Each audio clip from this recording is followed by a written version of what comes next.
My name is Honora Palmer, and at 36 I learned the cheapest word in my father's mouth was pathetic.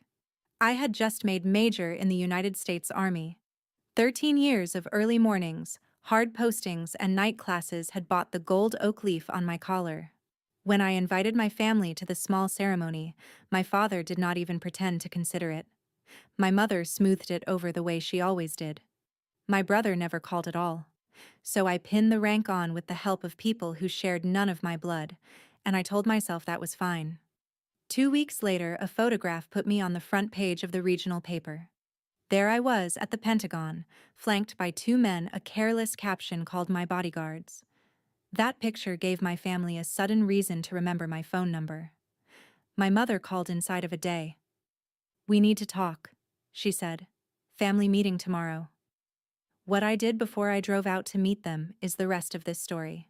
Welcome back to Calm Drama Stories, where ordinary women face impossible families and answer with steadiness instead of noise. If you have ever held a whole family together while they pretended you were not there, settle in. Drop a comment and be sure to subscribe. The ceremony was held in a conference room with bad carpet and good intentions. My battalion commander said a few words about steadiness under pressure. A handful of soldiers I trusted stood along the wall. The oak leaf was cold between my fingers when I lifted it, cold the way metal is when it has been waiting in an open case all morning. Tradition says someone who loves you pins it on. I had saved 2 chairs in the front row, the way a person saves a seat out of habit more than hope. They stayed empty through the whole thing. My sergeant, a quiet man named Ruiz, finally stepped up and did the honors so the moment would not pass with nobody in it. I thanked him and meant it. After, there was sheet cake and weak coffee, and people clapped me on the shoulder and I smiled and answered their questions about the new posting. The whole time I kept my phone face up on the table near the napkins. No message came. Not from my mother. Not from my father. Not from my brother, who had a phone surgically attached to his hand. I am not going to tell you it did not sting, because steadiness is not the same as numbness, and I have never pretended otherwise. I picked up the empty case, slid the spare leaf into my pocket, and drove back to base, alone. The radio played something forgettable. I let it. There is a particular quiet that comes after a day that should have been shared. I had grown used to that quiet long before I earned the right to a bigger collar. A week before all that, I had called the house to invite them. My mother answered, which meant my father was within earshot. I kept it simple. The date, the time, the address of the base, the offer to reserve them lodging nearby. There was a pause, the kind that means someone is covering the receiver and talking low. Then my father's voice came on. Not warm. Never warm.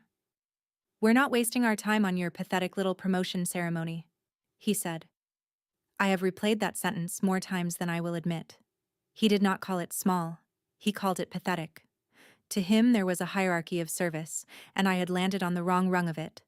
My father spent 22 years as an enlisted soldier and retired a first sergeant, and somewhere in those years he decided that officers were people who signed papers, other men bled over. When his daughter became one of them, and worse, an acquisition officer who lived in contracts and oversight, he heard it as defection. Paper pushing, he liked to say, not real soldiering. I did not argue. Arguing with my father was like arguing with a closed garage door. You could pound on it all day and the only thing that moved was you. So I said, "Understood," which is a word soldiers use when there is nothing left to say, and I hung up before my voice could do anything I would regret. I sat in my kitchen for a while. Then I made a list of the people who would actually come, and the list was short, and short was honest, and I had learned to prefer honest.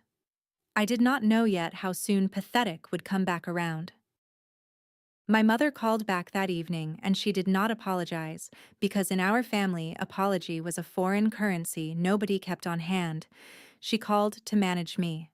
"Don't make it harder on your father," she said. "You know how he is." I did know how he was.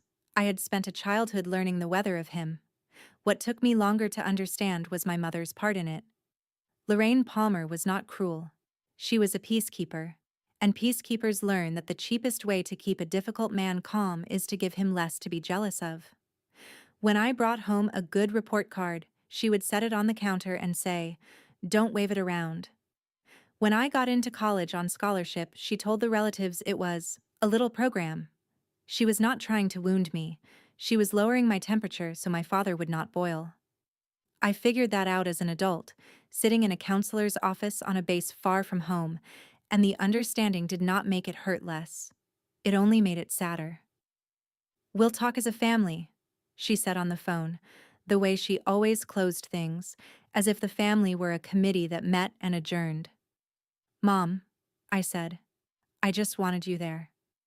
There was a silence on her end that I have since learned to recognize as the sound of a woman choosing the peace over her own daughter. "I know, honey," she said. Then she changed the subject to my brother's new truck, and I let her, because some nights you do not have it in you to fight a war on two fronts. My brother Dylan is 3 years younger than me and was, in my father's accounting, the family's real investment. While I was the daughter who signed papers, Dylan was the son who made real money.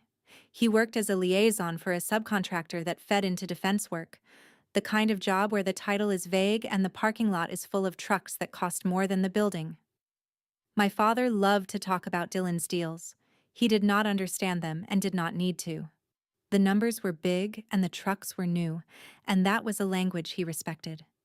At family gatherings, my father would steer every conversation toward Dylan's latest win, and my own work would sit at the table like an uninvited guest. I told myself it did not matter. Mostly I believed it.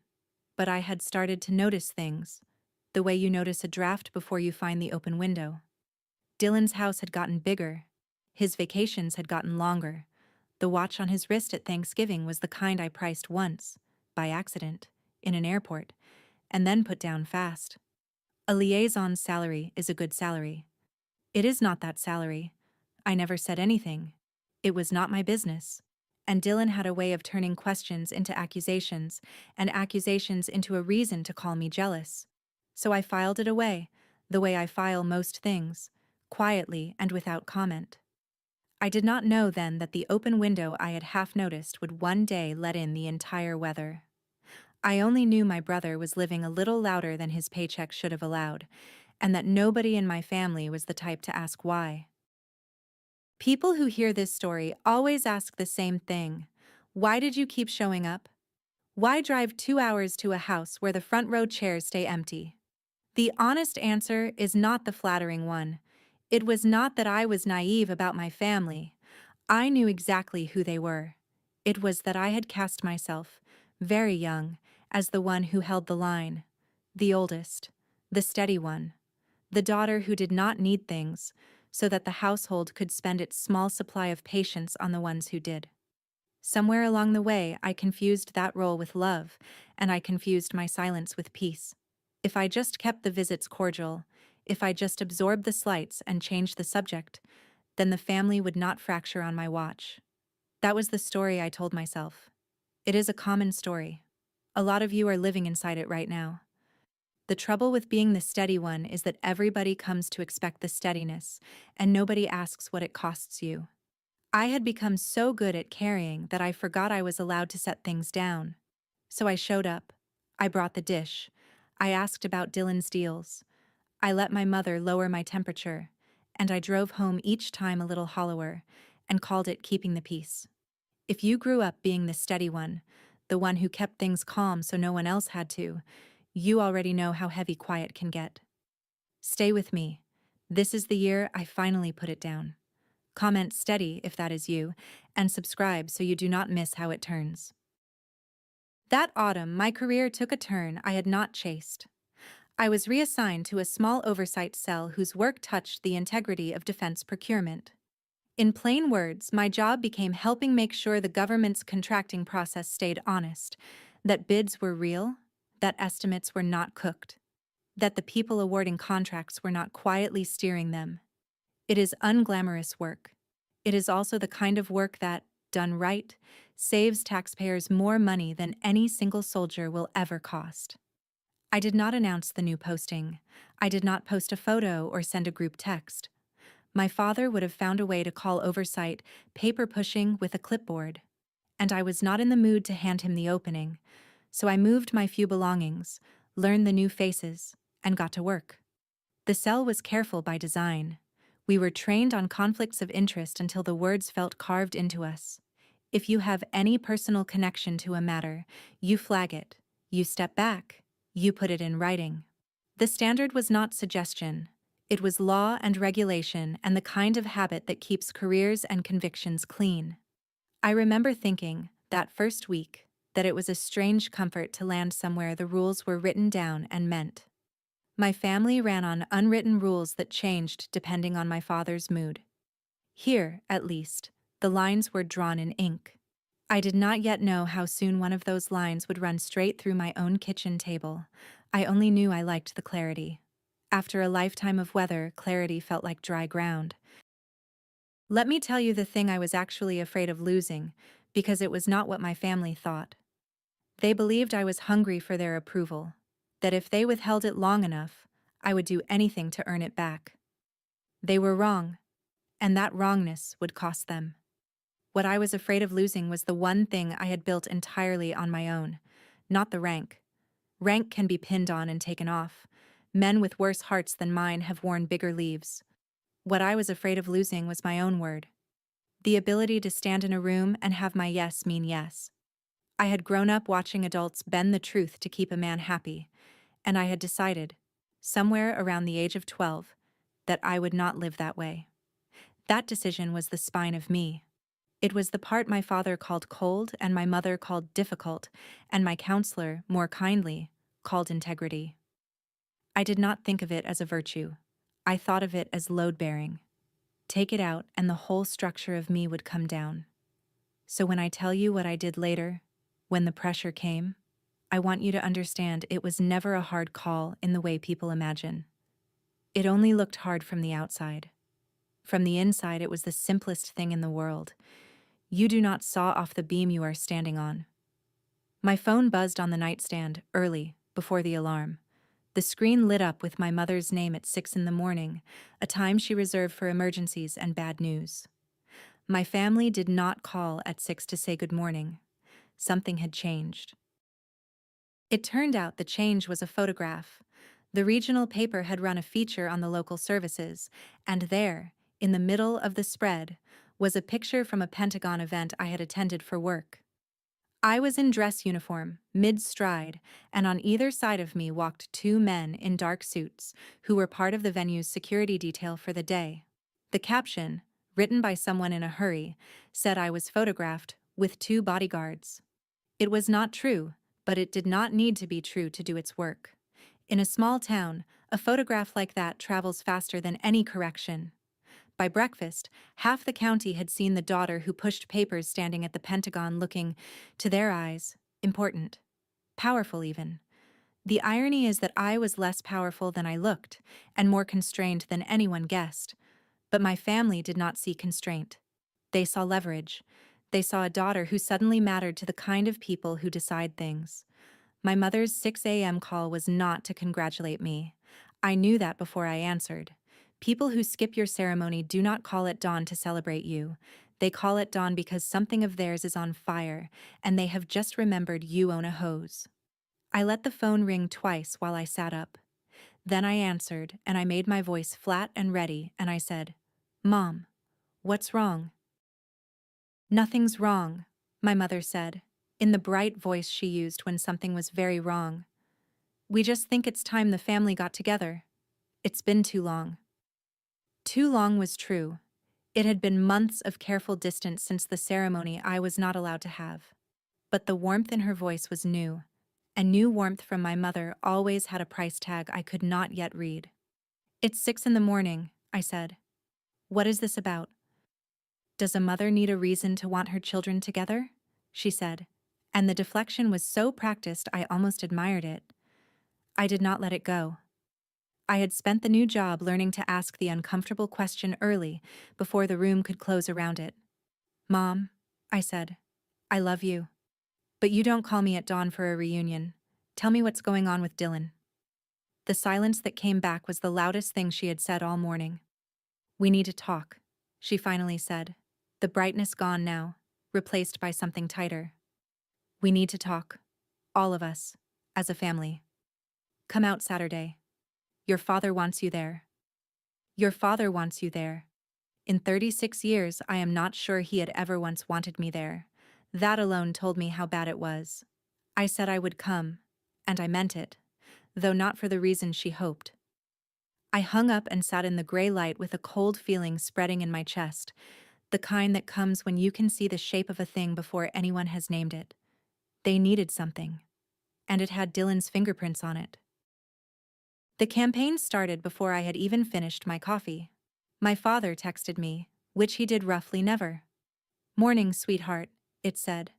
Sweetheart. I read it 3 times to be sure my eyes were working. My father called me by my name when he was pleased, and by nothing at all when he was not.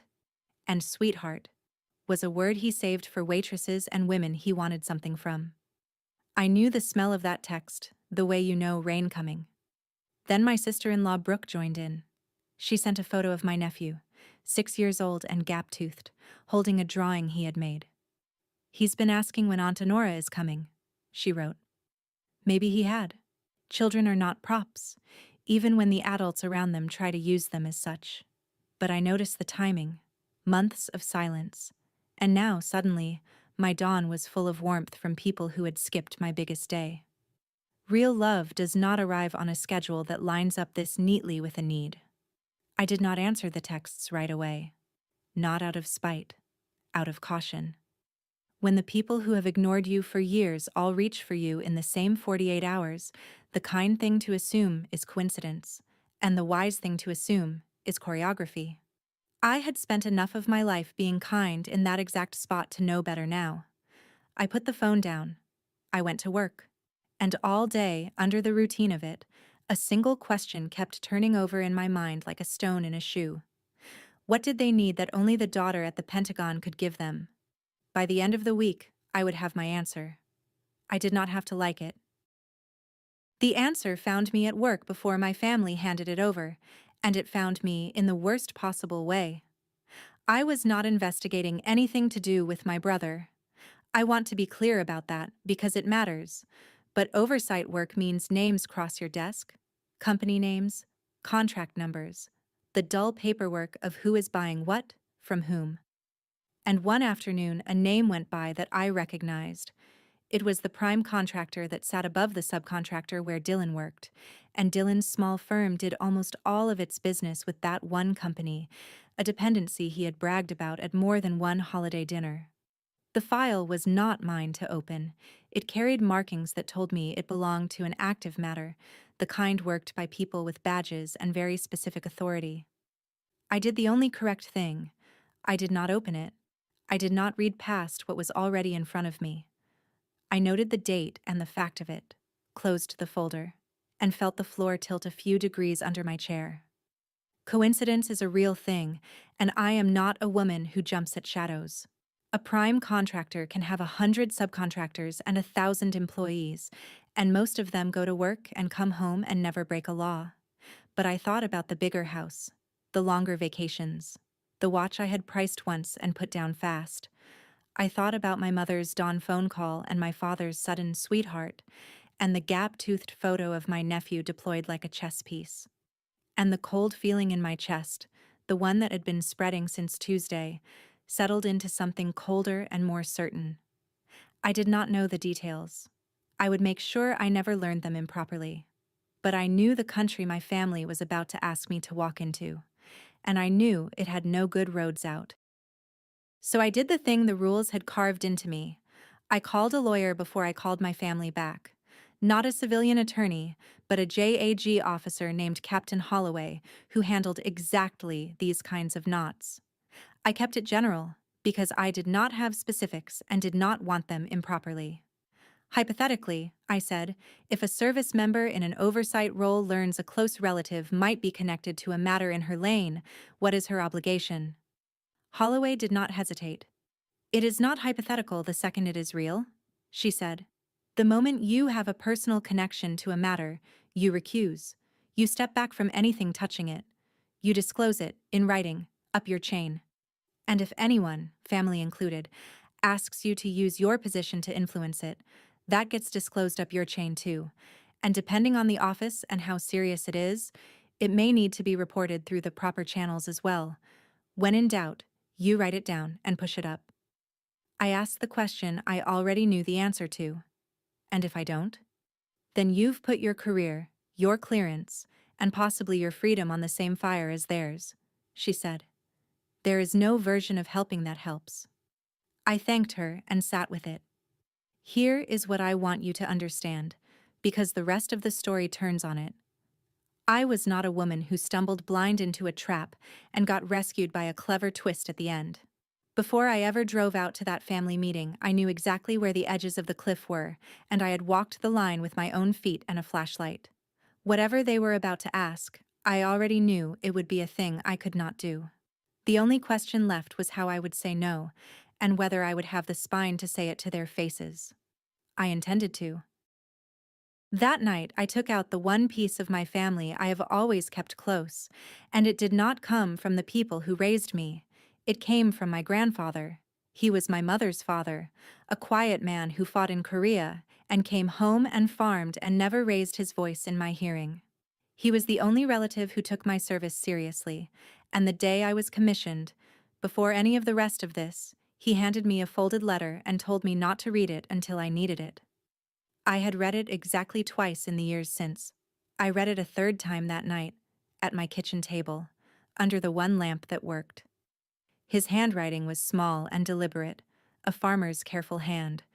Most of it was plain, the kind of plain that takes a whole life to earn. But there was one line I had underlined myself, years ago, so I would never have to search for it. Rank can be pinned on and taken off, he had written. Integrity is the only thing they can't reassign.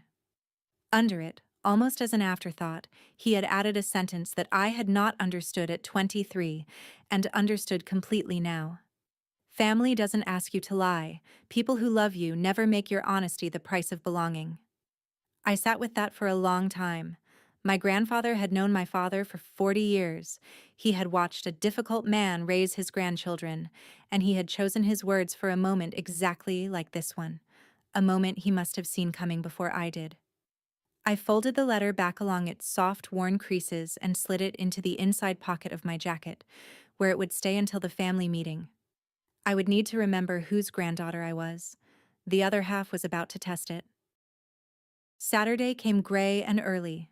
I drove the 2 hours out to my parents' house, the same 2 hours I had driven 100 times, past the same gas station and the same church sign that had been promising a fall festival since spring.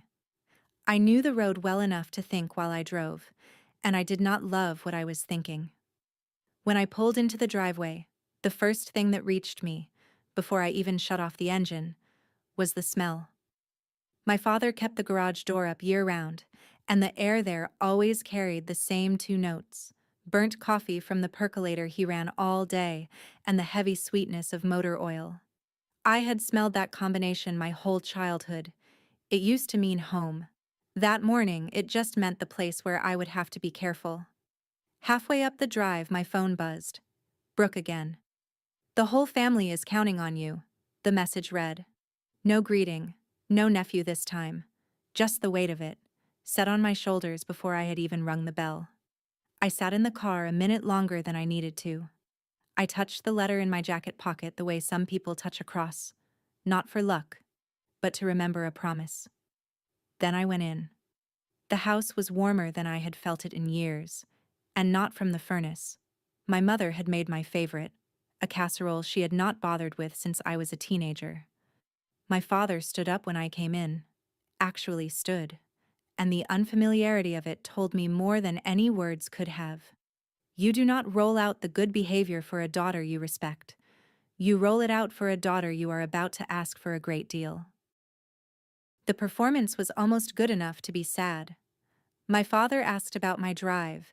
He asked about the new posting, the one he had called paper pushing for years, and he nodded along as if he had always found it fascinating. My mother kept my plate full and my coffee hot and laughed at things that were not funny. Dylan was there, looking thinner than I remembered, with a smile that did not reach the rest of his face. Brooke sat close to him with my nephew on her lap, and the little boy, to his credit, was the only honest person in the room. He showed me his drawing and asked if my uniform had a sword. I told him no sword, just a lot of paperwork, and he lost interest immediately, which I respected. For a while we ate and talked around the thing. I let them. I have learned that if you stay quiet, people who want something will eventually run out of small talk and arrive at it themselves, and you will learn more from how they get there than from the asking. So I ate my mother's casserole and watched my family circle the point like water finding a drain. My father set down his fork. He reached over and put his hand on my shoulder, the same shoulder Sergeant Ruiz had touched when he pinned my rank, and the comparison landed in my chest like a stone. "We're family first, right?" my father said. "Whatever else, family first." I looked at the hand on my shoulder. I looked at my brother, who would not meet my eyes.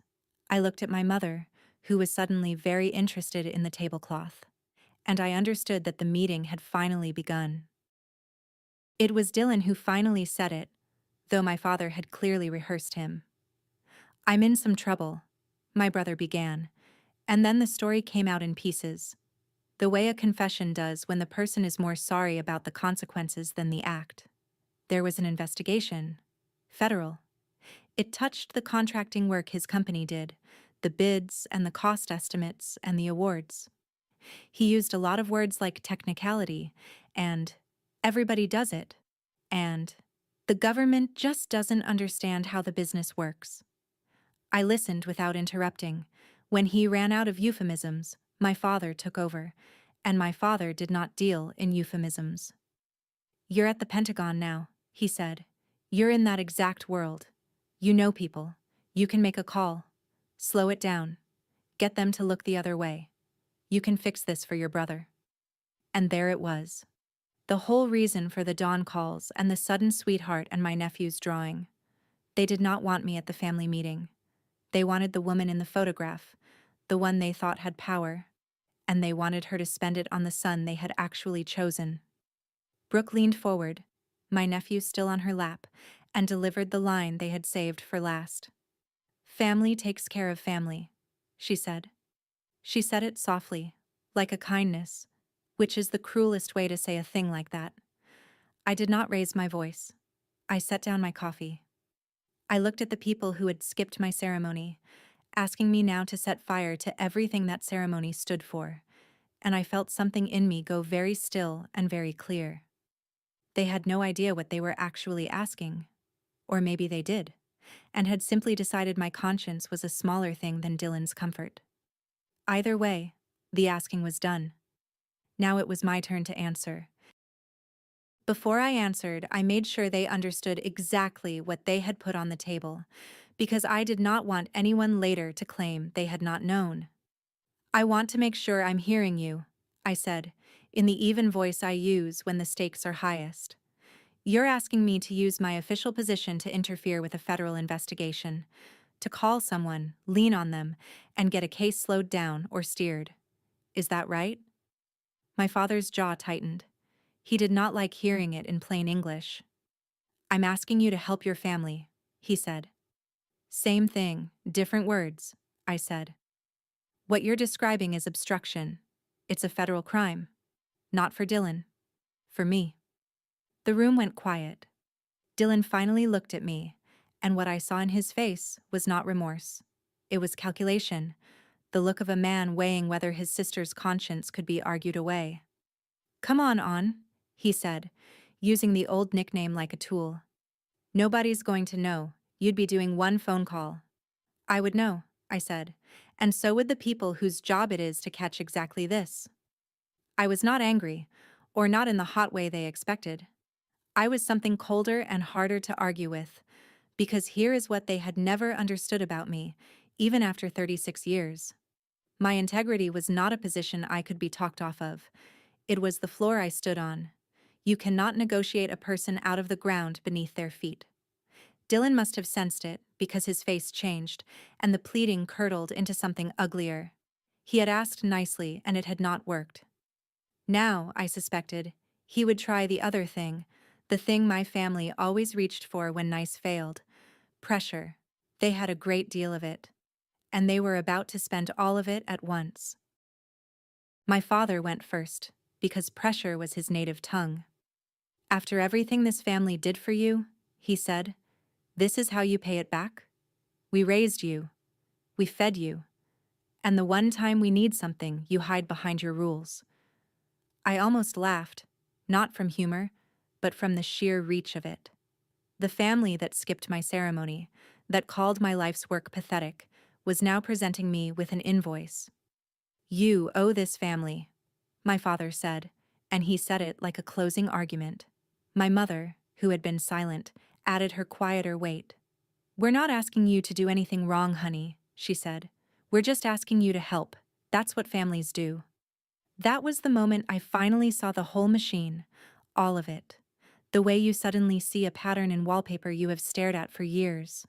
My years of silence, of absorbing, of being the steady one who never needed anything, had not been read by my family as love. They had been read as a balance, a reserve of obligation they could draw on whenever they chose. I had spent 36 years making deposits into an account they believed they could withdraw from at will, and now they had walked up to the window with a slip that said, "Commit a felony, or you are not family." I did not slam the table. I did not cry. I asked for one night. Not because I needed to think about whether to help, because that answer was already as solid as my grandfather's letter in my pocket. I asked for one night because I knew exactly what I had to do, and I needed to do it correctly, through the right doors, in the right order, before I ever said the word no out loud to their faces. I drove the 2 hours back to base in a silence I did not fill with the radio.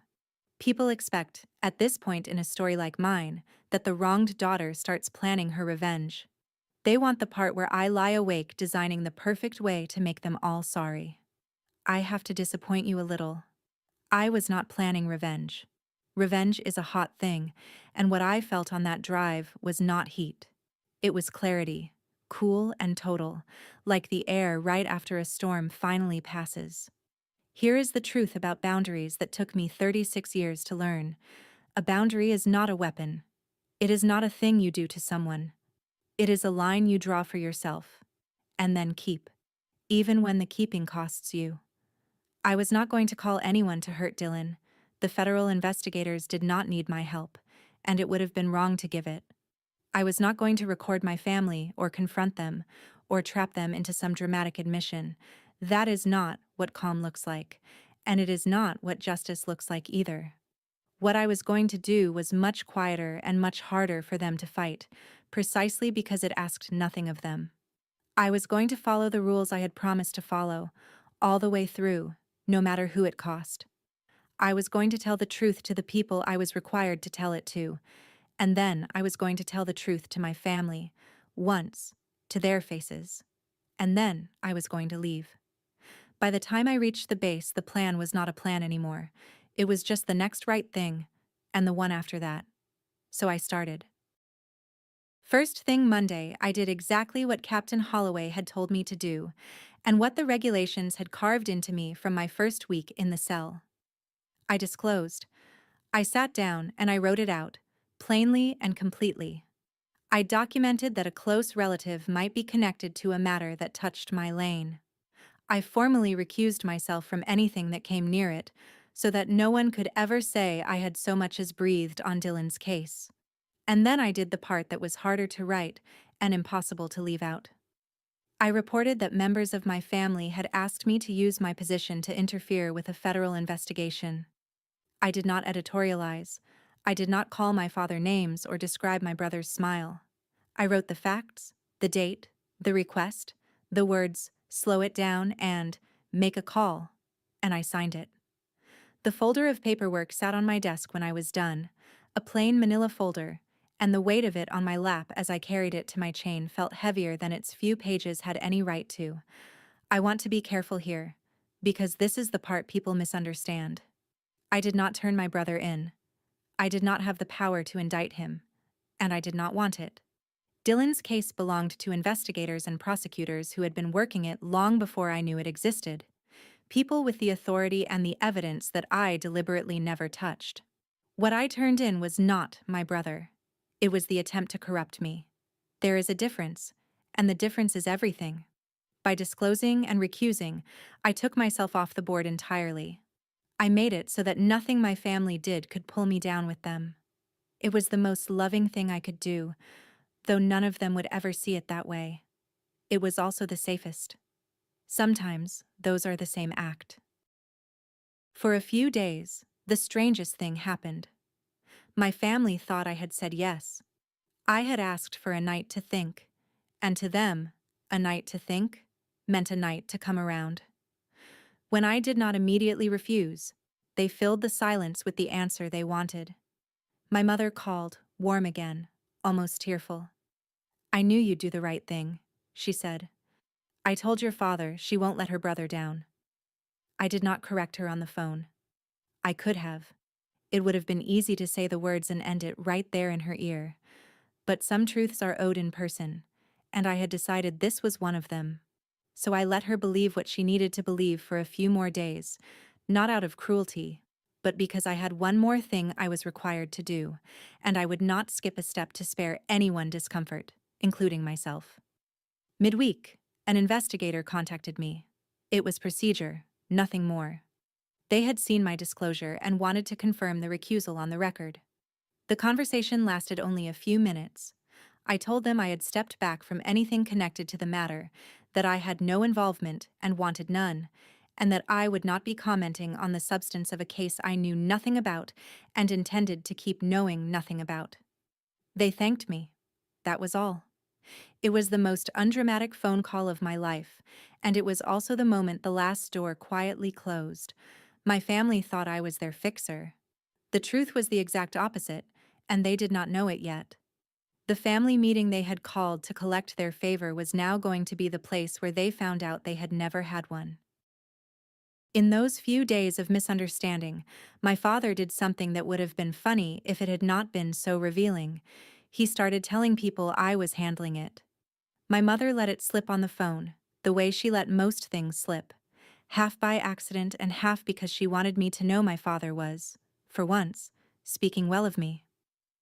"Your dad told the Hendersons his daughter's at the Pentagon, taking care of Dylan's situation," she said, and I could hear the pride in it. Finally, the pride I had wanted my whole life, arriving now for a thing I would never do. There it was. My father had spent decades refusing to be proud of me for my actual work, and the first time he bragged about me to the neighbors, it was for a crime I had no intention of committing. I felt no temptation to set him straight by phone. The misunderstanding would correct itself soon enough, in person, in the only room where it would mean anything. Then my mother delivered the line, the one I had heard my whole life, the one that used to make me sit up straight and rearrange my schedule. "We need to talk," she said. "Family meeting tomorrow. Your father wants to thank you properly." Family meeting tomorrow. Once those words had carried the whole weight of the household, a summons I would have crossed a state to answer. Now they were just words, hollow as a knocked-on door with no one behind it, because I already knew what I was bringing to that meeting, and it was not the thing they were planning to thank me for. "I'll be there," I said. And for the first time in my life, I was not afraid of that table. You might be wondering why I bothered going at all. I had already done everything the law and my conscience required. I could have stayed on base, sent a short message, blocked their numbers, and let the distance do the rest. It would have been cleaner. It would have been safer for my own heart. I thought about it. But I had spent my whole life letting hard things go unsaid at that table, swallowing them to keep the peace, and I had finally understood what all that swallowing had bought me. Nothing. A reserve of obligation they thought they could spend.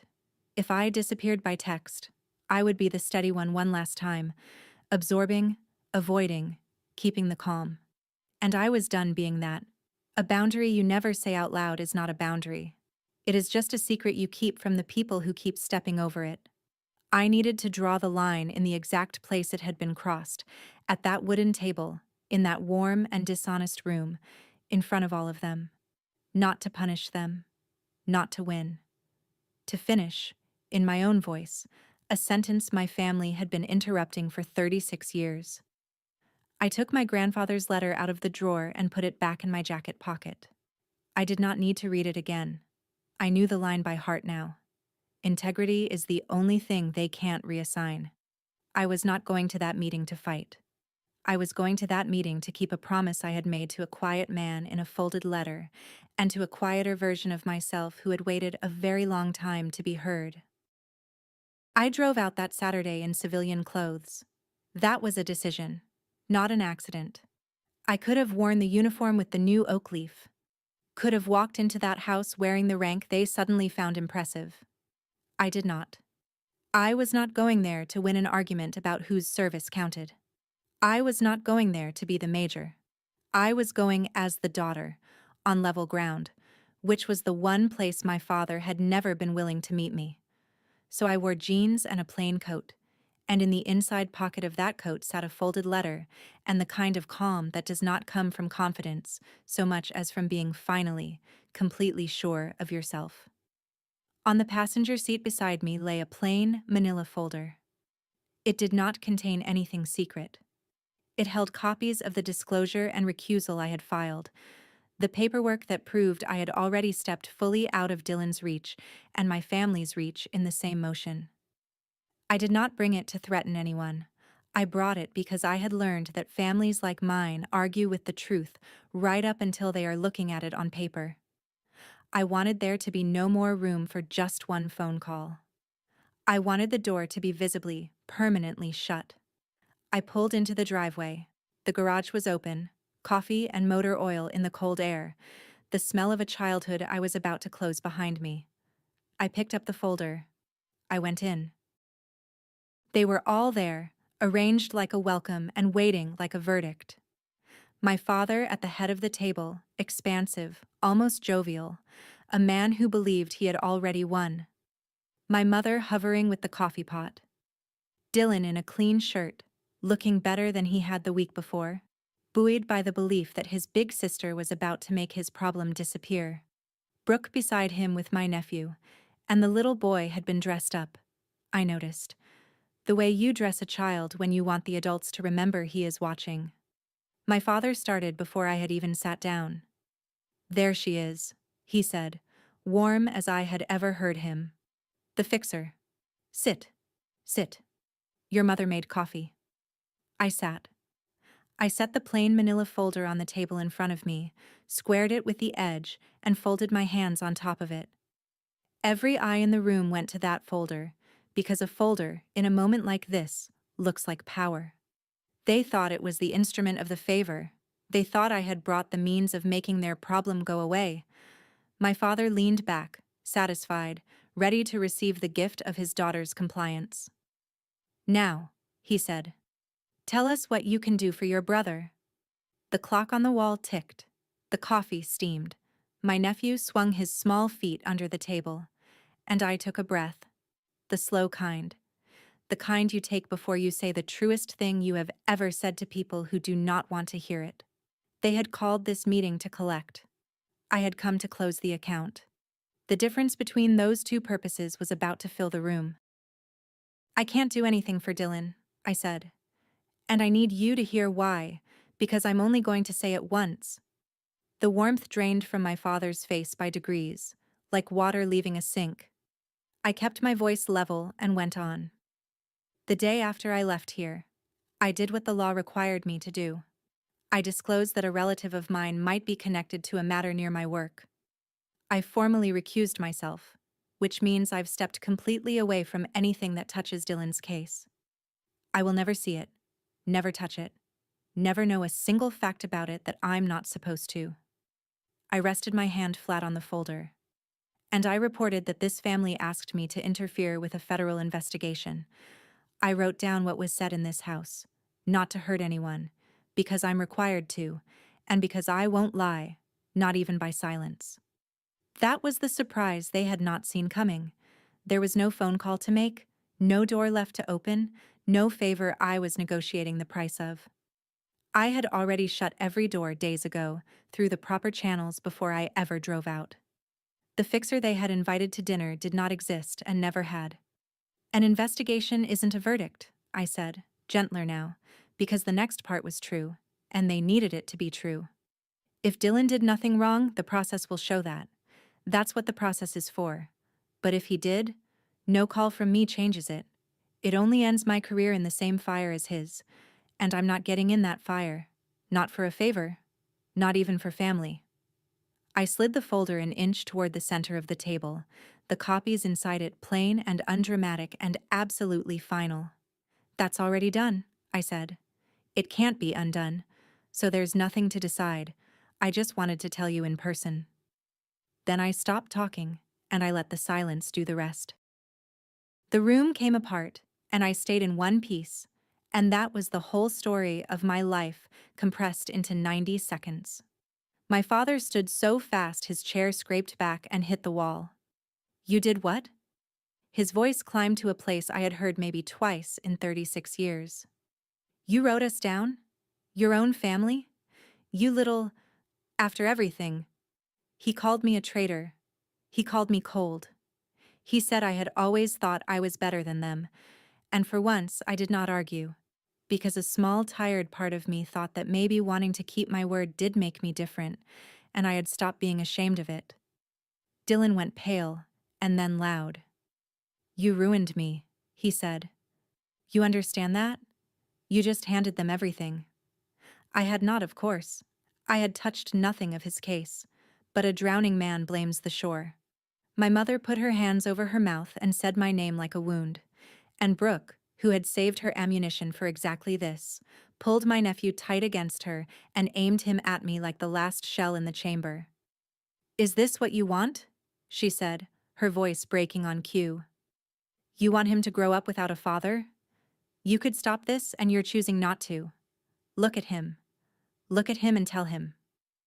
I looked at him. He was sick and frightened by the noise, and he did not understand any of it. And he deserved better than to be used this way by every adult in that room, including the ones who claimed to love him most.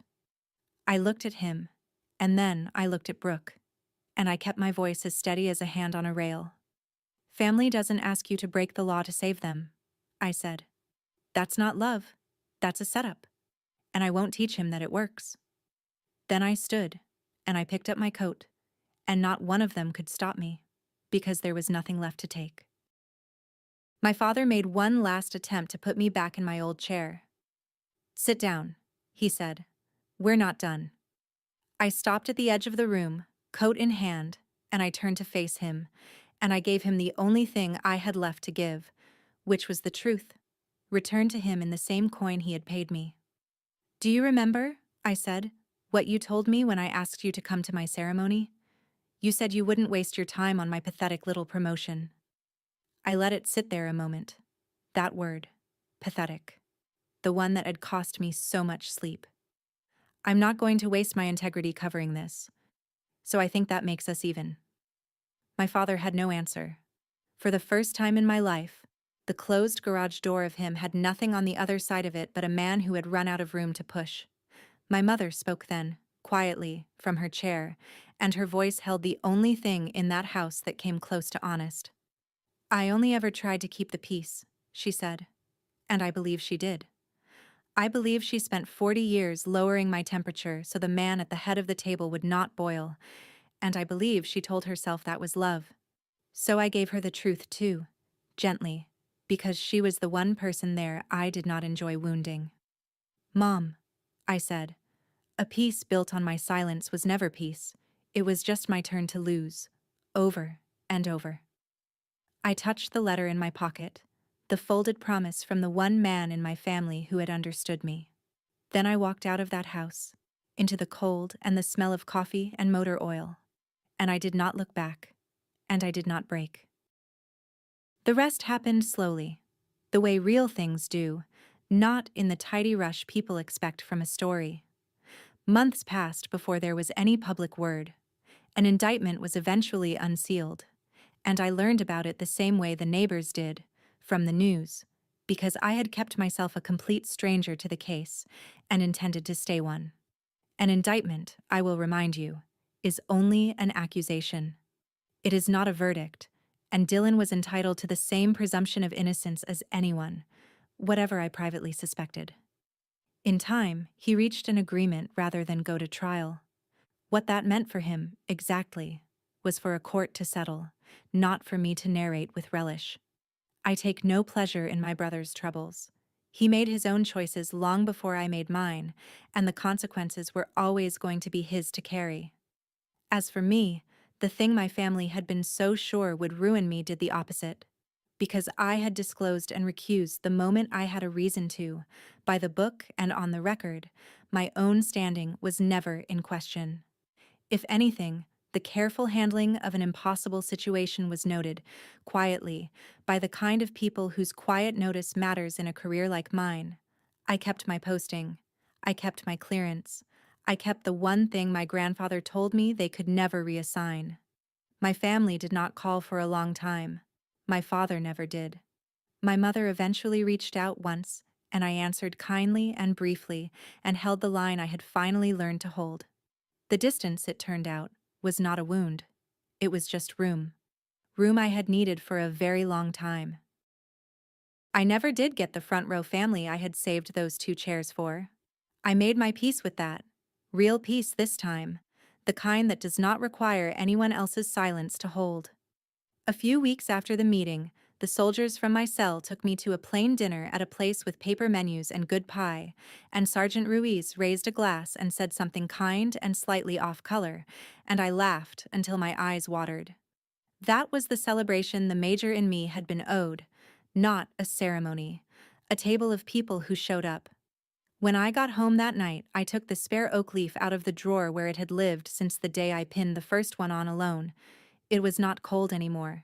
It had been in a warm house, in a warm pocket, carried by a woman who had finally stopped waiting for the wrong people to make her feel proud. I set it on the shelf beside my grandfather's letter. The 2 of them belonged together. They were the only inheritance I had ever actually wanted. The highest rank I ever earned was never pinned to my collar. It was the quiet morning I stopped letting people who refused to show up decide what I was worth. That is my story. A father who skipped the ceremony, a brother who wanted a favor I could never give, and a boundary I should have set years sooner than I did. If there is someone in your life who only calls you family when they need something, hear me on this. You are allowed to stop answering. You are allowed to draw the line out loud. Set it today. Share this with someone who needs to hear it. Comment, subscribe, and I will see you in the next one.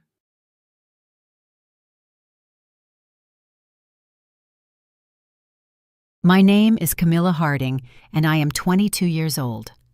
Last Thanksgiving, my father stood at the head of our dining room table in front of 20 relatives and ordered me to my room. He grounded me, a grown woman paying her own car insurance and working full-time. He demanded I stay there until I apologized to my 25-year-old sister for a lie she told to cover her own failure. The extended family chuckled. My aunt tried to hide a smirk. I did not yell. I did not defend myself. I walked upstairs, packed my belongings into heavy-duty garbage bags, and climbed out my bedroom window into the freezing Michigan night. But before I left, I placed a single playing card on my bare mattress. The Jack of Spades. That one card was a trigger for my late grandfather's generation-skipping trust. It was a legal trap that was about to strip my father of the controlling shares of his auto parts empire. Before I tell you what happened when the family lawyer saw that card, please take a moment to like and subscribe to Maria Tells Stories, but only if you know what it feels like to be the family scapegoat. And drop your age and your local time in the comments.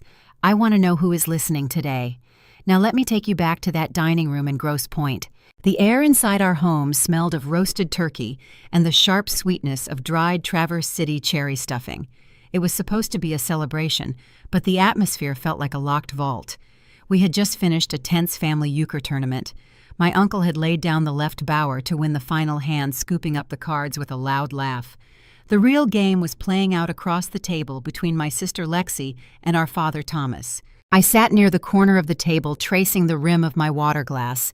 At 22, I worked long shifts as an entry-level logistics analyst tracking freight across Lake Huron. I paid my own bills. I navigated the complex shipping routes of the Great Lakes every single day. Yet the second I crossed my father's threshold, I reverted to a ghost. Lexi sat across from me. She was the undisputed golden child of the Harding family. From the outside, she looked flawless in her tailored dress and perfect hair. But if you looked closely, you could see the panic. She picked at the skin around her fingernails until they were raw. Her breathing was short and shallow. She had missed the final submission deadline for a major charity gala pitch. Our father had funded the project and expected her to headline the event to boost the family image. She carried a crushing imposter syndrome, constantly terrified of falling short of the Harding name. Thomas cleared his throat. He adjusted his gold cufflinks, a habit he had whenever he prepared to hold court. He looked at Lexi with expectation. He asked her why the gala committee had called his office asking for the missing proposal. Panic flared across Lexi's face. The pressure of his expectation was too much for her. She could not admit she simply forgot the deadline. Her survival instinct overrode her loyalty to me in a fraction of a second. She needed a scapegoat. Tears welled in her eyes. Her voice trembled with manufactured distress. She pointed a finger at me. She claimed she asked me to drop off the physical portfolio on Tuesday. She told our father that I must have hidden it or thrown it away because I was jealous of her charity work. I stopped tracing my glass. I had not been to Lexi's apartment in a month. I worked at the shipping docks 12 hours a day. I had no idea what portfolio she was talking about. I pushed my chair back, ready to defend myself. I wanted to expose her missed deadlines and the frantic voicemails she left her friends complaining about her workload. But my father did not look at me. He looked at Lexi and her tears. To him, her dependence was currency. It validated his role as the untouchable patriarch. He inherited a mid-sized auto manufacturing supplier, but lacked the visionary grit of my grandfather. He masked his deep-seated insecurities with strict rules. He needed to be the only man who could shield his fragile eldest daughter from the world. My independence just reminded him of his own father, a man whose shadow he could never escape. Thomas slammed his open palm onto the table. The silverware rattled against the fine china plates. The chatter around the room stopped. "You are 22 years old, Camilla, but you act like a spiteful child." He shouted, his voice rich and full of the unearned authority he used on his assembly line foreman. "Sabotaging your sister because you are stuck routing freight." I tried to speak. I tried to tell him she was lying to cover her own mistake. I told him I had not seen her all week. "Do not call your sister a liar." He stood up, towering over the end of the table. "You will not leave your room until you apologize to her." A low chuckle rippled down the table from my extended relatives. An aunt covered her mouth to hide a smile. A cousin shook his head. Grounding a grown woman was absurd. The humiliation burned hot in my chest, rising up my throat and choking the air from my lungs. I wanted to stand tall and deliver a sharp, cutting retort.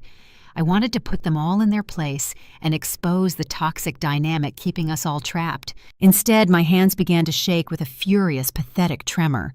I reached for my water glass to steady myself, but my trembling fingers caught the edge of the heavy ceramic gravy boat. It tipped over, spilling a dark pool of hot brown gravy across the pristine heirloom lace tablecloth. The stain spread quickly, ruining the pristine setting. I stammered, my voice cracking into a high, weak pitch. I said I did not do it. Thomas sneered. He tossed his linen napkin onto his plate. "He told everyone to look at the mess I make the second I am challenged." He pointed toward the stairs and told me to get out of his sight. "How do you find your voice when the people supposed to love you treat you like a running joke?" I did not defend myself anymore. I turned and fled up the stairs. My face burned with shame. I felt the weight of their judgment pressing into my spine with every step I took. I retreated to the childhood bedroom I was supposed to have outgrown. Once the bedroom door clicked shut behind me, the trembling stopped. The tears finally spilled over my cheeks, hot and bitter. I did not want to cry over a family that refused to see me, but the rejection still hurt. I pulled a roll of heavy-duty black garbage bags from the bottom of my closet. I did not pack neatly. I threw in my steel-toed work boots, my logistics manuals, a handful of sweaters, and my winter coat. I packed my high-visibility vest and the few framed photos I cared about. Within 20 minutes, the room was stripped to its bare bones. I opened the window to the sloping roof of the porch. The freezing night air washed over my face, biting at my wet cheeks. Before I climbed out, I reached into my coat pocket. I pulled out a single worn playing card, the Jack of Spades. My grandfather had given it to me days before he died. He taught me to play euchre, and he taught me how to survive this family. He knew Thomas would eventually push me out. He established a generation skipping trust with a very specific ironclad stipulation. If I was alienated or constructively evicted from the family unit before age 25, the 51% voting shares for the family company would bypass my father entirely and vest to me immediately. I had intentionally let Lexi's lie stand at dinner to ensure there were a dozen witnesses to my father's unreasonable control. I set the card dead center on the bare mattress. It was a silent message for the family attorney. I threw my garbage bags out onto the frosted grass below, climbed through the window frame, and walked away into the dark. The early morning Michigan frost clung to the windshield of my old sedan like a thick sheet of white iron. I sat in the driver's seat in the parking lot of a sterile gas station just off Interstate 94. The heater in my car was broken, and my breath plumed into the freezing air with every frantic gasp I took. I had spent the entire night huddled in the back seat, wrapped in my winter coat, surrounded by the black garbage bags that held my entire life. The adrenaline that had carried me out of my bedroom window the night before was gone. In its place was a crushing, overwhelming terror. My stomach churned with a sudden sickening force. I shoved the car door open and leaned out over the freezing pavement. I threw up right there next to the gas pump. The cold wind bit at my face as I wiped my mouth with a trembling wrist. I sat back in the driver's seat and rested my forehead against the icy steering wheel. I did not feel like a strategic genius. I did not feel like a powerful heiress ready to take down a corporate empire. I felt like a broke 22-year-old girl who had just made the most reckless decision of her life. I had intentionally provoked my father and walked away from the only security I had ever known. If my grandfather was wrong about the legal trap he set before he died, I was going to lose everything. While I sat shivering in that gas station parking lot waiting for my shift at the shipping docks to begin, a very different scene was unfolding miles away at the Harding estate in Grosse Pointe. I would learn the exact details of this morning much later from the family lawyer, but the events played out with the predictable arrogance my father always carried. Thomas Harding woke up expecting submission. He poured his morning coffee and waited in the grand kitchen for me to walk down the stairs. He expected me to offer a tearful apology to Lexi. He thrived on those moments. He needed his children to bow to his authority, to validate his position as the head of the Detroit auto parts supply chain. When 8 o'clock passed and I did not appear, his patience ran out. He marched up the carpeted staircase, his heavy footsteps echoing through the quiet house. He pushed open my bedroom door, ready to deliver another lecture about respect and family loyalty. Instead, he found a stripped room. The closet doors hung open, revealing empty hangers. The shelves were cleared of books. The bed was stripped of its sheets and comforter, and resting dead center on the bare mattress was a single playing card. The Jack of Spades. Thomas stared at the card. He did not feel fear. He only felt the sting of disobedience. He assumed I was throwing a childish tantrum. He scoffed, turned around, and walked back downstairs to call his assistant to cancel my family credit cards. He thought financial pressure would force me to crawl back by sunset. He had no idea what that playing card actually meant. Before Thomas could even pick up the phone in his home office, the heavy oak front door of the estate swung open. Gregory Harrison burst into the foyer. Gregory was the seasoned family attorney who managed the Harding estate. He was a pragmatic, no-nonsense Michigan native who had spent 30 years untangling the messes of old money in the Detroit suburbs. Gregory usually carried himself with a slow, deliberate calm. But this morning, he was sprinting. He was out of breath. His usually neat leather briefcase was unlatched, and loose papers spilled out onto the polished hardwood floor. "Sir, what have you done?" Gregory panted, bracing his hands on his knees as he caught his breath. Thomas stepped out of his office holding his coffee mug. He looked at the attorney with mild annoyance. He assumed Gregory was overreacting to some minor tax issue or a delayed shipment at the assembly plant. Thomas told Gregory to calm down and instructed him to freeze my accounts because I had decided to run away from home. Gregory straightened up. His face was pale. He walked into the kitchen, dropped his briefcase onto the granite island, and pulled out a thick file folder. He slapped a heavily redacted trust document down right next to my father's coffee mug. "She did not run away, Thomas. You evicted her," Gregory said, his voice dropping into a grave, serious tone, "and she just notified my office." Thomas frowned. He waved his hand dismissively. He explained that he merely grounded me and demanded an apology for Lexi. He insisted he was teaching me a lesson about family loyalty. Gregory shook his head.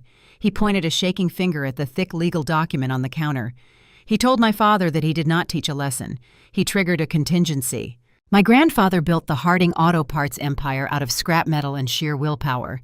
He understood the brutal reality of the Detroit manufacturing industry. He also understood his son. My grandfather knew Thomas lacked visionary grit. He knew Thomas favored Lexi because her severe anxiety and dependence made him feel powerful. And my grandfather knew that my independence would eventually become a threat to my father's fragile ego. Before he died, my grandfather restructured his assets. He bypassed a standard inheritance and established an ironclad generation-skipping trust. He placed the controlling shares of the company into a secure escrow account.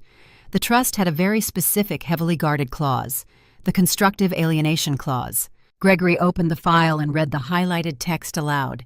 The clause stated that if Thomas publicly stripped me of my autonomy, financially cut me off, or constructively evicted me from the family unit before my 25th birthday, the trust would interpret that as a failure of parental duty. If that happened, the escrow would break. The assets would bypass Thomas entirely and vest to me immediately. I had intentionally let Lexi tell her lie at the Thanksgiving table. I had stayed silent while my father humiliated me in front of 20 witnesses. I let him demand I stay confined to my room like a prisoner. By publicly grounding a financially independent adult and driving me out of the house, Thomas had unknowingly executed the exact behavior my grandfather had forbidden. The playing card I left on the bed was the signal my grandfather and Gregory had agreed upon years ago. It meant the trap had been sprung. Have you ever realized your worst mistake was caught on a legal technicality? Have you ever felt the floor drop out from under you when you realize your own arrogance just cost you everything? Thomas stared at the legal text. The color drained from his face. The coffee mug slipped from his hand and shattered against the floor, sending hot liquid pooling around his expensive leather shoes. He asked Gregory what exactly was being transferred. He assumed it was just a cash payout or a simple savings account. Gregory closed the file. He looked my father dead in the eye. He explained that the estate was not just money. The trust held 51% of the voting shares for the entire family auto parts supply company. 51%. It was the majority stake. It was the deciding vote on every corporate acquisition, every assembly line contract, and every executive termination. The power to control the Harding legacy was shifting away from the patriarch who thought he was invincible. It was shifting to the 22-year-old girl he had just banished to her room. My father stood frozen in his grand kitchen, realizing he was about to lose his life's work. But Thomas Harding was not a man who surrendered power willingly. He had spent his entire life masking his insecurities with authoritarian control. He would never hand over the keys to his empire without a brutal fight. He looked at Gregory and demanded to know how to stop the transfer. He was already planning his counterattack. He was preparing to use every legal weapon and family secret he possessed to prove I was unfit to rule. The real war had just begun. I sat on the edge of the sagging mattress in a cheap roadside motel off Interstate 94. The room smelled of stale cigarette smoke and cheap industrial bleach. The neon sign outside the window buzzed with a rhythmic mechanical hum that rattled my teeth. It was a stark contrast to the sprawling Grosse Pointe estate I had fled the night before. I had $24 in my checking account and half a tank of gas in my sedan. I hugged my knees to my chest, waiting for the phone to ring. When my cell phone finally vibrated against the cheap veneer of the nightstand, the caller ID showed Gregory Harrison. I swiped to answer and held the phone to my ear, my breath catching in my throat. "It worked," Gregory said. His voice was heavy, carrying the weight of a man who had just dropped a bomb into the center of a very powerful family. "Your father found the card." I presented the trust documents. A sharp, jagged spike of vindication pierced through the cold dread in my chest. For years I had faded into the background. I had let my father treat me like a subordinate employee rather than a daughter. I had let my sister use me as a shield for her own failures, but the trap my grandfather designed had finally snapped shut. Gregory explained the reality of the document he had just served my father. It was a generation-skipping trust. My grandfather was a man who built a stamping plant out of scrap metal and turned it into a cornerstone of the Detroit automotive supply chain. He understood the brutal, unforgiving hierarchy of the Motor City. In this region, auto manufacturing is not just a business, it is an ecosystem. Tier 1 suppliers manufacture the critical components that keep the assembly lines moving for the big three automakers. You do not survive in that ecosystem by being timid. You survive by being tough, calculating, and unyielding. My grandfather possessed those traits. My father did not. Thomas inherited the empire, but he preferred the safety of the country club over the deafening noise of the factory floor. He masked his lack of visionary grit with strict rules and suffocating control at home. My grandfather saw right through that authoritarian mask. He knew Thomas would eventually run the legacy into the ground or alienate the only person who actually shared the founder's work ethic. That was why the constructive alienation clause existed. I took a shaky breath, staring at the peeling wallpaper of the motel room. I told Gregory that I had planned the Thanksgiving disaster. I explained how I intentionally sat in silence while Lexi lied about the charity gala portfolio. I let her cry. I let my father shout. I let the extended family chuckle at the sight of a grown woman being sent to her room. I needed them in that dining room, I told the lawyer. I needed my aunts, my uncles, and my cousins to see it happen. If I had fought back, if I had raised my voice and defended myself, my father could have claimed it was just a mutual argument. He could have said we had a simple disagreement. But by submitting, by packing my bags and leaving through the window, I turned every single person at that table into a subpoena-able witness. They watched Thomas publicly strip a financially independent adult of her autonomy. They watched him constructively evict me from the family unit. Gregory was quiet for a long moment. When he spoke again, his tone held a mixture of deep professional respect and profound sorrow. He told me it was a brilliant and brutal strategy, but he also warned me that the reality of executing this trust was going to be far more complicated than springing a legal trap. I gripped the phone tighter. The adrenaline was making me feel invincible. I thought about the billions of dollars flowing through the Detroit supply chains. I thought about the independence I was about to secure. I felt a surge of unearned confidence and decided to ask the burning question on my mind. So when do the dividend liquidations hit my account? I asked, trying to sound authoritative and businesslike. I need to pay for this motel room, and I need to figure out my next living situation. A heavy, painful silence stretched across the phone line. I could hear Gregory let out a long, exhausted sigh. "Camilla, it is a voting proxy," he said gently. My stomach plummeted. The heat of intense embarrassment rushed up my neck and flooded my cheeks. I flushed bright red sitting alone in that dingy room. "You do not get a cash payout," Gregory explained clearly, annoyed by my lack of basic financial literacy. "The trust does not liquidate the company assets and hand you a check. It transfers the fiduciary voting rights. You hold the proxy for 51% of the corporate shares. You have the power to vote on the board of directors. You have the power to steer the company. But your personal bank account does not magically fill with millions of dollars today." I closed my eyes and buried my face in my free hand. I sounded like an idiot.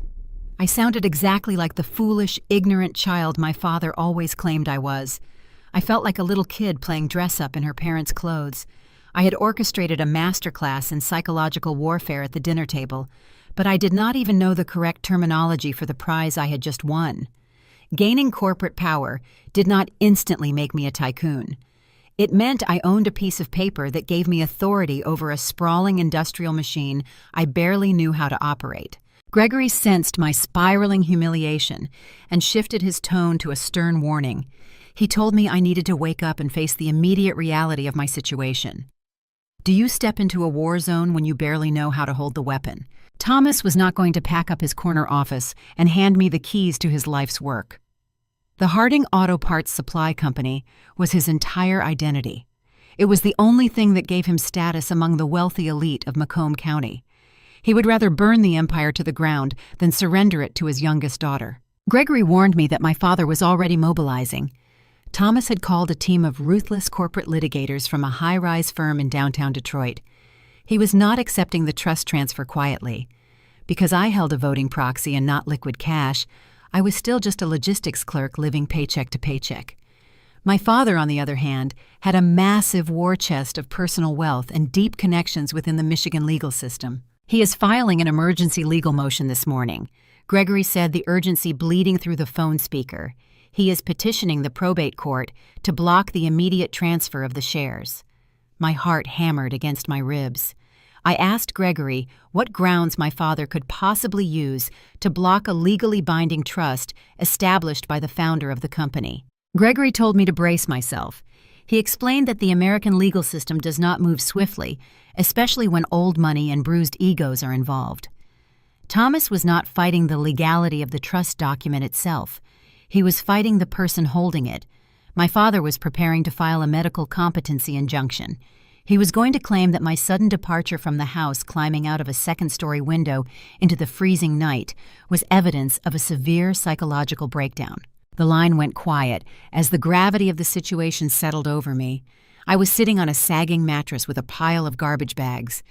I had a target on my back and a target on my mind. My father was going to use the legal system to trap me in a bureaucratic siege. The grand victory I thought I had achieved was frozen. The battle lines were drawn. The real fight for my grandfather's legacy and my own freedom was just beginning. I thought the law would protect me instantly. I believed that holding the winning hand meant the dealer would simply slide the chips across the table and the game would be over. But the American legal system does not operate like a fast-paced cinematic thriller. It moves at the speed of pouring cold molasses. It is a slow, grinding machine designed to wear down the person with the least amount of money. And my father had a lot of money. 2 days after Gregory served the trust documents, I learned exactly how Thomas planned to fight back. He did not challenge the authenticity of my grandfather's signature. He did not dispute the wording of the constructive alienation clause. Instead, he hired a team of high-priced probate litigators from a sleek downtown Detroit firm to attack my character. They filed a formal medical competency injunction. Gregory called me while I was on my lunch break to explain the strategy. Thomas was petitioning the court to freeze the transfer of the voting shares by claiming I was mentally unfit to manage an industrial portfolio. His lawyers painted a picture of a troubled, unstable young woman. They used my departure from the Grosse Pointe estate as their primary evidence. They argued that packing my belongings into black garbage bags and fleeing through a second-story window into the freezing night was not the action of a rational corporate successor. They framed it as a severe psychological breakdown. My father positioned himself as the deeply concerned patriarch who was only trying to protect his sick daughter from ruining the family legacy. The strategy was brilliant and cruel. It shifted the burden of proof entirely onto my shoulders. I was no longer just claiming my rightful inheritance. I had to legally prove my own sanity. The probate judge reviewed the injunction and ordered a mandatory 6-month discovery period before any shares could be transferred. The escrow account was locked. The voting proxy was frozen behind a thick wall of bureaucratic red tape. For the next half year, Thomas would retain full control of the auto parts supply company while a court-appointed evaluator scrutinized every aspect of my life. My grand victory felt like ash in my mouth. I had played the perfect card, but the board had just been flipped over. I had a choice to make. I could quit my grueling job, routing freight move into a cheap apartment, and spend every waking hour focusing on the lawsuit. But Gregory warned me that unemployment would only give Thomas more ammunition. His lawyers would argue that I lacked the discipline to hold down a job. If I wanted to defeat the competency injunction, I needed to present an undeniable image of stability.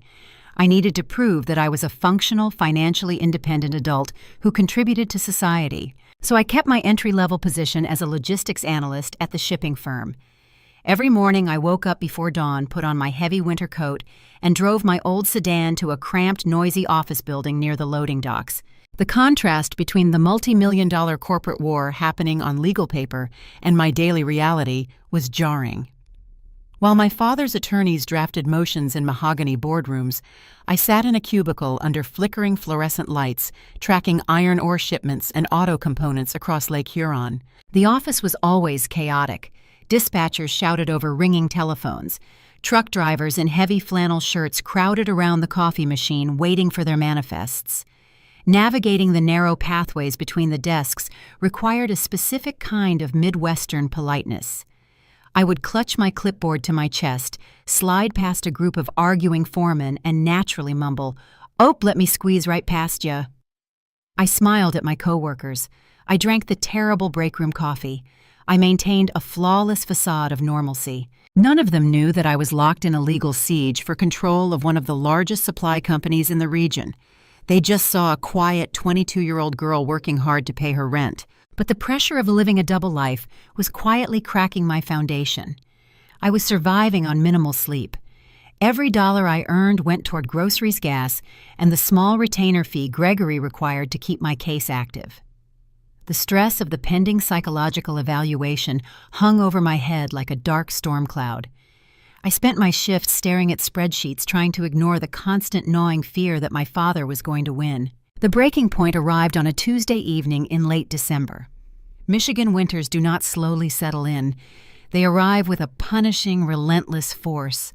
A sudden snow squall had swept across the state, turning the evening commute into a hazardous nightmare. I was driving home on Interstate 75. The sky was a bruised, heavy purple. The wind howled against the windows of my sedan, driving thick sheets of snow across the pavement. Visibility was dropping by the minute. I gripped the steering wheel with white knuckles, leaning forward to peer through the frosty windshield. The heater in my car was barely functioning. I was shivering, calculating how many days were left until my next paycheck.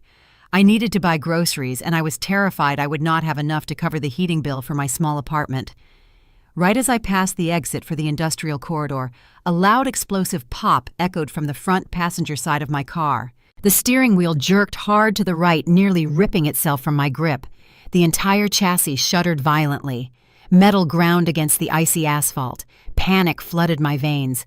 I wrestled with the alignment, pumping the brakes gently to avoid going into a spin on the slippery highway.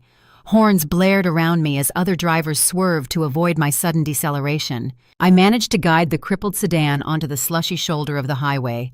I threw the car into park and hit the hazard lights. My breathing was ragged and shallow. I unbuckled my seatbelt and pushed the heavy door open against the howling wind.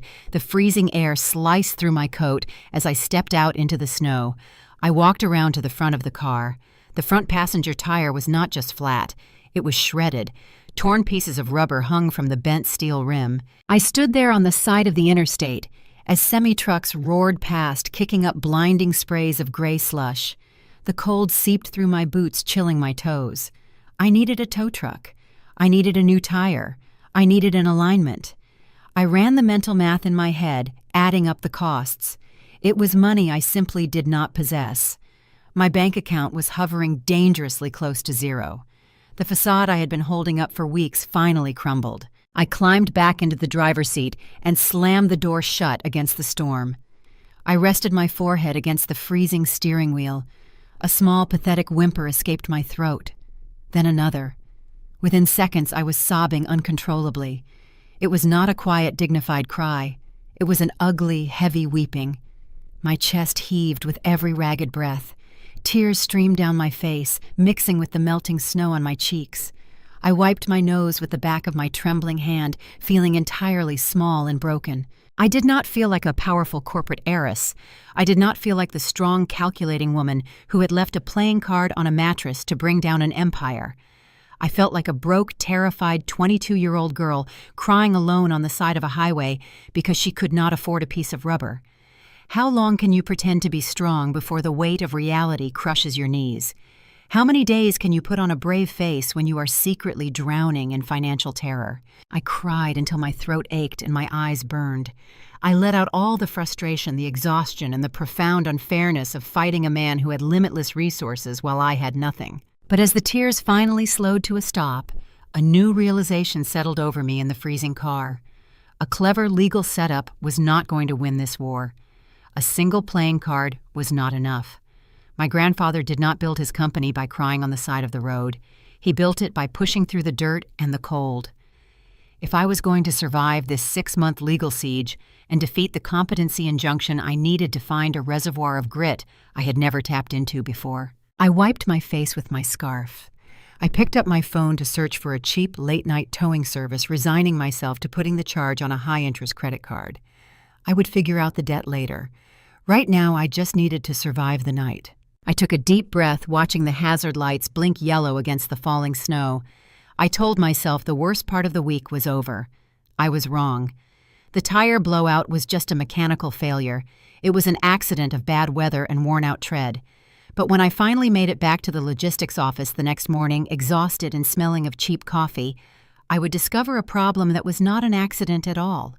I would sit down at my desk, log into the port management software, and realize that my freight schedules were being systematically altered by someone who knew exactly how to ruin my career. I arrived at the shipping office the morning after my tire blew out, feeling like a hollow shell.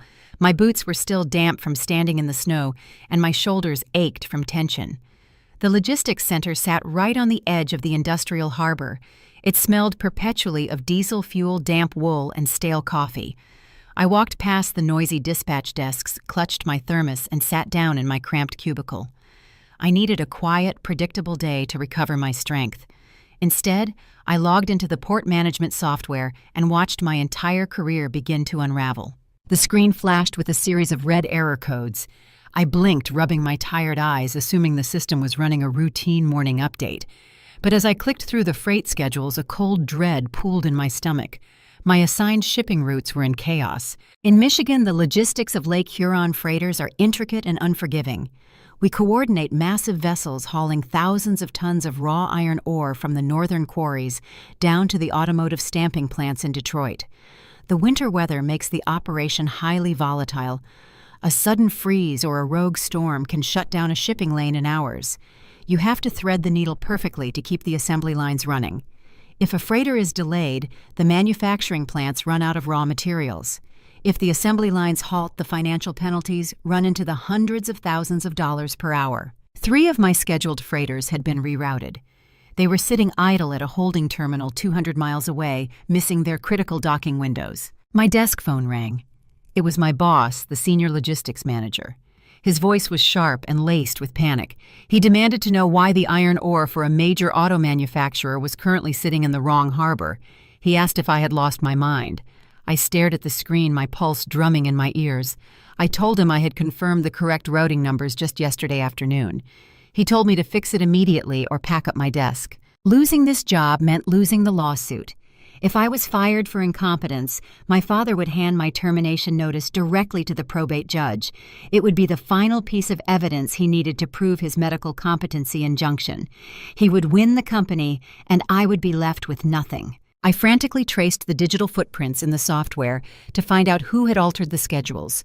The system showed that an override had been issued late last night by a port manager at the northern terminal. I did not know the man. I had never spoken to him. There was no logical reason for a senior port official to manually reroute my specific cargo without notifying dispatch. I dug deeper into the terminal directory looking for a contact number. That was when I saw his full name and a link to his professional biography. He sat on the board of directors for the Detroit Symphony Charity Gala. The Charity Gala. The exact same event my sister Lexi was supposed to headline. The realization hit me with the force of a physical blow. This was not a glitch. This was intentional sabotage. Lexi could not handle the tension fracturing our family. Her generalized anxiety made her desperate for harmony, but she was too terrified to ever confront our father. She knew Thomas was furious about the legal war, so instead of standing up to him, she chose the path of least resistance. She projected all her anxiety and fear onto me. She used her high society connections from the charity board to reach out to the port manager. She convinced him to mess with my cargo schedules. Lexi wanted me to fail. She was trying to get me fired to prove my father right. If I lost my job and lost the lawsuit, the family dynamic would snap back into place. Thomas would regain his power, and Lexi could go back to being the comfortable, protected golden child without any guilt. The betrayal stung worse than the freezing wind coming off the harbor. My father fighting me was expected. He was protecting his ego and his empire. But my own sister actively dismantling my only source of income was a knife to the back. She knew I was struggling. She knew I was barely paying my rent. Yet she leveraged her social network to push me off a financial cliff. A hot, blinding panic seized my chest. The walls of the cubicle felt like they were closing in. I could hear the dispatchers shouting on the phones around me, their voices blurring into a wall of noise. The fear of losing my job and failing my grandfather overwhelmed any sense of rational thought. I needed to fix the manifests, but the digital system was locking me out of the override commands. I stood up from my desk. My breathing was ragged. I marched out of the office and headed straight down the metal stairwell to the loading bay. I needed to find someone who could physically contact the freighters over the radio. I needed to stop the delay. I burst through the heavy steel doors into the loading bay. The noise of the dock was deafening. Forklifts beeped and heavy chains rattled against the concrete. The biting wind whipped across the water, stinging my face. I spotted a shift foreman wearing a bright orange safety vest, holding a radio and a clipboard. I rushed over to him, my professional composure entirely gone. I pointed at his clipboard and demanded to know why my vessels were being held. My voice cracked wildly, pitching up into a frantic, hysterical tone. I accused him of losing my manifests. I yelled that someone was deliberately ruining my shipments and he needed to fix it right now. I waved my hands, my words tumbling over each other in a frantic, unhinged rant. The foreman lowered his radio. He did not yell back. He just stared at me. His weathered face was etched with pure bewilderment.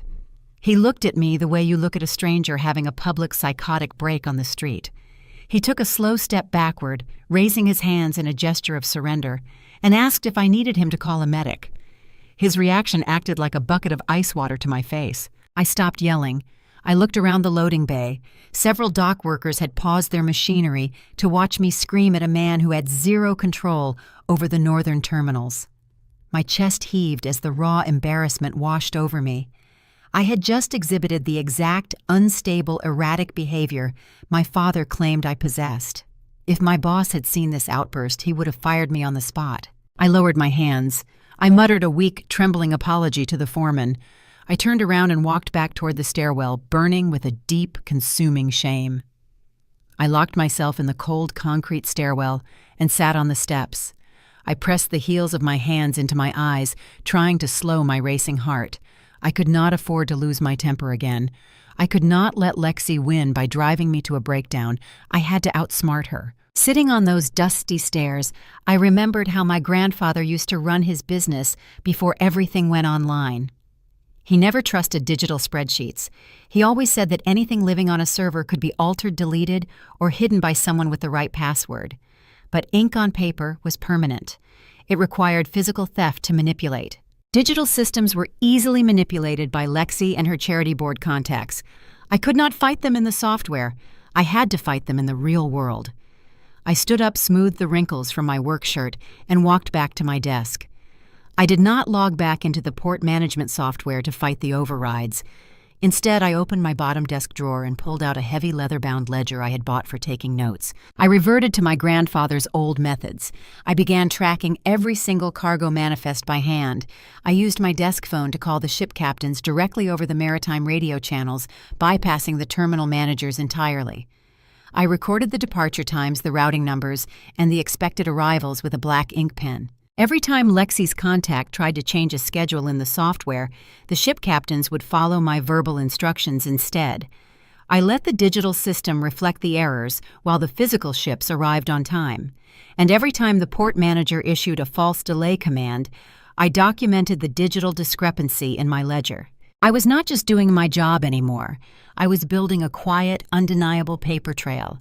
I was creating a meticulous record of intentional supply chain interference that pointed directly back to the terminal manager and, by extension, my sister.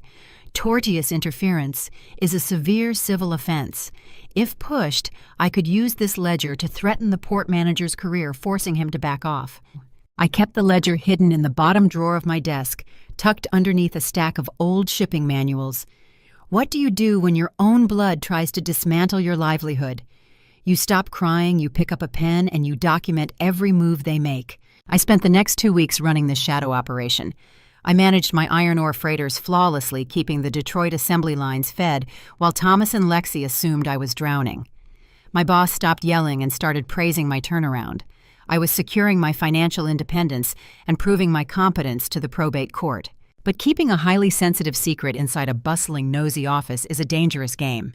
The stress of managing the physical ledger while hiding my family identity from my coworkers kept my nerves drawn tight.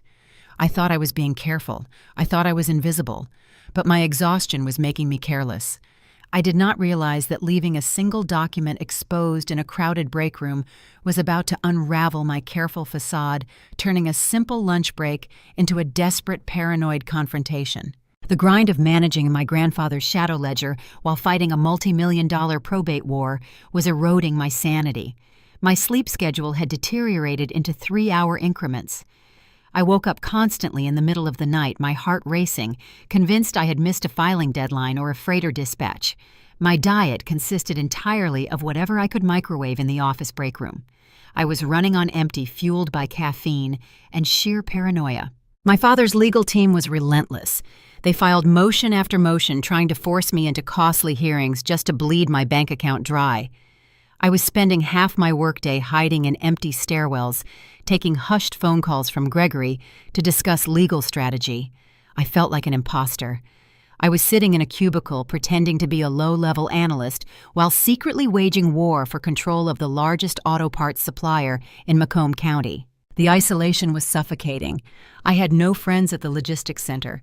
I kept everyone at arm's length, terrified that if they knew who my father was, they would report my legal battle to management. In the corporate world, drama is a liability. If human resources found out I was embroiled in a high-profile competency lawsuit, they might fire me just to avoid the bad press. I needed this job to prove my independence. I needed to maintain my cover. But hiding in plain sight was making me deeply paranoid. I needed to know if the office gossip mill was working with me or against me. I needed to know if anyone had figured out who I was. I decided to run a test. I printed out a redacted page of Gregory's legal brief regarding the competency injunction. It did not have my full name, but it mentioned the Harding Auto Supply Company and referenced a hostile takeover. I deliberately left the single sheet of paper sitting on the glass of the main office copier. I retreated to the small kitchenette attached to the break room and waited. I wanted to see who picked it up, who read it, and who they rushed to tell. The break room was a dismal space. The linoleum floor was peeling in the corners, and the air smelled like burned popcorn and ancient coffee grounds. I leaned against the counter, pretending to wash my thermos, watching the copier through the doorway. 10 minutes later, Sarah walked in. Sarah was a senior logistics coordinator who had been working the docks for 20 years. She was a tough, no-nonsense woman with prematurely graying hair and a voice roughened by years of yelling over diesel engines. She knew every ship captain on Lake Huron by their first name. Sarah approached the copier to grab her manifests.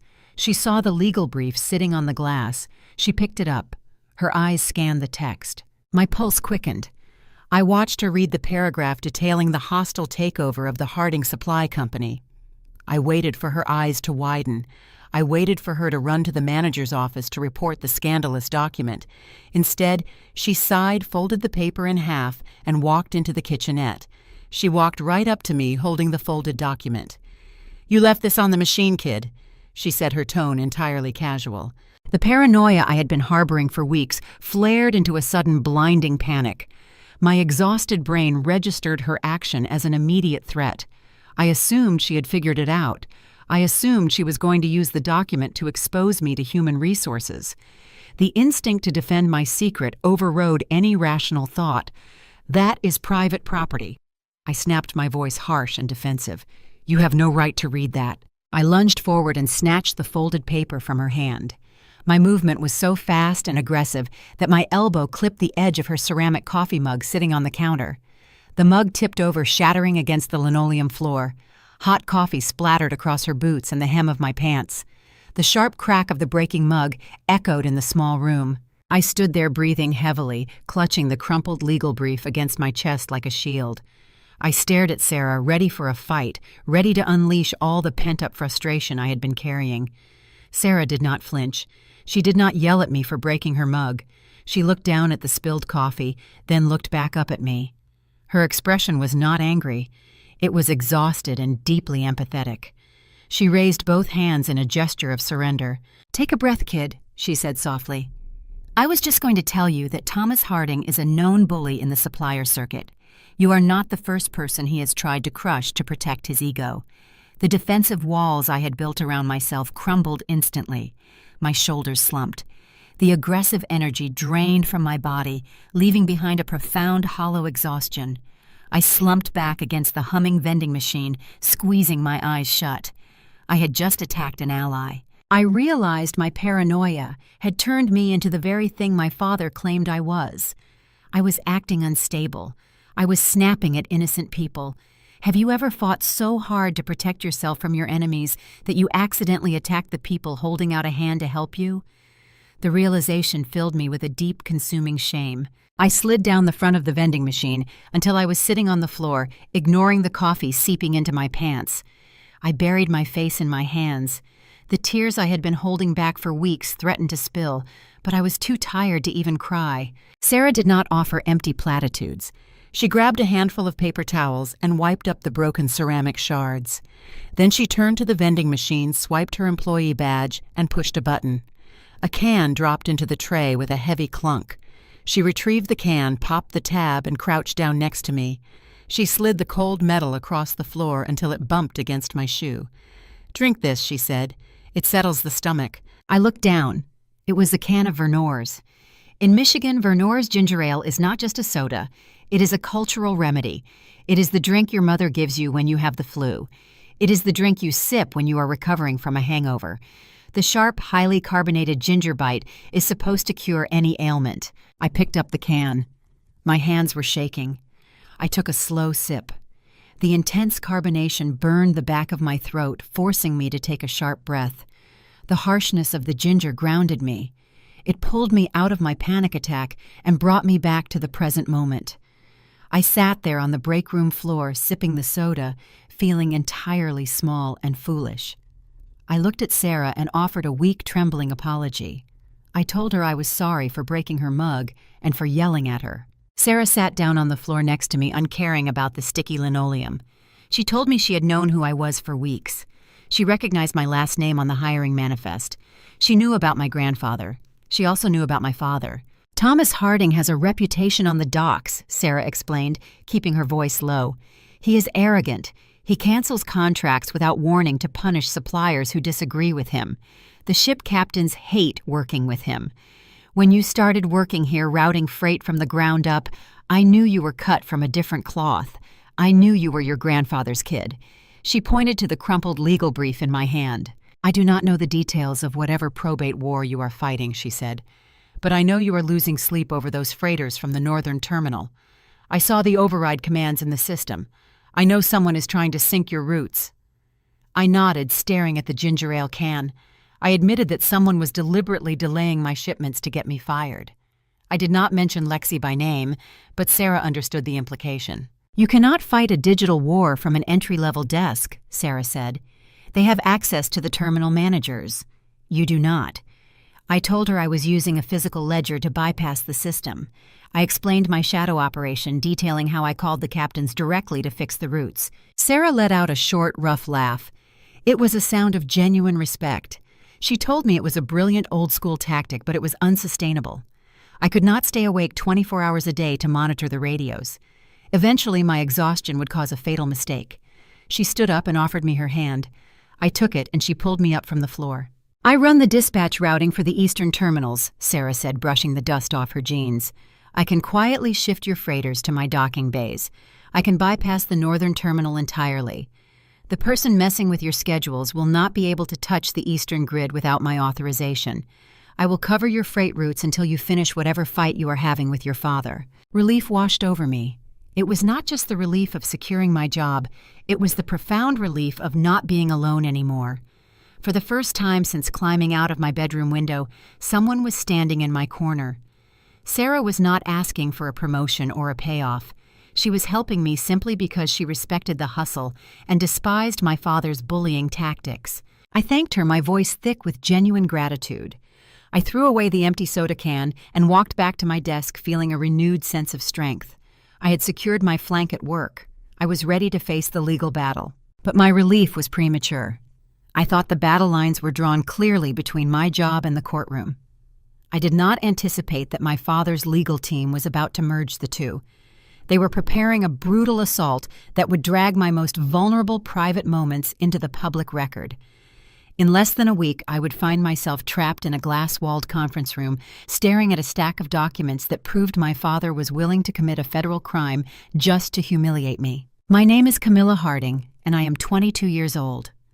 Month 4 of the discovery period dragged me from the gritty reality of the shipping docks into the sterile heart of downtown Detroit.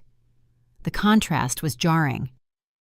I parked my rusting sedan in a dim underground structure and rode a high-speed elevator to the 42nd floor of a towering geometric skyscraper. The architecture in this part of the city was designed to intimidate. It was all sharp angles, polished steel, and floor-to-ceiling glass overlooking the icy currents of the Detroit River. Standing in the lobby of my father's legal firm, I felt like a small, insignificant speck. A paralegal escorted Gregory and me into a sprawling conference room. The space felt less like a meeting area and more like a terrarium. Glass walls enclosed us, offering no privacy from the associates walking past in the corridors. The air conditioning hummed with a low, oppressive chill that made the fine hairs on my arms stand up. I sat at a vast mahogany table, clasping my hands in my lap to hide their slight tremor. My father arrived 10 minutes later. He wore a bespoke navy suit and an expression of manufactured paternal concern. He did not look at me with anger today. He looked at me with pity. It was a calculated performance meant for the court reporter setting up her stenography machine in the corner of the room. Thomas brought his lead litigator, a man named Caldwell. Caldwell was sharp, clinical, and possessed the predatory patience of a shark circling wounded prey. He unpacked his leather briefcase with deliberate, agonizing slowness. The deposition began with standard procedural inquiries. Caldwell asked about my current employment, my living situation, and my daily responsibilities at the logistics center. I answered cleanly. I kept my voice steady, just as Gregory had coached me. I detailed my shadow ledger operation without revealing the specific sabotage, proving I was handling complex supply chain issues under extreme pressure. I thought I was holding my ground. I thought I was projecting the image of a stable, competent successor. Then Caldwell changed his angle of attack. He stepped away from the table and unbuttoned his suit jacket. He walked over to his briefcase and pulled out a thick manila folder holding a stack of pale yellow paper. He asked if I had ever experienced periods of severe emotional instability. I tightened my grip on my hands. I replied that I had dealt with normal collegiate stress, but nothing that impaired my daily functioning. Caldwell offered a thin, patronizing smile. He walked back to the mahogany table and slid the manila folder across the polished wood. It stopped mere inches from my folded hands. I recognized the letterhead printed at the top of the first page. It was the logo of a concierge family physician located in Grosse Pointe. During my sophomore year of college, the suffocating pressure of living under my father's expectations had driven me to seek help. I suffered from frequent panic attacks. I went to a campus counselor who recommended a mild anti-anxiety prescription.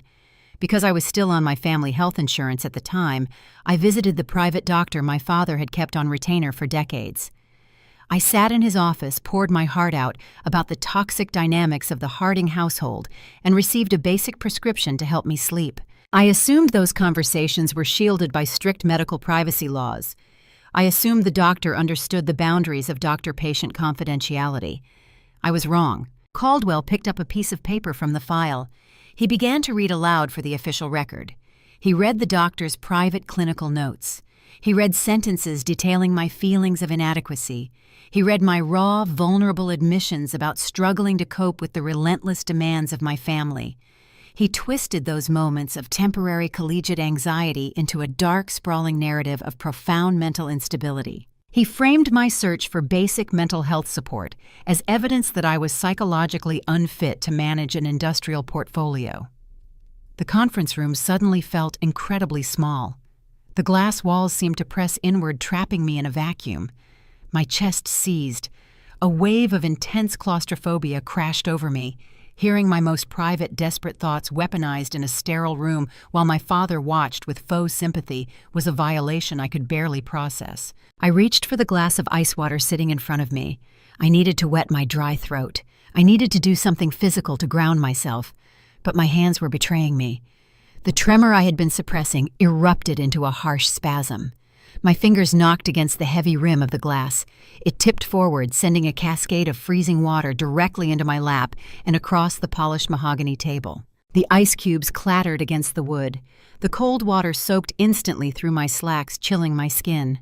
I gasped, scrambling to push my chair back. The legs scraped loudly against the floor. I grabbed a handful of paper napkins from the center of the table and began dabbing frantically at my clothes. My face burned with a searing, consuming humiliation. I looked entirely incompetent. I looked like a fragile, broken child who could not even handle a simple glass of water under pressure. I stuttered, my voice cracking as I stared at Caldwell. I said I did not give consent for those records. I said he had no right to read them. Caldwell looked down at me, his expression radiating smug victory. He informed me that the documents were acquired through a standard discovery subpoena regarding my medical history. He asked the court reporter to mark the therapy notes as Exhibit A for the competency injunction. My father leaned back in his chair, shaking his head slowly. The performance was flawless. He looked like a tragic patriarch mourning the inevitable collapse of his sick daughter. But beneath my stuttering protests, beneath the frantic dabbing at my soaked clothes, a different reality was taking shape. The clumsiness was genuine. The intense panic and the profound embarrassment were real. Spilling the water was a messy, humiliating accident, but allowing them to introduce those specific documents into the official record was a calculated, deliberate choice. Gregory and I had anticipated this exact ambush. We knew Thomas had a close relationship with the concierge doctor. We suspected the physician might bypass the Health Insurance Portability and Accountability Act to please his wealthiest client. Handing over private therapy notes without a signed patient release form is not a simple breach of etiquette. It is a severe federal violation. If I had objected early, if Gregory had filed a motion to suppress the documents before the deposition began, Thomas would have withdrawn them. He would have hidden his tracks. We needed his legal team to formally introduce the stolen records. We needed Caldwell to read them aloud. We needed the court reporter to type every single word into the unbreakable permanent transcript of a legal proceeding. I had to ask myself a brutal question while sitting in that freezing chair. Is it worth enduring severe public embarrassment to secure an airtight federal trap? Is it worth looking like a fragile fool for 5 minutes to gain the leverage needed to end a 6-month legal siege? The answer was yes. I kept my head down, playing the part of the defeated victim. I let Caldwell finish his ruthless line of questioning. I let him submit every page of the stolen medical file into evidence. Beside me, Gregory sat perfectly still. He did not object. He did not raise his voice to defend me. He simply watched the court reporter mark the documents as Exhibit A. Then Gregory picked up his silver fountain pen. He tapped it against his legal pad. Once, twice. It was our prearranged signal. The trap had snapped shut. Thomas and his high-priced lawyers packed their briefcases, fully convinced they had broken me. They thought they had secured the final piece of evidence required to win the medical competency injunction. They walked out of the glass-walled conference room, radiating triumph, completely unaware they had just handed us the exact weapon we needed to dismantle their entire case. I walked out of the towering skyscraper wearing damp slacks, shivering in the cold Detroit air. The deposition was a monumental strategic victory, but the emotional toll was heavy. I had traded my dignity for leverage. I was winning the corporate war, but the financial strain of the legal battle was bleeding me dry. The harsh reality of my situation was about to catch up with me in a very tangible way. As I walked toward my rusting sedan in the underground parking structure, I knew the bitter Michigan winter was not finished testing my endurance. My car required urgent maintenance to survive the coming snowstorms, and my bank account was running dangerously low. This financial desperation would soon lead to a startling, confusing interaction with the one person I thought I had left behind for good, my sister Lexi. The transition from November to December in Michigan is a harsh, unforgiving process. The bright autumn leaves rot into a slick brown sludge along the gutters, and the temperature drops with a biting edge that cuts right through your winter coat. But the real threat to anyone living paycheck to paycheck in the Detroit metro area is the salt. The city trucks blanket the roads in heavy rock salt to melt the frequent ice storms. That salt eats away at exposed metal with a relentless hunger. If you do not winterize your vehicle, the undercarriage will rust out before spring arrives. My rusted sedan was already struggling to survive the daily commute to the shipping docks. The tread on my tires was dangerously thin. Every time I drove over a patch of black ice on Interstate 75, the steering wheel shimmied in my hands. I needed a set of heavy-duty snow tires and a professional rust-proofing treatment just to keep the car street legal. But my bank account was running dry. Every spare dollar I earned routing freight went straight into Gregory Harrison's legal retainer. The medical competency injunction filed by my father was bleeding me dry. I had to choose between paying for a reliable vehicle or paying for the lawyer who was shielding me from ruin. I chose the lawyer. I kept driving the dangerous car, praying the tires would hold together for just one more week. The stress of the financial squeeze left me simmering with a cold, hard resentment. The recent deposition was fresh in my mind. My father had sat in that glass-walled conference room and weaponized my most private therapy records. He broke federal privacy laws just to paint me as an unstable child. I knew we had trapped him by letting the documents enter the official record, but the emotional violation still stung deeply. I wanted to strike back. I could not confront my father directly without jeopardizing the ongoing discovery period. But I knew exactly how to rattle his foundation. I decided to target the weakest pillar in the Harding household. I decided to target my sister. Despite the corporate sabotage she orchestrated at the docks, the bond of sisterhood is a messy, complicated knot. Lexi was not a calculating mastermind. She was a fragile woman terrified of losing our father's approval. I knew her anxiety was a delicate house of cards. I also knew that she hated legal trouble. Sitting in my freezing car during a lunch break, I downloaded a secure encrypted messaging app. I typed out a short factual message to Lexi. I did not yell at her for messing with my freight routes. I did not call her names. I simply outlined the exact federal penalties for the Health Insurance Portability and Accountability Act violations our father had just committed. I detailed the potential prison time for the concierge doctor who leaked the files. I mentioned that anyone who conspired to use those stolen medical records in a court of law could face severe federal conspiracy charges. I hit send and deleted the app from my phone. It was a cruel tactic. I knew the mere mention of federal prison would send Lexi into a quiet, suffocating spiral of panic. I wanted her to realize that tying her boat to our father's sinking ship was a fatal mistake. I wanted her to feel a fraction of the fear I felt every single day. 2 days later, the ominous clanking noise in my car engine grew too loud to ignore. I had no choice but to take the sedan to a cheap independent mechanic near the industrial district. The garage smelled of motor oil, melting snow, and old exhaust fumes. The mechanic wiped his greasy hands on a rag and told me he needed to keep the car overnight to mount the snow tires and apply the undercoating. I handed over the keys with a heavy heart.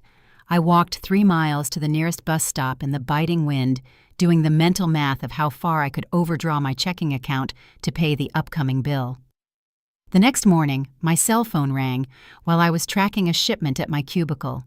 It was the auto shop. I braced myself for a devastating estimate. I held my breath waiting for the mechanic to tell me I owed him $1,000. Instead, the gruff voice on the other end of the line told me the car was ready for pickup. He then added a sentence that made my mind go blank.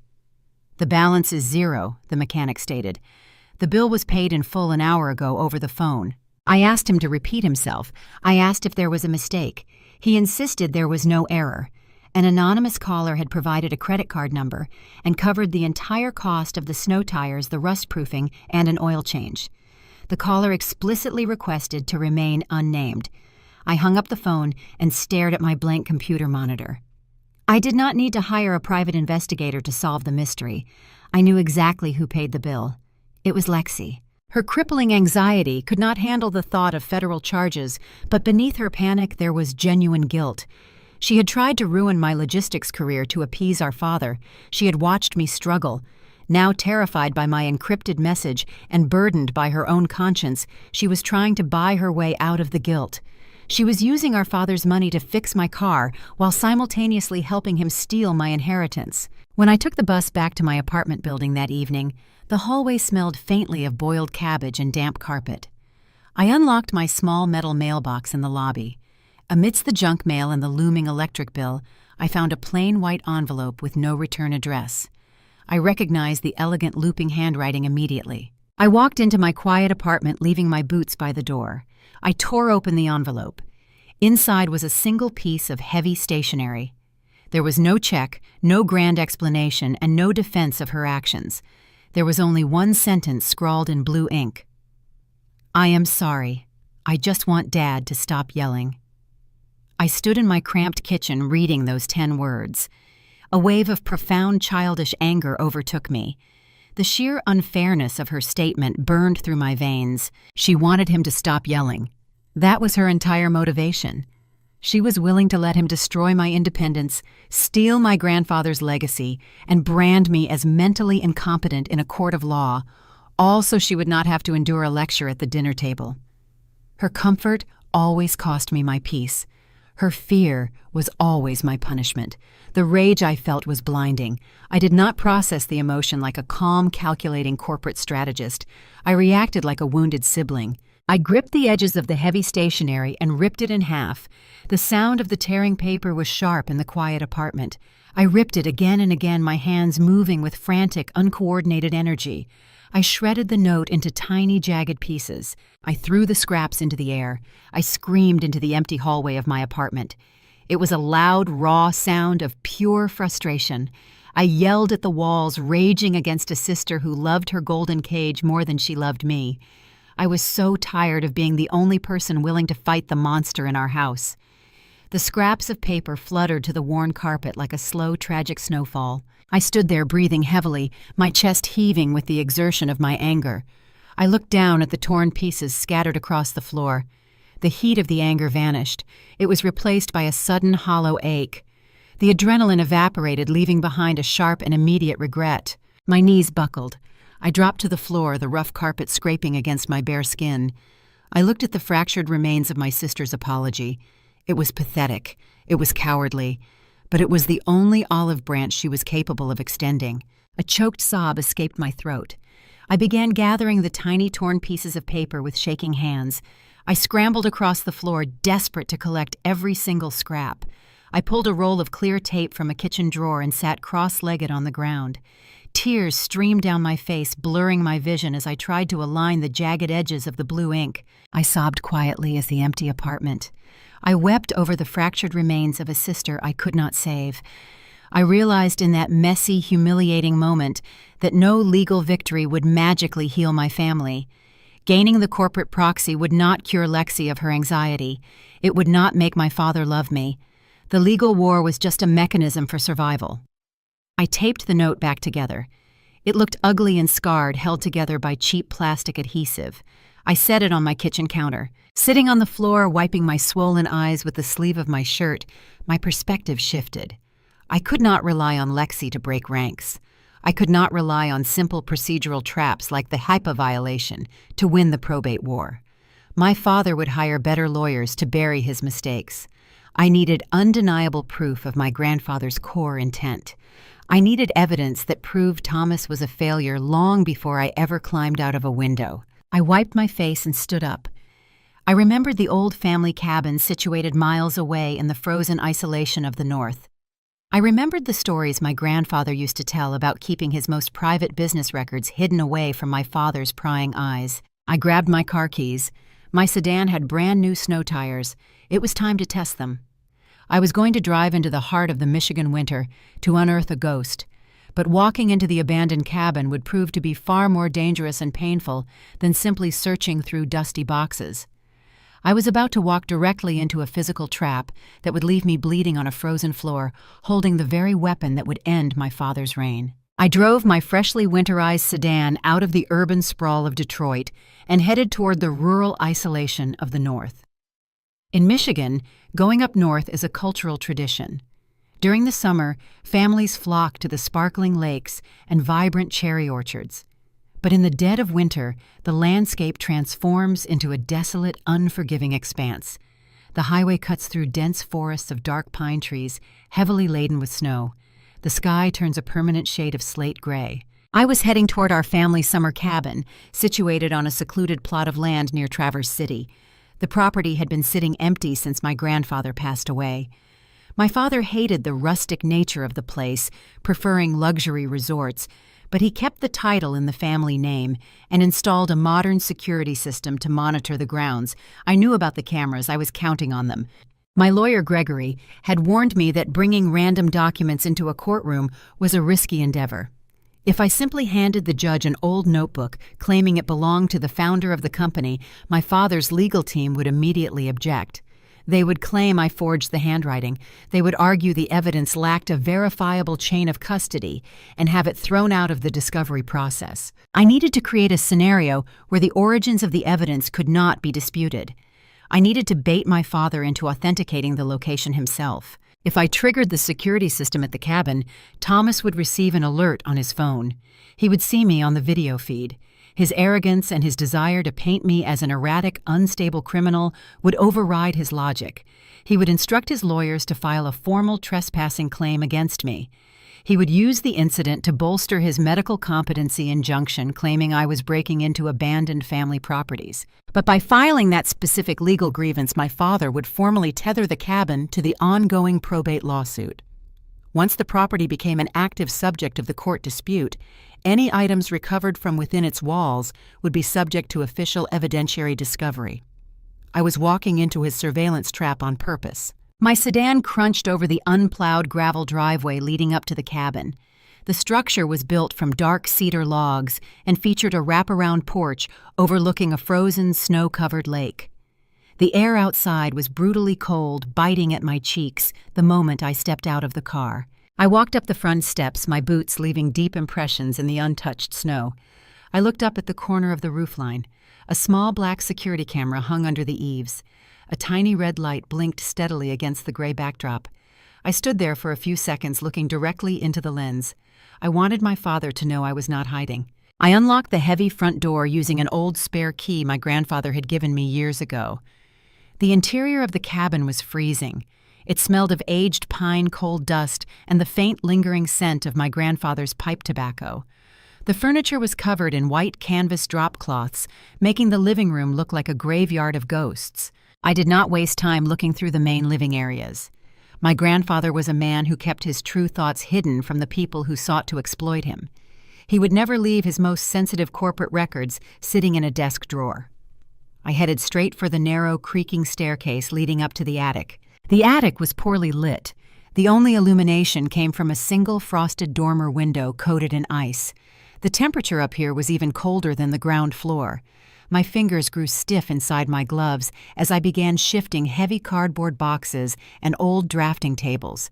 I moved toward the back corner of the room, dragging a heavy crate filled with obsolete automotive blueprints. The floorboards beneath my feet groaned under the shifting weight. I took a step backward to gain better leverage. I did not test the stability of the wood before shifting my entire body weight onto my right foot. A sharp, deafening crack echoed through the dusty attic. The aged, rotting floorboard gave way instantly. My right leg plunged straight through the splintered wood, dropping me thigh-deep into the dark cavity between the ceiling joists. The jagged edges of the broken timber scraped fiercely against my shin, tearing through my denim jeans and slicing into my skin. I shrieked. The sudden, intense pain radiated up my leg. I lost my balance and collapsed backward onto the dusty floor, my right leg still trapped in the jagged hole. I sat there in the freezing dirt, clutching my knee, and began swearing loudly. A string of raw, undignified profanities echoed through the empty cabin. I did not look like a sleek, calculating corporate strategist. I looked ridiculous. I was covered in cobwebs, freezing cold and bleeding from a clumsy accident. Blood began to seep through the torn fabric of my pants, trickling down toward my boot. I took several deep, ragged breaths, forcing myself to push through the stinging pain. I grabbed the edges of the broken floorboard and carefully pulled my leg out of the cavity. My shin throbbed with a dull, burning ache. I leaned forward to inspect the damage to the floor. As I peered into the dark space between the wooden joists, a glint of dull metal caught the dim light filtering through the frosted window. Resting carefully on top of the fiberglass insulation was a heavy steel lockbox. I ignored the pain in my leg. I reached down into the dusty cavity and hauled the heavy box up onto the attic floor. The lock was a simple vintage padlock. I grabbed a rusted flathead screwdriver from an old workbench nearby and pried the hasp until the metal snapped. I opened the lid. Inside lay 3 leather-bound journals. The covers were worn and softened by decades of use. I pulled the first journal from the box and opened it to a random page. I recognized the sharp, precise handwriting immediately. It was my grandfather's script. I sat cross-legged on the freezing floor, ignoring the blood drying on my skin, and began to read. These were not diaries of a sentimental old man. They were the unvarnished, meticulous observations of a corporate founder assessing the empire he was leaving behind. The entries detailed decades of my father's failures.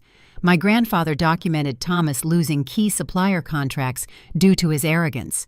He wrote about Thomas alienating the most experienced factory foreman because he refused to listen to advice from the floor. He noted how Thomas used authoritarian bluster to mask his deep insecurity. My grandfather did not write these words as insults. He wrote them as factual business assessments. Reading them, I finally understood the origin of my father's suffocating control. Thomas knew he was inadequate. He knew his own father saw through his pristine suits and country club memberships. My father acted like a tyrant at home because it was the only place he could successfully pretend to be a king. I opened the final journal in the box dated just months before my grandfather died. I traced my finger over a specific paragraph written in bold, deliberate strokes. The entry discussed the future of the voting shares.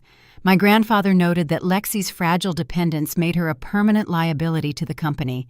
Then he wrote about me. Camilla has the grit of the Great Lakes, the entry read. She knows how to navigate the cold. Thomas will try to crush her because her independence terrifies him. The trust is her shield. The air in the attic suddenly felt heavy. A tight, painful knot in my throat finally broke. I slumped forward, clutching the leather journal against my chest. I wept. I cried in the dusty, freezing attic surrounded by cardboard boxes and broken wood. This was no longer just a legal maneuver. This was not just a technicality I exploited at a Thanksgiving dinner. It was a profound mandate. The only man in my family who truly saw my worth had spent his final days designing an intricate armor to protect me from his own son. He chose me to steer the ship. How hard will you fight when you realize someone believed in you before you even believed in yourself? I wiped the tears from my dirt-streaked face. The profound sense of validation washed away the fear that had been haunting me for months. I did not care about the medical competency injunction anymore. I did not care about my father's high-priced litigators. I was holding the weapon that would dismantle his entire narrative. I packed the leather journals into my bag. I limped down the stairs, favoring my uninjured leg. I walked out the front door, looking up at the blinking security camera one last time, and locked the cabin behind me. I drove south toward Detroit, feeling a renewed, unstoppable determination. I had the evidence. The trap was set. My father was undoubtedly calling his lawyers to report my trespassing at this exact moment. But my triumphant journey home would end in a harsh, grinding reality check. I pulled my sedan into a brightly lit gas station near the city limits to refill my tank. The biting wind whipped across the pumps as I slid my debit card into the payment reader. The screen flashed a red error message.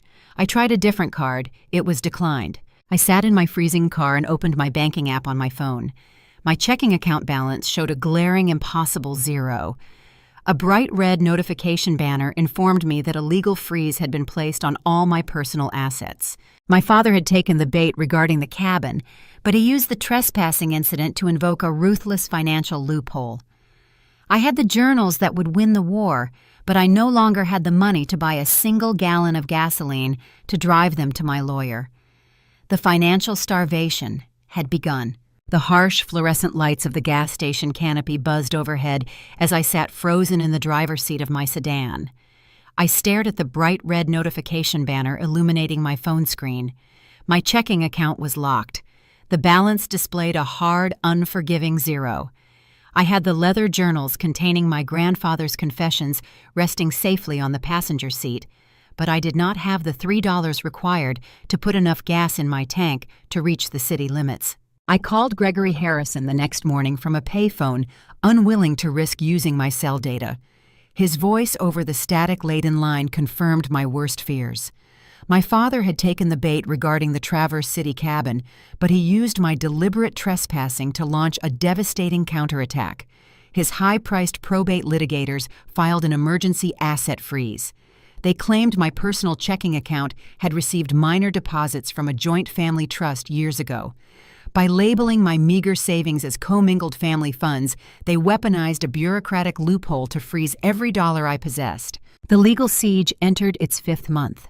The adrenaline that fueled my escape from the Grosse Pointe estate wore off, replaced by a grinding, suffocating anxiety. Battling a millionaire in court is not a glamorous corporate thriller. It is a war of financial attrition. The strategy my father employed was simple and brutal. He wanted to starve me out. He knew I held the voting proxy for the auto parts supply company, but until the probate judge lifted the medical competency injunction, that proxy was just a worthless piece of paper. Thomas intended to drain my resources until I crawled back home begging for an allowance and surrendering my grandfather's legacy in exchange for a warm meal. My daily existence devolved into a frantic exercise in basic survival. I hoarded the meager paychecks I earned routing freight at the shipping docks, but the money vanished faster than I could deposit it. I lived on a diet dictated entirely by the loose change I could scrape from the bottom of my purse. In Detroit, survival food means visiting a local Coney Island. These diners are cultural institutions scattered across the metro area, identifiable by their faded neon signs and the constant smell of grilling meat and frying onions. For a handful of quarters, I could buy a classic Coney dog, a natural casing frankfurter tucked into a steamed bun, buried under a heavy ladle of thick, beanless chili sauce, sharp mustard, and diced white onions. I sat in those vinyl booths late at night, letting the greasy warmth of the food trick my stomach into feeling full. I drank the free tap water and stared out the diner windows at the freezing rain, doing relentless mental math. I had to make a terrifying choice. Gregory needed his legal retainer replenished. He required a substantial injection of cash to officially file my grandfather's Traverse City journals into the evidentiary record. If I failed to pay the lawyer, the journals would sit in a desk drawer useless. If I paid the lawyer, I could not pay my landlord. I chose the lawyer. I stopped paying the rent on my cramped apartment. I funneled my entire logistics paycheck directly into Gregory's escrow account. I sacrificed my own shelter to keep my legal shield intact. The consequences arrived swiftly. Bright pink eviction warnings appeared taped to my apartment door. I ripped them down my hands, trembling, and shoved them into the garbage. I ignored the relentless knocking of the property manager. I lived in a constant state of hypervigilance, flinching every time a footstep echoed in the hallway outside my unit. The financial starvation stripped away my dignity one layer at a time. The breaking point occurred on a bleak Tuesday afternoon. I needed to drive to the shipping docks for my afternoon shift. Maintaining my employment was the only way to prove my financial independence and defeat the competency injunction. But the gas needle in my sedan was resting below the empty line. I turned my apartment upside down.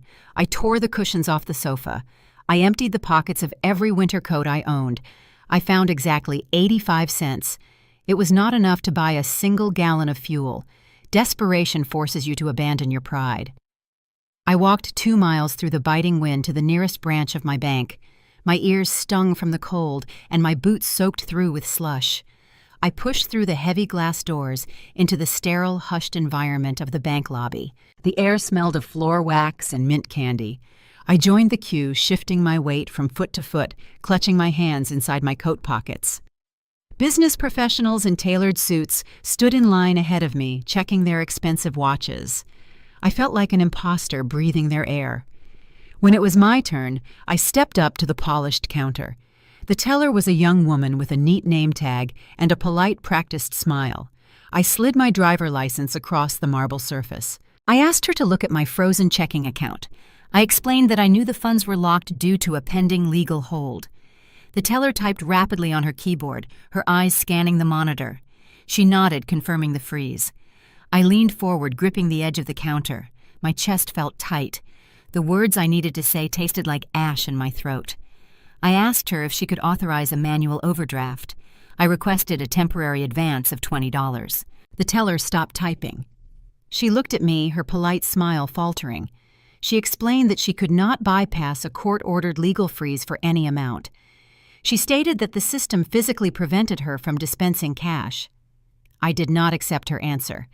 The panic of losing my job overrode my sense of decorum.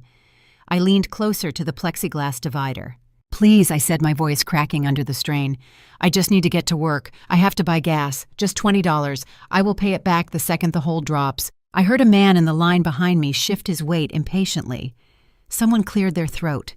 The heat of profound embarrassment rushed up my neck, setting my face on fire. I was a grown woman holding the corporate proxy to a sprawling industrial empire, standing in a quiet bank lobby, begging a stranger for the price of a cheap meal. The teller looked at me with deep, unmistakable pity. It was the worst look a person can receive. It strips away whatever armor you have left. "I am so sorry," she whispered, her voice softening. "I truly cannot override the system." I stared at her for a long second, my vision blurring with unshed tears. The humiliation burned hot in my throat. I nodded once, unable to speak. I took my driver license from the counter, turned around, and walked toward the exit. I kept my eyes fixed on the floor tiles, refusing to look at the line of customers who had just witnessed my desperation. I pushed through the glass doors and stepped back out into the freezing Michigan wind. I walked the 2 miles back to my apartment building. My legs felt like lead. The irony of my situation was a cruel joke. I possessed documents that proved I inherited control of a multi-million-dollar auto parts supplier. I had the power to steer cargo freighters across the Great Lakes. Yet I was checking the couch cushions for loose change just to survive the week. This is the ugly, grinding reality of poverty. It takes your grand strategic plans and reduces them to a frantic hunt for quarters. My father knew exactly what he was doing. He was breaking my spirit without ever raising his voice. When I reached my apartment, a new pink eviction notice was taped to the door. I did not bother tearing it down. I unlocked the deadbolt and stepped inside the cold, dark living room. My cell phone rang on the kitchen counter. I saw Gregory's name on the caller ID.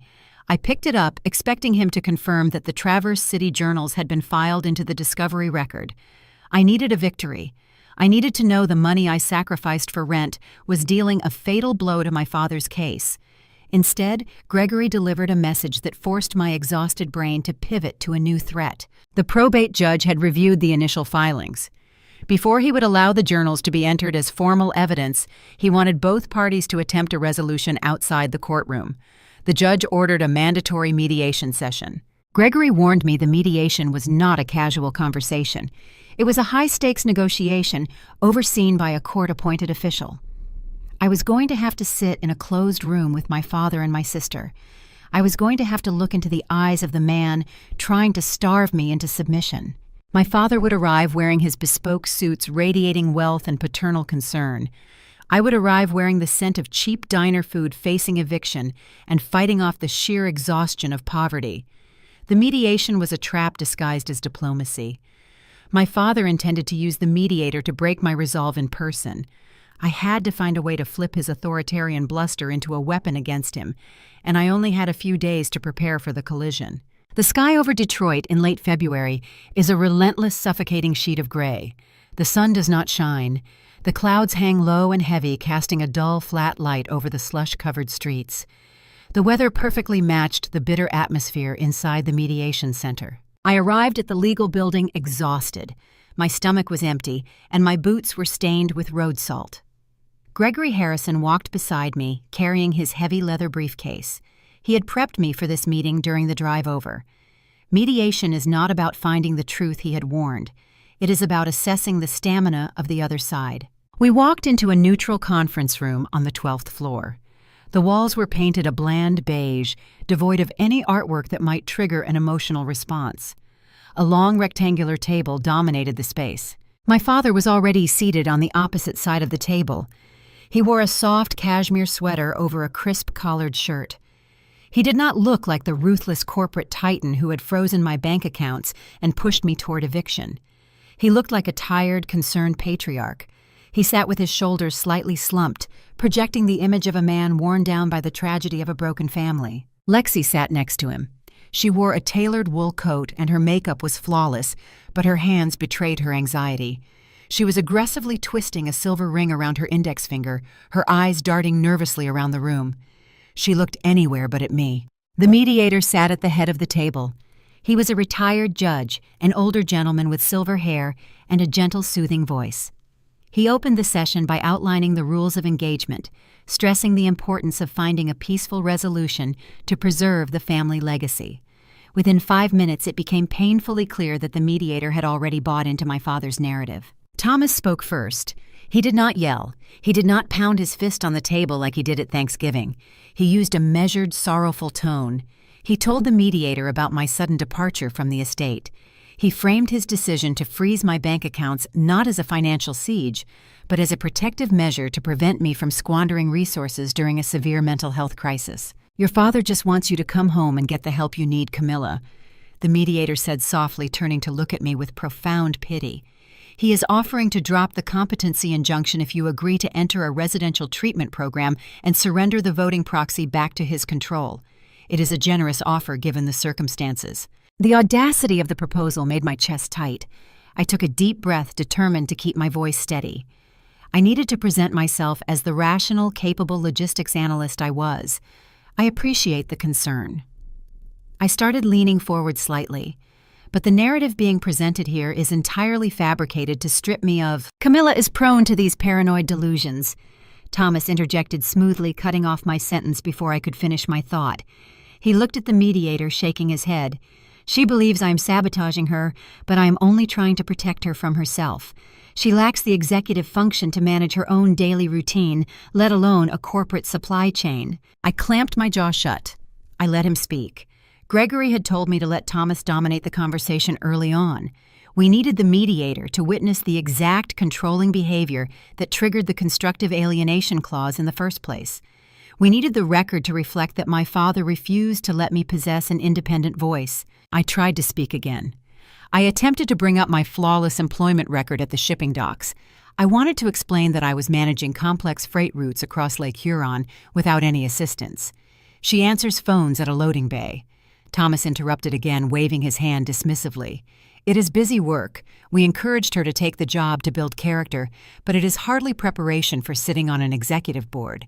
She is overwhelmed. You can see it in her posture." My heart began to hammer against my ribs.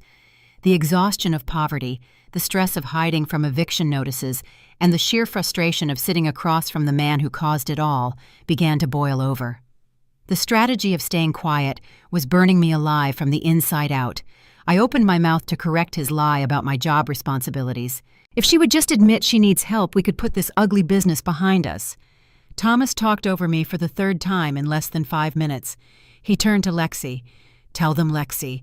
Tell them how erratic she has been." Lexi froze. She stopped twisting her ring. She stared down at the mahogany table, her breathing shallow and fast. She mumbled something barely audible, a weak agreement that satisfied my father, but offered no real substance. The mediator nodded sympathetically at Thomas. He turned back to me, preparing to deliver another gentle lecture about accepting parental guidance. My patience shattered. The calculated strategy Gregory and I had discussed evaporated in a blinding flash of resentment. "Stop talking for me!" I yelled. My voice was not steady. It was loud, harsh, and cracking with pure, unadulterated anger. The sudden volume shocked the room into silence. I gripped the heavy plastic ballpoint pen I had been using to take notes. The frustration vibrating in my muscles demanded a physical release. I threw the pen across the conference room with all the strength I could muster. The pen flew over the table, sailing past my father's head. It struck the bland beige wall behind him with a sharp, violent crack. The plastic casing shattered, sending the ink cartridge clattering onto the carpet. The silence that followed was suffocating. I sat there, my chest heaving, my hands shaking uncontrollably. The heat of immediate regret flushed my face. Lexi flinched, pulling her arms tight against her sides. My father did not flinch. He slowly turned his head to look at the broken pen on the floor, then turned his gaze back to me. A slow, patronizing smile spread across his face. He looked at the mediator. He did not say a word. He did not need to. His expression said everything. "Look at her. Look at the unstable, erratic child I am trying to save." The mediator let out a long, heavy sigh. He shifted his posture, pulling away from the table. He looked at me with a mixture of alarm and deep disappointment. It was the exact look my father wanted him to have. I slumped back in my chair. A sickening wave of failure washed over me. I had lost my cool. I had broken character. I had just provided them with a visceral, undeniable demonstration of the erratic behavior they claimed I possessed. I had played right into his hands. My father leaned forward, resting his forearms on the table. He prepared to deliver his final crushing demand to the mediator. He was going to use my outburst to shut down the negotiation and secure the competency injunction. But as Thomas opened his mouth to speak, Gregory Harrison finally moved. My lawyer did not scold me for throwing the pen. He did not apologize for my behavior. He simply unlatched his leather briefcase. The metallic click of the brass locks echoed loudly in the quiet room. Gregory reached into the bag and pulled out 2 thick manila folders. He placed them on the table. He did not slide them over gently. He pushed them across the polished mahogany with a firm, deliberate shove. They stopped directly in front of the mediator. "My client is frustrated, understandably," Gregory said. His voice was cool level and possessed the cutting edge of a seasoned litigator who had just grown tired of playing games. The mediator glanced down at the folders, confused. "Frustration does not excuse physical outbursts in this setting, counsel. My client is frustrated because she is being lectured on mental stability by a man currently under federal investigation for medical privacy violations," Gregory stated, ignoring the mediator's reprimand. The smug, patronizing smile vanished from my father's face instantly. Gregory tapped the first folder. That file contains the formal complaint lodged with the Department of Health and Human Services. It details how Thomas Harding conspired with a private physician to illegally procure and weaponize my client's protected therapy records during a sworn deposition. The Federal Review Board has already initiated their inquiry. Thomas sat rigid. The color drained from his cheeks. His lawyers had assured him the deposition stunt was a calculated risk that would pay off. They did not anticipate Gregory escalating the HIPAA violation into a full-scale federal investigation. Gregory did not stop. He tapped the second folder. The leather-bound Traverse City Journals sat heavily inside the manila envelope. "And this file contains the handwritten authenticated journals of the company founder." Gregory continued, his voice echoing in the tense room. "Journals which explicitly detail decades of Thomas Harding's gross mismanagement, poor corporate strategy, and the founder's explicit intent to use the trust to shield the company from his son's incompetence." The air in the room shifted, the power dynamic inverted in a matter of seconds. The mediator stopped looking at me with pity. He looked at the folders, then looked at my father with sudden sharp scrutiny. Lexi began twisting her ring so hard I thought it would cut into her skin. She stared at our father, terrified by the sudden collapse of his authority. Thomas stared at the folders. He swallowed hard.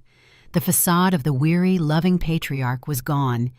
In its place was a terrified man, realizing the legal siege he had engineered was about to blow up in his face. Gregory leaned back in his chair, folding his hands over his stomach. He looked at my father with cold, professional detachment. "We are not here to discuss my client surrendering her proxy," Gregory stated. "We are here to discuss the terms of your surrender before these federal investigations become public knowledge on the Detroit supplier circuit." The real fight had just begun. The mediation session was no longer a trap designed to break my spirit. It was an execution. But pushing my father into a corner meant forcing him to abandon his legal strategy and resort to emotional warfare. He realized he could not win the corporate battle using lawyers. He needed to change the battlefield entirely. He was about to demand a private conversation without the attorneys present. He was going to use decades of family guilt to manipulate me, leading to a confession that would force me to confront the ugly, pathetic truth about the man I had been fighting all my life. The thick manila folders containing the HIPAA violation complaint and the Traverse City Journals sat like unexploded ordnance on the mahogany table. The mediator stared at the documents, the color draining from his face, as he realized the depth of the deception my father had orchestrated. Gregory Harrison sat perfectly still, emanating the quiet, lethal confidence of a litigator who had just checkmated his opponent. Thomas Harding looked down at the table. His bespoke suit suddenly seemed too large for his frame. The commanding presence he usually wielded over assembly lines and dinner tables had evaporated. He looked lost. Lexi was hyperventilating beside him. The mention of a federal investigation involving the Department of Health and Human Services was too much for her fragile anxiety to process. She pushed her chair back, the legs screeching against the floor, and fled the conference room without saying a word. The heavy door clicked shut behind her. The mediator cleared his throat, adjusting his glasses. He looked at Thomas, then at Gregory. He stated that given the severity of the new evidence, he needed to call a formal recess to consult with the probate judge regarding the legality of continuing the mediation. Before the mediator could stand up, I raised my hand. My voice was shaky, lacking the polished edge Gregory had coached me to use. "I want 5 minutes alone with my father," I said. "Off the record. No lawyers, no mediators." Gregory frowned, leaning toward me to whisper a warning. He did not want me speaking to Thomas without legal counsel present. He feared my father would manipulate the conversation or twist my words into a verbal agreement we could not retract. I shook my head. I placed my hand over Gregory's arm, silently insisting. I had played the strategic game for 8 grueling months. I had endured the financial starvation, the eviction notices, and the public humiliation of the deposition. I needed to lower his defenses. I needed to see the man behind the litigation. Gregory studied my face for a second. He nodded once, packed his silver pen, and stood up. He motioned for the mediator to follow him out. The door closed, leaving just the two of us in the sprawling beige conference room. The silence stretched between us. I did not speak first. I let the weight of the federal investigation and the exposed journals hang in the air. Thomas sat heavily in his leather chair. He did not look at me. He stared at his manicured hands resting on the table. For the first time in my life, he looked every bit of his 52 years. The gray at his temples seemed more pronounced. The lines around his mouth were deeply etched with exhaustion. Without his lawyer's whispering strategy into his ear, the authoritarian mask slipped entirely. He was not a calculating mastermind plotting my demise. He was just a man watching his empire crumble. "I just wanted to keep the legacy alive," Thomas muttered. His voice was not the booming baritone he used to scold me at Thanksgiving. It was quiet, ragged, and hollow. Maintaining a generational auto manufacturing legacy in Detroit is a crushing burden. The city's industrial history is built on stories of rugged founders who forged empires from nothing. My grandfather was a legend on the factory floor. He started the stamping plant with salvaged equipment and built a supply chain that fed the massive assembly lines of the big 3 automakers.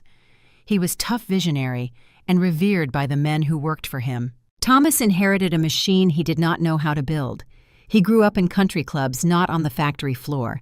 He understood balance sheets, but he did not understand the grit required to survive the volatile Michigan economy. "Your grandfather built this empire out of scrap metal," Thomas continued, his eyes fixed on the grain of the mahogany table. "And he never let me forget it. He looked at me every single day like I was a soft disappointment. He handed me the title of CEO, but he never actually handed me the respect." He paused, swallowing hard. He finally looked up at me. His eyes were red-rimmed and defeated. "Lexi needed me," he said, his voice cracking slightly. "She was terrified of the pressure. She relied on me to shield her. Protecting her made me feel like the patriarch I was supposed to be. But you?" He shook his head, a bitter, sad smile pulling at the corner of his mouth. "You never needed me. You paid for your own car insurance. You took that grueling job routing freight at the docks. You never asked for my help. Every time you walked into a room self-sufficient and stubborn, you looked at me just like he did. You looked at me like I was an imposter sitting in a stolen chair." The confession was startlingly pathetic. I sat there absorbing the words. I had spent 8 months anticipating this exact moment. During the freezing nights I spent eating cheap hot dogs in my dark apartment, I had fantasized about the confrontation where I would finally break him. I imagined a cinematic rush of triumph. I pictured myself delivering a flawless, crushing monologue that would leave him begging for forgiveness. I wanted to feel powerful. Instead, looking at his slumped shoulders and listening to his pathetic admission of insecurity, I felt nothing but a hollow, ugly sadness. The monster I had been fighting was just a terrified son trying to play king. He drove me out of the house, froze my bank accounts, and weaponized my therapy records, not because he hated me, but because my independence terrified him. He broke federal laws to prove I was incompetent, simply because he needed to believe he was the only capable adult in the room. The grand victory felt cheap. I was not defeating a villain. I was dismantling a broken man. My voice wavered when I finally spoke. It lacked any commanding executive authority. "You broke our family because you were scared of a ghost." I said softly. Thomas closed his eyes. A single tear escaped, cutting a path down his weathered cheek. He did not argue. He did not offer a defense. I realized there was no satisfying ending to this conversation. There was no magical apology that would erase the months of terror and poverty he had subjected me to. He was sorry he got caught. He was sorry the legacy was slipping from his grasp. But he was not sorry for the pain he caused me. I did not deliver a crushing final line. I did not pound my fist on the table. I simply stood up, pushed my chair back, and gathered my coat. I walked toward the door. I wiped angry, confused tears from my own face as I reached for the handle. Why does winning against the people who hurt you feel so much like losing? I stepped out of the conference room and into the hallway. Gregory was waiting by the elevators. He took one look at my face and knew the private negotiation had yielded a psychological surrender, not a legal one. The corporate war was essentially won, but the family was irreparably shattered. I thought the confrontation with my father would be the hardest emotional hurdle of the probate war. I assumed that breaking his authoritarian hold over the company would naturally sever the toxic ties binding us together. But the emotional fallout from the mediation session was about to ripple out and strike the one person I still wanted to save. Lexi had fled the conference room terrified of federal charges. She knew her father was defeated. She knew the golden cage she had lived in her entire life was collapsing. A few days later, she would reach out to me, desperate to bridge the widening gap between us. We would meet in a place heavy with nostalgia, but the conversation would force me to realize that trying to rescue someone who refuses to walk out an open door is the most painful boundary a person can draw. The crushing silence that followed the mediation session lasted for exactly 6 days. My father's legal team formally withdrew the medical competency injunction the morning after Gregory presented the Traverse City Journals. They knew fighting a federal HIPAA investigation while simultaneously disputing the founder's handwritten mandate was a guaranteed loss. The probate judge set a final hearing date to legally execute the transfer of the 51% voting shares. The war was officially ending. But winning a legal battle does not instantly clean up the debris left on the battlefield. A week before the final court ruling, my phone buzzed with a text message from a number I had not saved. It was Lexi. She asked if we could meet. She said she wanted to explain why she fled the conference room. She said she wanted to fix things. A knot of cautious hope tightened in my chest. Lexi was the golden child. She was the one who had lied at the Thanksgiving table and triggered my exile. She had used her charity board contacts to sabotage my shipping routes. But she was also the sister who had secretly paid for my snow tires when my bank account was frozen. She was the sister who used to cover for me when we were teenagers sneaking past curfew. The bond of sisterhood is not easily severed. I agreed to meet her, but I refused to go back to the Grosse Pointe estate. I chose a small, crowded diner located on the edge of Macomb County. The diner was famous for serving traditional Upper Peninsula meat pasties. In Michigan, the pasty is a cultural staple originating from the copper miners of the North. It is a dense, heavy pastry shell folded over a filling of ground beef, potatoes, rutabaga, and onions, traditionally served with a heavy side of brown gravy. I chose this specific diner because it was public, noisy, and steeped in childhood nostalgia. Our grandfather used to bring us here after long drives back from the summer cabin. I needed a neutral environment to prevent an emotional ambush. I knew that if Lexi started crying, the presence of strangers would force us both to keep our voices low. I arrived early, securing a cracked red vinyl booth near the back window. The diner smelled intensely of baking dough and savory beef broth. Lexi walked in 10 minutes later. She looked exhausted. The polished, flawless exterior she usually maintained was fracturing. Her hair was pulled into a messy knot, and the dark circles under her eyes were visible even through her expensive concealer. She slid into the booth across from me, wrapping her hands tightly around a thick ceramic mug of black coffee. For the first 20 minutes, it felt like we were teenagers again. The tension eased slightly as we ate the steaming pasties, breaking the thick crust with our forks and pouring the hot gravy over the filling. We talked about safe, meaningless topics. We discussed the brutal winter weather and the pothole-ridden roads of Interstate 75. We carefully danced around the gaping, ugly chasm that separated us. Then Lexi set her fork down. She looked down at her half-eaten meal. "I am sorry I ran out of the mediation, Cammy," she said, her voice barely rising above the clatter of silverware in the diner. "When your lawyer mentioned the federal investigation into Dad, I panicked. I felt like I could not breathe. I took a slow sip of my water. I told her I understood. I explained that our father was facing serious consequences for stealing my private therapy records. I told her the corporate takeover was inevitable now that the journals were in evidence. I leaned forward across the table. I saw an opening to finally pull my sister out of the toxic dynamic that had defined our entire lives. "Lexi, I need you to do something for me," I said, keeping my voice gentle but firm. "I need you to submit a sworn affidavit to the probate judge before the final hearing."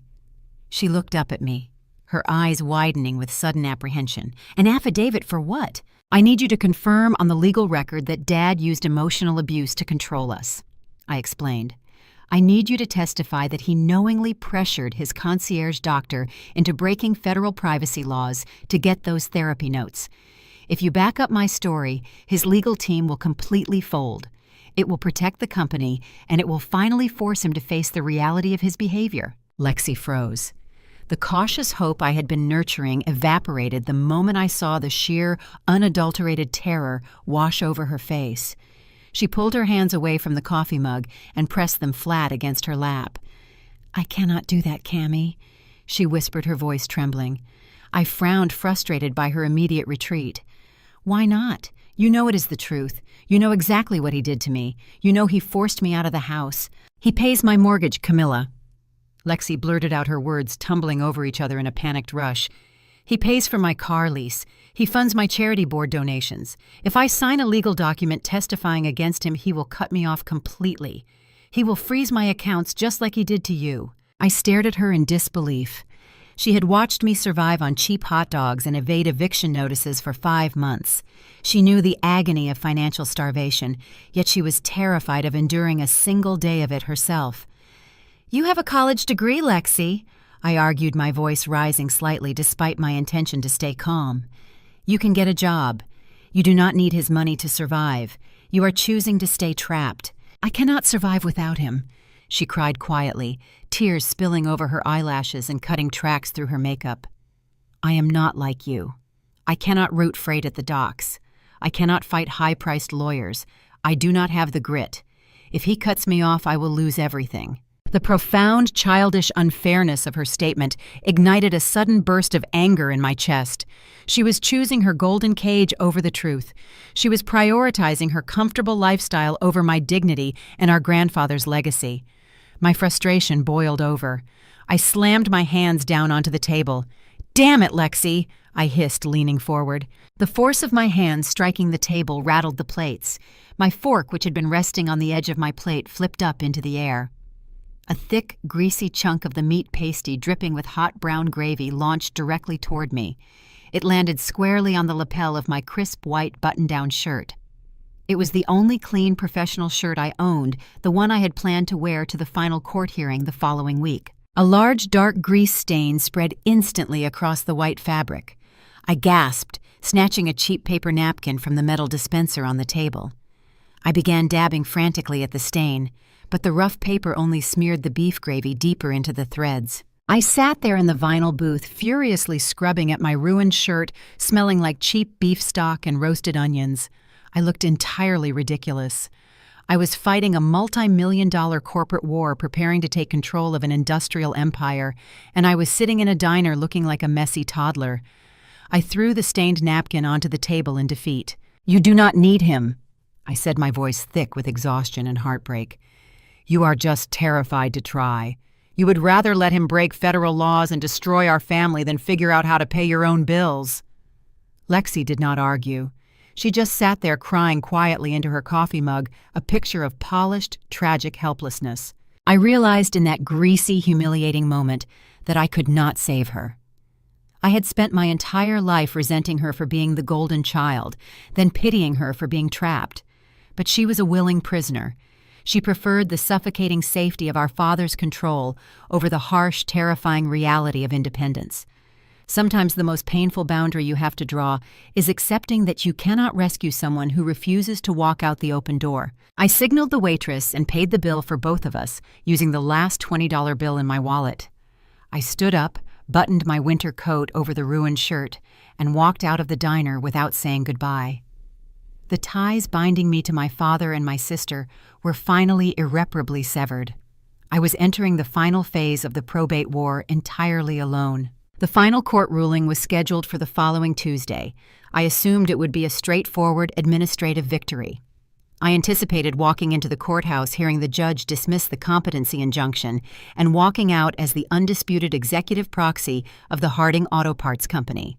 But the legal system rarely hands over absolute power without attaching a heavy anchor. When I finally stood before the judge in the Macomb County Courthouse expecting total vindication, I would be blindsided by a mandated compromise that would force me to share the throne I had just fought so brutally to claim. The victory would feel chaotic, confusing, and profoundly embarrassing. After 8 grueling months of financial starvation, legal ambushes, and corporate sabotage, the final battle line was drawn inside the Macomb County Courthouse. The architecture of the building was designed to impose authority. The courtroom was lined with dark, heavy oak paneling. Solid brass fixtures gleamed under the harsh fluorescent lighting. The air inside felt stale, smelling faintly of floor wax and old paper. It was an environment built to make you feel small. I sat at the petitioner table beside Gregory Harrison. I was wearing a cheap navy blue blazer I bought from a thrift store to cover the grease stain on my only clean interview shirt. My stomach churned with a nauseating mix of exhaustion and adrenaline. My father sat at the respondent table across the aisle. He was flanked by his 3 high-priced litigators. Thomas stared straight ahead, his jaw tight, his posture rigid. The facade of the weary, loving patriarch had been entirely stripped away. He knew he was walking into an execution. The judge entered the courtroom, his black robes billowing slightly behind him. He took his seat at the elevated bench, adjusted his reading glasses, and opened the massive file folder containing the detritus of our family war. For the next 45 minutes, the judge systematically dismantled my father's legal strategy. The judge began by addressing the medical competency injunction. He stated for the official record that my father had knowingly conspired with a private physician to violate federal health privacy laws. He noted that the Department of Health and Human Services was currently investigating the breach. The judge then highlighted my flawless employment record routing freight at the shipping docks. He pointed out that while my father claimed I was mentally unfit to manage a basic routine, I was simultaneously coordinating the logistics of massive iron ore freighters across Lake Huron without a single error. The claim of mental incompetence is entirely baseless, the judge stated, his voice echoing sharply off the oak walls. The assertion is not only factually incorrect, it is frankly vindictive. The court finds the respondent acted in bad faith to deliberately stall the execution of a legally binding trust. My father did not flinch. He just stared blankly at the judge, his hands folded tightly on the table in front of him. The judge then turned to the Traverse City Journals. He confirmed the handwriting belonged to the founder of the company. He read a brief excerpt into the record, noting my grandfather's explicit instruction to use the Generation Skipping Trust to shield the auto parts empire from Thomas's mismanagement. The intent of the deceased is irrefutable, the judge concluded. The constructive alienation clause was triggered by the respondent's actions. The 51% voting proxy legally vests to the petitioner. A profound, suffocating wave of relief washed over me. I closed my eyes and let out a shaky breath. The proxy was mine. The company was secure. The nightmare was ending. But the American legal system rarely hands over absolute unchecked power without attaching a heavy anchor. The judge paused, pulling a separate sheet of paper from his file. He looked down at me over the rim of his glasses. However, Ms. Harding, the judge continued, his tone shifting from reprimand to caution. The court must acknowledge the practical reality of this transfer. You are 22 years old. You possess an excellent work ethic, but you lack any formal executive management experience. Handing a multi-billion-dollar industrial supply chain to an entry-level analyst presents a significant risk to the regional economy and the thousands of employees relying on the stability of this firm. My heart skipped a beat. The sudden caveat sent a spike of panic through my chest. I thought the judge was about to reverse his own ruling. I thought he was going to impose a permanent conservatorship that would trap me under a different kind of control. Therefore, the judge stated firmly, the court mandates the immediate creation of a third-party oversight board. This board will consist of 3 independent industry experts. They will serve in an advisory capacity to assist in managing the 51% voting shares. You will retain the proxy, Ms. Harding, but any major corporate restructuring or liquidation efforts must be approved by the Oversight Board for a mandatory probationary period of 5 years. My father's lead litigator leaned forward, a small, triumphant smirk appearing on his face. He assumed the judge had just handed Thomas a backdoor victory. He thought the Oversight Board was a punitive measure designed to clip my wings. He was wrong. Gregory had anticipated this exact concern. Weeks earlier, while sitting in his office reviewing the Traverse City journals, I had actually suggested the creation of a transitional advisory board. I knew my limitations. I knew how to route freight, but I did not know how to negotiate union contracts or manage international tariffs. I told Gregory to draft the proposal and submit it quietly to the judge's clerks. By willingly accepting the Oversight Board, I proved to the court that my goal was protecting the company, not seizing reckless personal power. I demonstrated the exact executive maturity my father lacked. The judge was not clipping my wings. He was implementing the safety net I had requested. The judge shuffled his papers together and tapped them against the bench. He looked out over the courtroom. The medical injunction is denied. The trust transfer is authorized. Case dismissed. The words echoed in my ears. Case dismissed. It was over. The war was officially terminated. My nerves were so frayed from 8 months of hypervigilance that my brain misfired. I heard the phrase and reacted entirely on instinct. I assumed the judge was finished speaking and the session was adjourned. I abruptly stood up. My sudden movement was uncoordinated and frantic. My knees caught the edge of the heavy wooden chair. The chair tipped backward and crashed against the hard floor with a loud, violent clatter that echoed like a gunshot in the silent courtroom. I stood there frozen, my hands hovering awkwardly in front of me. The judge had not banged his gavel. He had not stood up. He was still looking down at his paperwork. He slowly raised his head and stared at me over his glasses. The entire courtroom, including my father and his highly paid lawyers, stared at the girl who had just knocked over a chair like a clumsy toddler. "Sit down, Ms. Harding." The judge sighed heavily, clearly exasperated by the interruption. "I am not finished delivering the instructions to the clerk." My cheeks burned with the searing, intense embarrassment. I mumbled a frantic apology, scrambled backward, picked up the heavy chair and sank back down into my seat. I wanted to crawl under the mahogany table. I looked entirely ridiculous. I had just won control of a corporate empire, and I could not even stand up properly. Gregory leaned over and gently patted my arm. He did not laugh. He offered a small, reassuring nod. We had won. The shares were mine. My father's reign of unchecked control was legally and permanently terminated. Have you ever fought a war for so long that the eventual victory does not feel like a triumphant cinematic explosion? It just feels like you finally have permission to sleep. I sat through the rest of the procedural instructions in a daze. When the judge finally banged his gavel and left the bench, the tension in the room dissipated into a strange, hollow quiet. My father stood up, buttoned his suit jacket, and walked out of the courtroom without looking at me. The legal battle was over, but the personal fallout was just beginning. I assumed winning the proxy meant I would never have to deal with my father's manipulative tactics again. I thought severing his corporate power would naturally sever his ability to intimidate me. I was wrong. My father was a man who refused to accept defeat gracefully. He knew he had lost the legal war, but he still believed he could buy my compliance.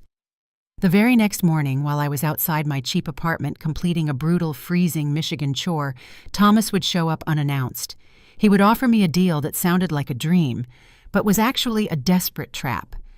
The confrontation would force me to realize that establishing a final permanent boundary rarely feels powerful. It mostly just feels terrifying, messy, and profoundly lonely. The morning after the court ruling, I woke up in my cramped apartment, feeling a strange, hollow quiet. The relentless gnawing anxiety that had defined my life for the past 8 months was gone, but the absence of the adrenaline left me deeply exhausted.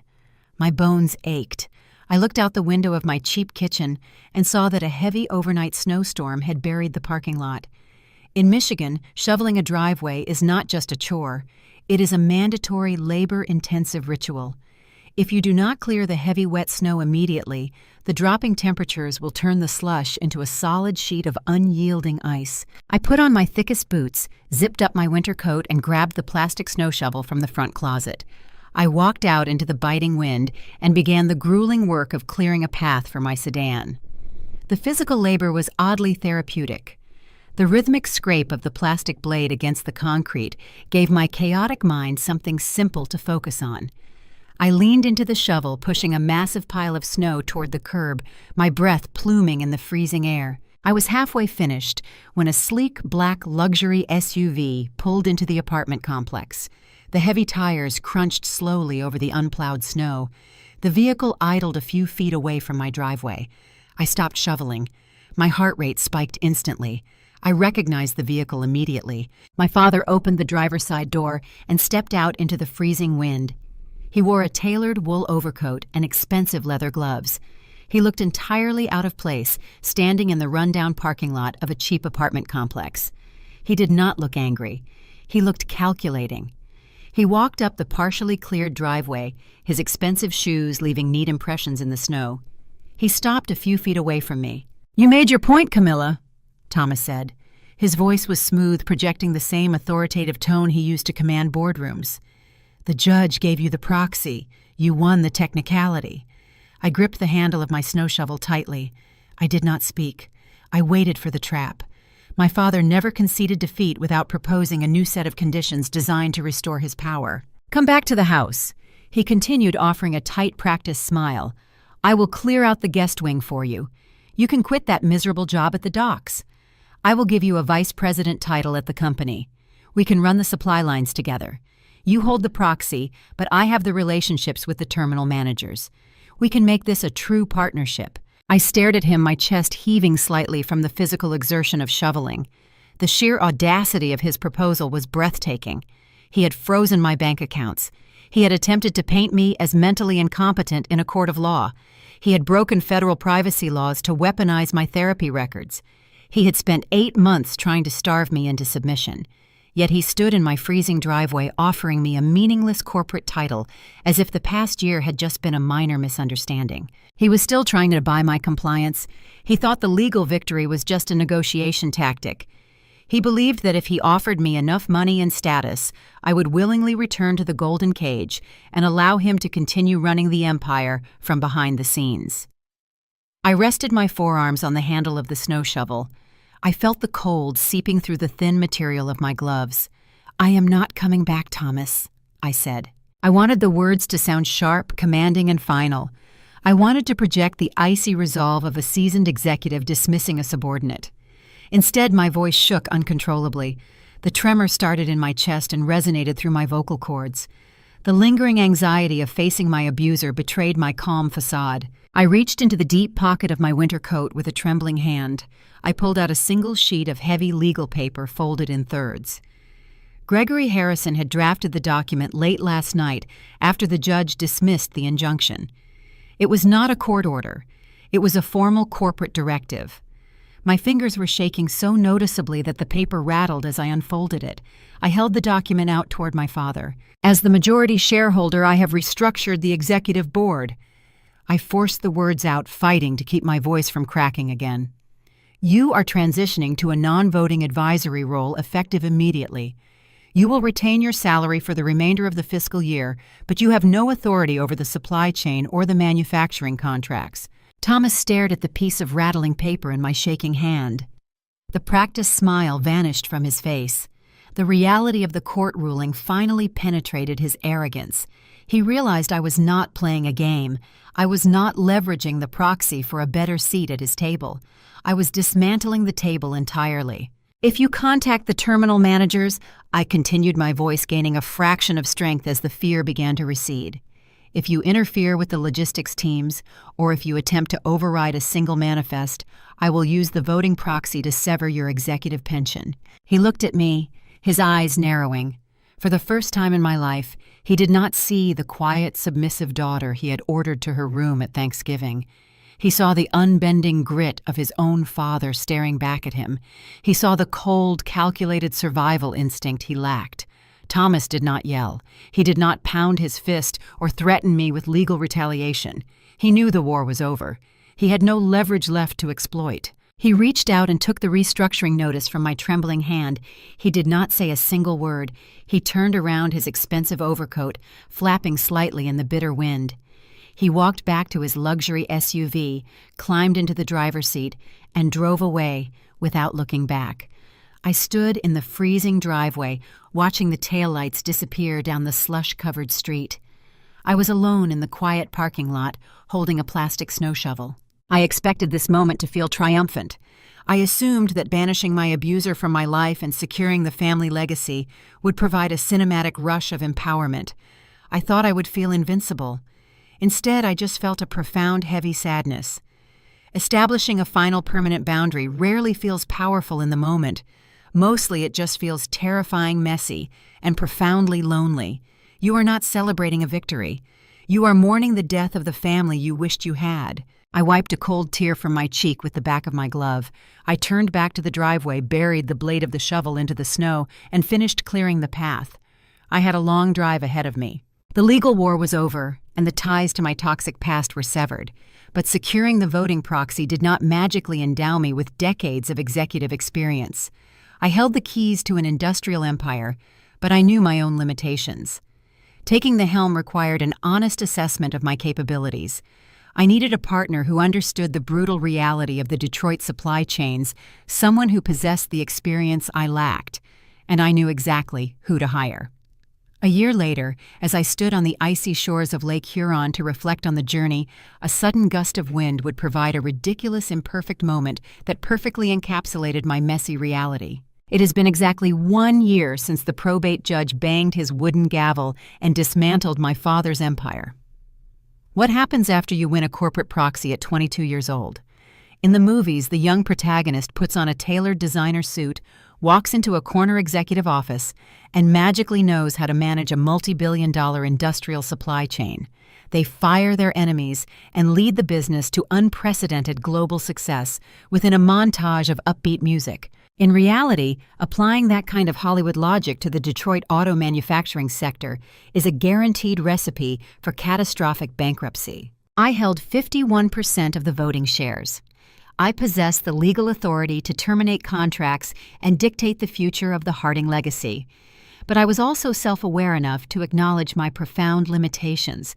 I knew how to route iron ore freighters from a cubicle, but I did not understand international labor tariffs, union negotiations, or the complex tax liabilities of operating stamping plants across state lines. The judge had mandated a third-party oversight board to prevent me from accidentally sinking the ship. I welcomed their presence. They provided the high-level financial governance the corporation required. But I still needed someone on the ground. I needed an operator who understood the gritty, unforgiving mechanics of the Michigan docks. I did not hire a slick executive with a generic degree from an expensive business school. I went back to the source. I drove to the logistics center where I used to work. The building still smelled of diesel fuel and stale break-room coffee. I walked past my old cramped cubicle and headed straight for the Eastern Dispatch desk. I found Sarah yelling into a radio receiver coordinating a delayed shipment with a frustrated ship captain. She was the senior logistics coordinator who had found me having a panic attack on the break-room floor. She was the woman who handed me a can of Werner's ginger ale and quietly shifted my freight routes to protect me from my sister's sabotage. She had spent 20 years navigating the brutal realities of the maritime supply network. She possessed the exact operational grit my father always ignored. Thomas had always overlooked the people on the factory floor, assuming a pristine pedigree equated to competence. I waited for Sarah to finish her radio call. When she set the receiver down, I handed her a formal employment contract. I bypassed the standard corporate ladder and named her the Chief Operations Liaison for the entire Harding Supply Network. She stared at the paper, then looked up at me with that same rough, no-nonsense expression I had grown to respect. She did not cry or offer a dramatic speech of gratitude. She just nodded, picked up a pen, and signed her name. I stepped back from the daily operational control of the company. I handed the reins to someone who had earned them through decades of quiet labor. I made that choice to protect the family legacy, but mostly I made it to protect my own mental peace. I did not move back into the sprawling estate in Grosse Pointe. That grand, suffocating house belonged to my father. I let him keep it along with his non-voting advisory role and his executive pension. He lived in his quiet, empty mansion, stripped of his authority, but shielded from the grinding poverty he had tried to force upon me. Lexi stayed there too. She remained trapped in her comfortable golden cage. I mailed her a card on her birthday, but we did not speak. The toxic ties were severed, and I had no desire to reattach them. I traded the chaotic war room of probate litigation for a quiet living room of my own. I purchased a modest, weather-beaten house situated a few miles from the coastline. The property required a new roof, and the plumbing hummed loudly during the freezing winter nights, but the mortgage was in my name alone. No one could change the locks. No one could dictate my hours. I was finally breathing clean air. On the 1-year anniversary of the final court ruling, I woke up early. I put on my heaviest winter coat, wrapped a thick wool scarf around my neck, and drove north. I bypassed the bustling city streets of Detroit and headed toward the icy shores of Lake Huron. I wanted to stand near the water and reflect on the harrowing journey of the past year. I parked my car near a deserted public beach. The Michigan winter was still holding the landscape in a fierce grip. I walked out onto the frozen sand. The wind was brutally cold, whipping off the gray, turbulent water and stinging my exposed cheeks. In the far distance, barely visible through the morning mist, a massive iron ore freighter navigated the icy shipping lanes. It moved with slow, unyielding purpose, pushing through the freezing waves on its journey south toward the auto plants. That ship represented my grandfather's legacy. It represented the gritty, resilient industry that had shaped my family. And for the first time in my life, I was helping guide it. I stood near the edge of the freezing surf, listening to the harsh crash of the waves. I reached deep into the pocket of my winter coat. My fingers brushed against a thin piece of cardboard. I pulled it out into the daylight. It was the Jack of Spades, my grandfather's lucky euchre card, the exact same card I had left on my bare mattress to signal the family attorney and spring the legal trap. I held the worn playing card between my gloved fingers. I wanted to experience a profound cinematic moment of reflection. I wanted to stand tall against the howling wind looking out over the majestic Great Lakes and feel like a flawless, triumphant conqueror. I wanted the closing scene of my story to be perfect. Naturally, the universe had a different plan. A sudden fierce gust of wind ripped across the shoreline. It caught the edge of the playing card, snapping it right out of my numb fingers. The card spiraled into the air, caught in the unpredictable coastal draft. I let out a loud, undignified yelp. My grand moment of quiet reflection vanished instantly. I scrambled forward, my heavy winter boots sinking deep into the frozen sand. The card cartwheeled down the beach, heading straight toward the churning, icy water of the lake. I sprinted clumsily after it. I stumbled over a piece of driftwood, waving my arms to keep my balance. I looked entirely foolish, chasing a piece of paper down a deserted beach like a panicked tourist. The card hit the wet sand just inches away from the incoming tide. I lunged forward, throwing my weight into my right leg, and stomped my heavy boot down onto the Jack of Spades right before a freezing wave could wash it away. I stood there bent over, panting heavily, my lungs burning from the cold air. My scarf was tangled around my face. My boots were soaked with freezing lake water. I slowly lifted my boot and retrieved the damp, sandy playing card. I looked down at the ruined piece of cardboard, then looked out at the vast gray horizon of Lake Huron. The absurdity of the situation hit me all at once. I started to laugh. It was not a quiet, graceful chuckle. It was a loud, genuine laugh that carried over the sound of the crashing waves. The moment was messy. It was imperfect. It was entirely ridiculous. But it was mine. I did not have a perfect family. I did not possess the flawless, calculating mind of a fictional corporate mastermind.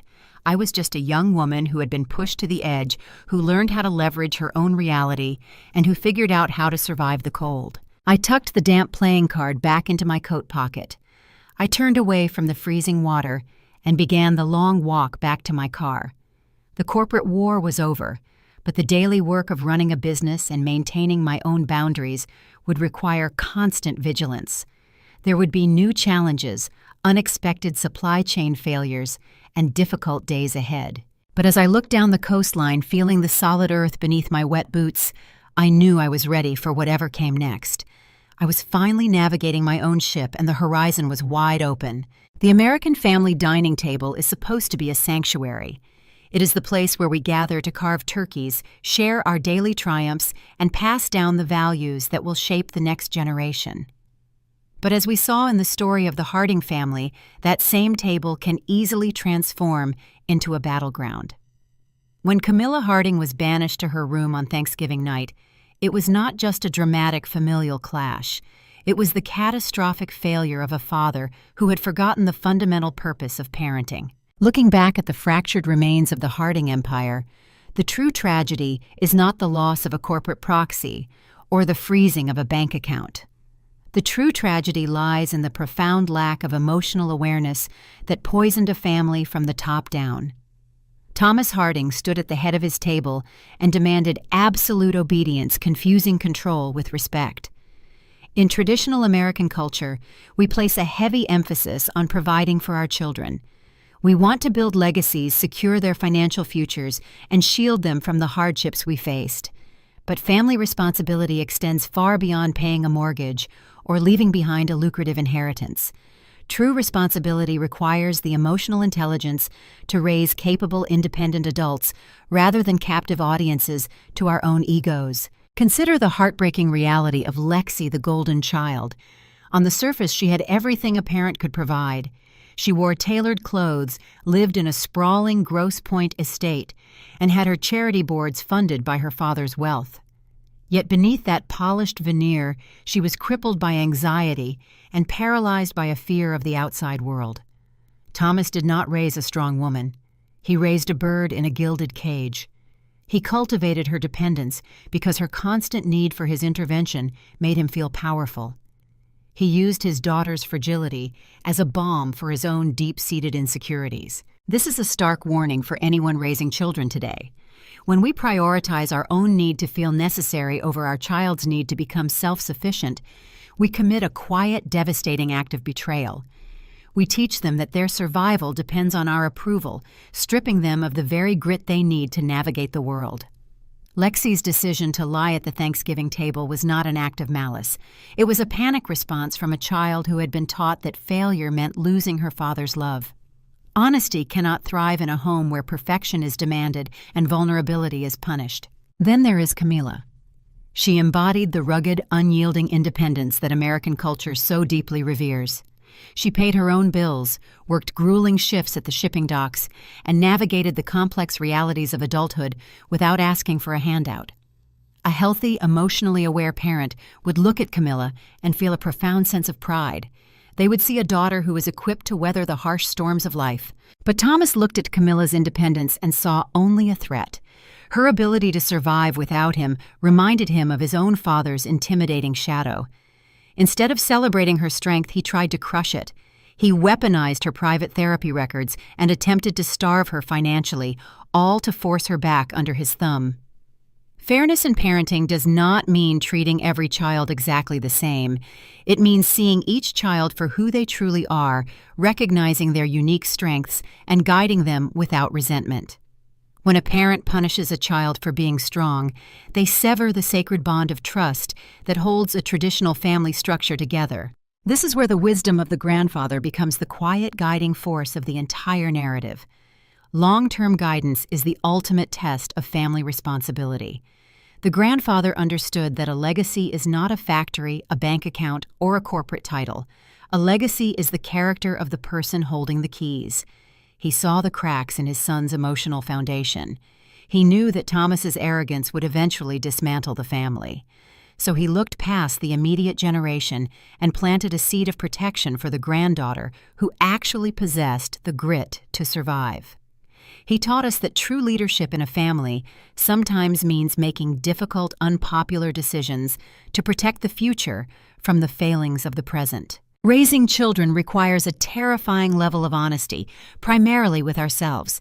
We have to confront our own ghosts, our own insecurities, and our own failures, so we do not project them onto the people we are supposed to nurture. We have to create homes where our children feel safe enough to fail, strong enough to speak the truth, and independent enough to eventually walk away from us and build their own lives. If we fail to do that, we end up sitting alone in an empty mansion, surrounded by wealth, but entirely bankrupt of the love that makes a family real. Stories like Camilla's remind us of the invisible currents running beneath the surface of our own lives. They force us to look in the mirror and ask hard questions about the boundaries we draw and the expectations we place on the people we love. If this journey resonated with you, if it made you think about the dynamics around your own dining room table, please take a moment to subscribe to Maria Tells Stories. We explore the deep, complicated, and beautifully messy realities of family life, and there are so many more stories waiting to be shared. As you go about the rest of your day, think about the legacy you are building right now. Every conversation, every argument, and every quiet moment of understanding is laying the foundation for the generation that will follow you. Are you building a home where your children feel empowered to navigate the freezing waters of the world? Or are you building a cage that keeps them safely tethered to your own fears? The answer might not be obvious today, but years from now, when the storm finally hits and the winds begin to howl, the strength of what you built will be tested. And in that moment, when the truth is stripped bare, you have to wonder who will stand tall against the wind and who will simply be swept away. The week my brother demanded $15 million from me, my mother set the table with the good china she'd bought on my credit card 11 years ago. She didn't remember that part. She set each plate like she was laying out a case for who in this family deserved nice things. Brett got the seat at the head, the way he always had. I got the chair by the drafty storm door, the one with the latch that never caught right. My name is on a house my parents say they bought their son. It has been on it for 11 years. Nobody at that table knew it yet, but the part that turned the whole night over, the part none of them remembered, was who had actually been holding that house up the whole time. I'll get to it. Stay with me. Welcome back to Calm Drama Stories. I'm Georgia, 34, and I built a home care company out of one client and a used sedan. This is the Christmas my family learned what quiet had really bought. If you've ever been the strong one nobody thought to thank, this story is for you. Drop a comment and be sure to subscribe. I drove down from Columbus the Sunday before Christmas, the way I had every year since I left. An hour and 15 minutes of flat gray highway, then the turn onto my parents' street in Dayton. The same wreath, the same plastic reindeer leaning in the yard. Inside, the starburst clock over the table ticked the way it had my whole childhood, loud in the quiet between things people meant to say. My mother, Carol, was pulling a clove-studded ham out of the oven, and the smell of it hit me like a younger version of myself. "Georgia," she said, not turning around. "Set the table with the good china. It's in the hutch." I opened the hutch and there it was, the cream plates with the thin gold rim. I remembered the store. I remembered the card I'd handed the clerk at 23 because my mother's was acting up, and Brett needed the good stuff for his housewarming. I never got paid back. I never asked. I lined the plates up anyway, one by one, the gold rims catching the light. 6 settings. Brett's at the head, mine by the door. My father, Dennis, came in smelling like the garage and clapped me on the shoulder like I was a delivery that had arrived on time. "There she is," he said. "The busy one." That was always my name in this house. The busy one. The capable one. The one who didn't need anything. I'd paid for more of this room than anyone sitting in it knew, and I was about to find out how much that was worth to them. You learn the math of a family young. Mine was simple. When Brett wanted to go back to school at 26, my parents paid the tuition, twice, because the first time didn't take. When his apartment got too expensive, they covered his rent for 2 years and called it a hard season. When his truck got repossessed, my father drove out at dawn and paid the lot in cash so the neighbors wouldn't see. I learned all of this secondhand, at holidays, told as warm family stories. My own hard seasons I handled alone, because that was the role. At 18, I asked my mother to co-sign a $400 deposit on a studio apartment. She looked at me over her coffee and said the line I would hear in 100 shapes over the years. Honey, we can only ever back one horse. She meant Brett. She always meant Brett. She believed it like scripture, that a son carried a family forward and a daughter carried herself. So I carried myself. I worked doubles. I paid that deposit out of tips. And every Christmas I drove down and watched the one horse get a little more, and I told myself it didn't touch me anymore. That Sunday, lining up gold-rimmed plates I'd paid for, I almost believed it. Then my mother smiled at me, too sweet, and asked how the little caregiving business was doing. And I understood, the way you understand weather, that something was already moving. She'd never once asked before. I just didn't know yet what she'd heard. Here's how I got out, in case you think I was the kind of woman who sat in that drafty chair and took it. I left at 18 with 2 duffel bags and a CNA certificate I'd paid for myself. Certified nursing assistant. It meant I could bathe a stranger, lift a grown man who'd fallen, sit with someone at 3 in the morning when the fear came. My first real client was a 91-year-old woman named Patricia Vance, and she changed the shape of my life. Patricia had buried a husband and outlived 2 of her own children, and she did not suffer foolishness, including mine. The first week, I apologized for everything. I apologized for the traffic, for the weather, for taking up space. Patricia set down her tea and looked at me. "Stop that," she said. "People treat you at the price you put on yourself. You're handing yourself out for free." I never forgot it. I started charging what my hours were worth. I started saying no. Patricia became the closest thing to a real mother I had, which is a strange thing to say about a client, but family is mostly who shows up.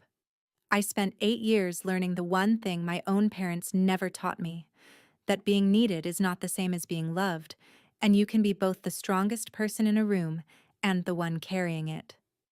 I just hadn't yet learned how to put the room down. That lesson was still coming. It came wearing a Christmas sweater with my mother's voice behind it.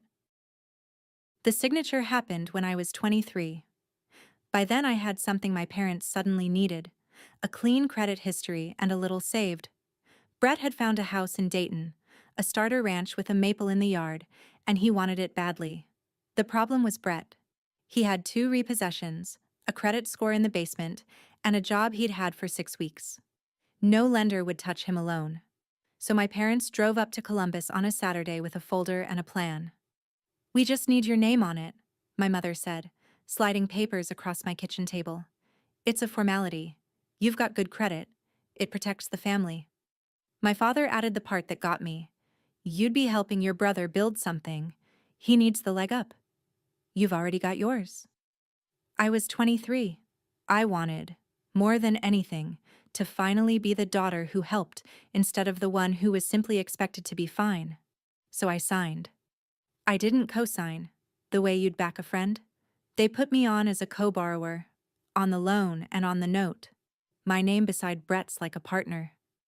I even put $4,000 of my own savings into the down payment, because the gift money fell through at the last minute. They told me I'd be taken off in a year or 2, once Brett got on his feet. I believed them. That was the last time being trusting cost me, because I learned. But the signature stayed. And so did my name.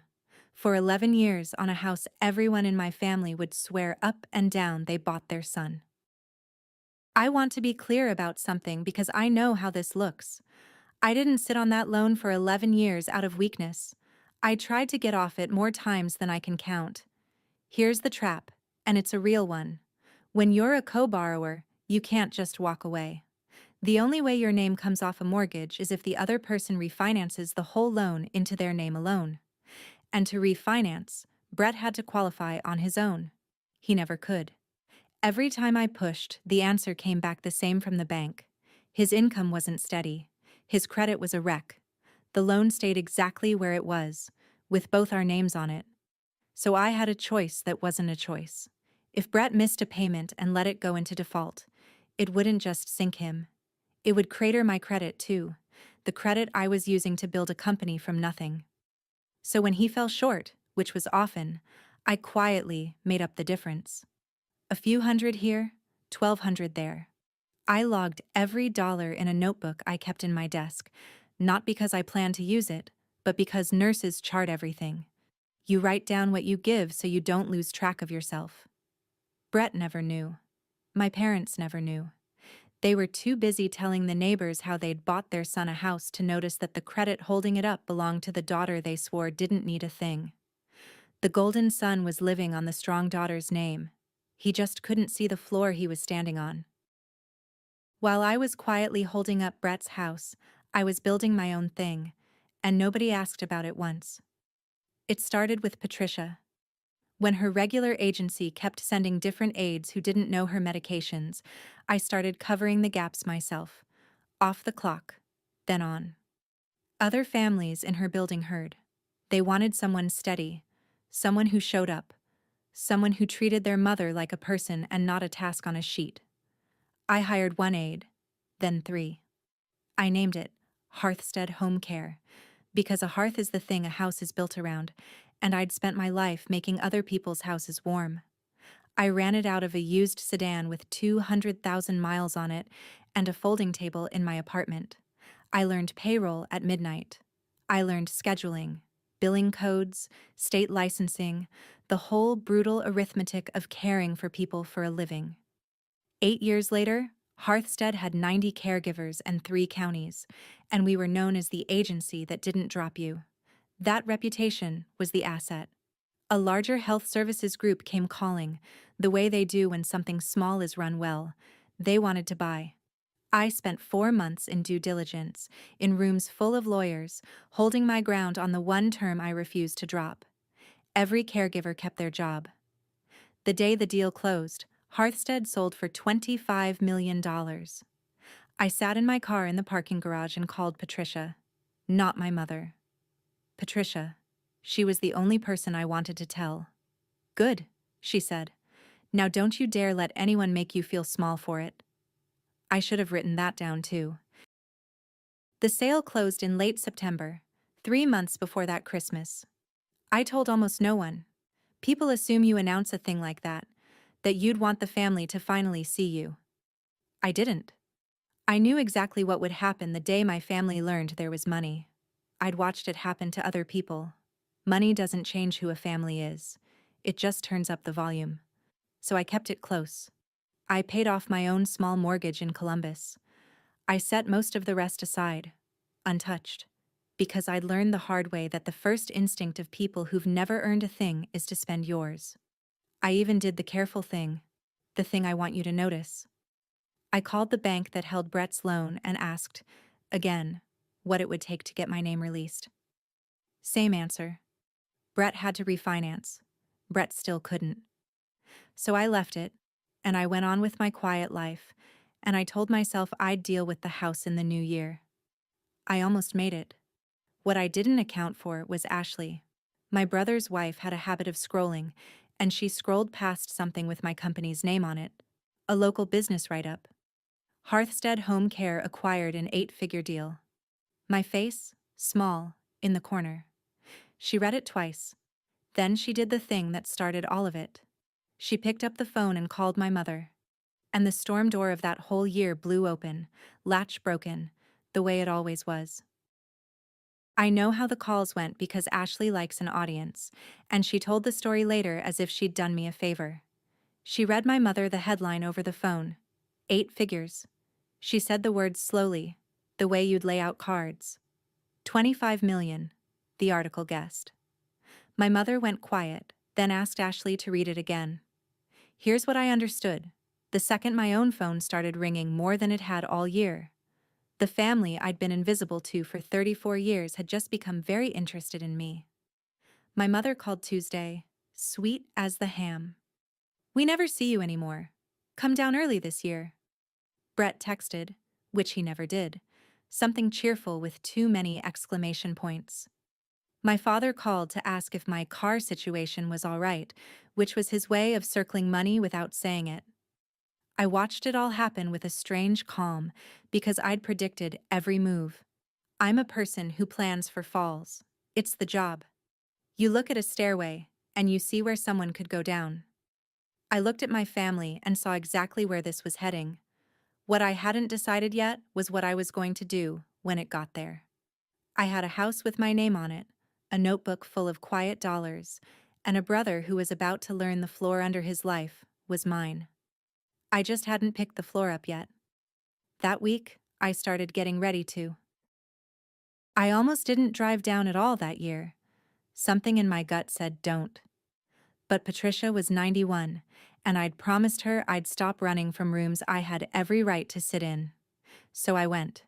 If you've ever walked into your family's kitchen already bracing for it, already gripping the wheel 2 streets away, then you know exactly how I felt taking that exit.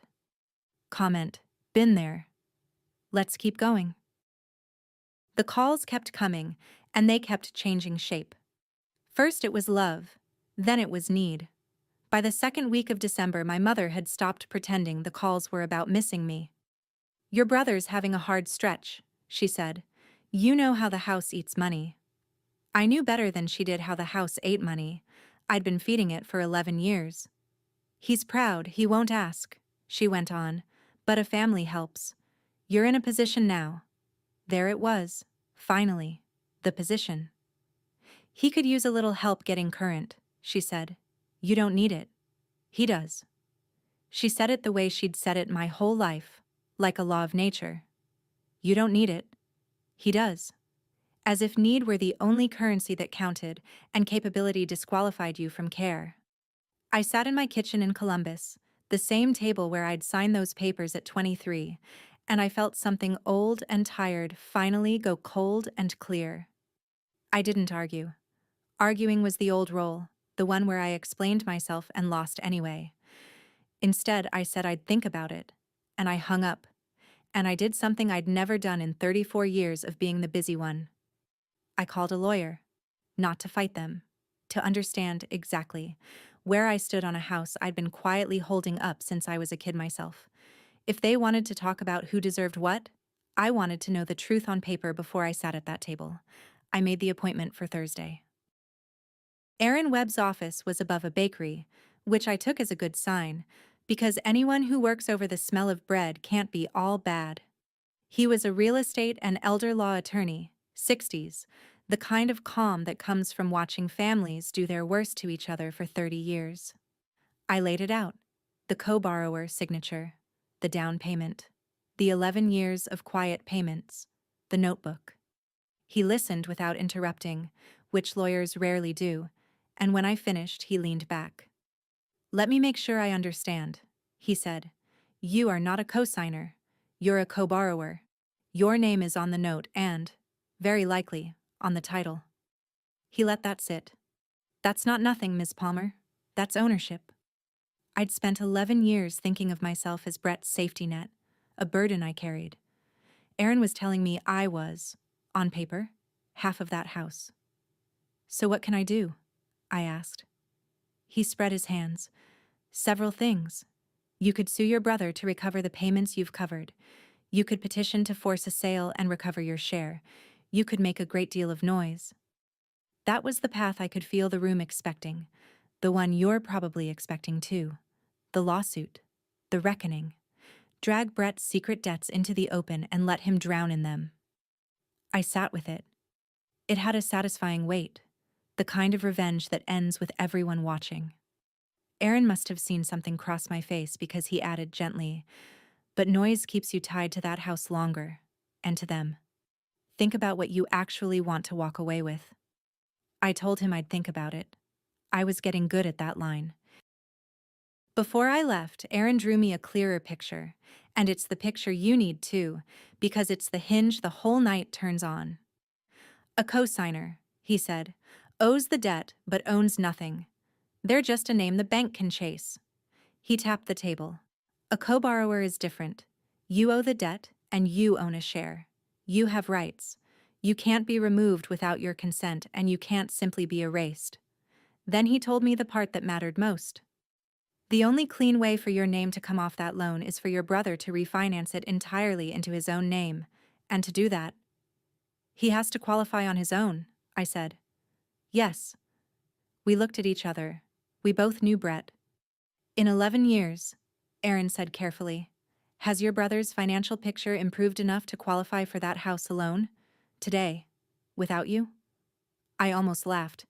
Brett had refinanced that house 3 times that I knew of, each time pulling cash out, each time leaning harder on the equity my payments had protected. His house was a tower of borrowing with my name holding the bottom brick. No, I said. He can't qualify alone. He never could. Aaron nodded slowly, like a man watching a problem solve itself. Then you have more leverage than you think, he said. The question isn't whether you can act. It's how loud you want to be when you do. I drove back to Columbus that afternoon with 2 roads in front of me. The loud one, the lawsuit, the public unburdening of everything Brett had hidden. And another one, quieter, that I couldn't see clearly yet. It was already there. I just hadn't turned toward it. That night, I did what I do best. I charted. I pulled every record I had access to as a co-borrower, which turned out to be a lot, because the bank had been sending me notices for 11 years that I'd filed without ever quite reading. Statements, payoff quotes, the refinance history. Laid out on my kitchen table, Brett's house told a story nobody in my family had ever heard out loud. The original loan, when we bought it, had been modest. Then came the refinances. Each one pulled cash out for something. A boat 1 year, a business opportunity another. The tuition my parents thought they'd paid in full had actually been rolled into the house once, quietly. Every time, the balance climbed. Every time, my name went along for the ride, because you can't refinance a co-borrower's loan without the co-borrower. Every time, they'd slide the pages across some kitchen table, point to the line, and I'd sign where Brett's finger landed, trusting it was routine, the way I'd been trained to trust. I never once read past my own signature. This was the first night I'd laid the whole history out flat and actually read what I had been signing.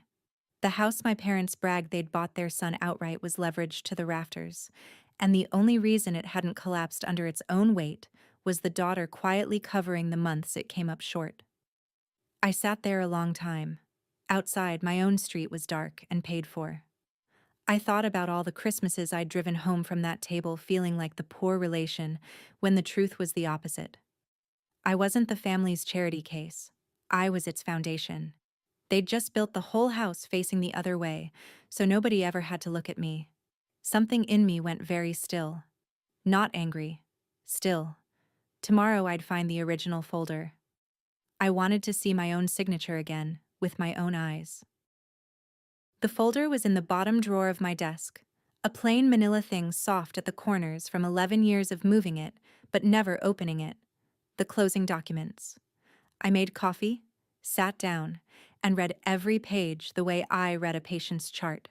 Slowly, looking for the thing that matters. Page 4 was the note. And there, at the bottom, beside my brother's looping signature, was mine, Georgia Palmer. 23 years old, in blue ink. Careful. The signature of a girl who thought she was finally being trusted with something. Co-borrower. Not co-signer. Owner. I sat with my finger on it for a long while. Then I took out the notebook. My real notebook.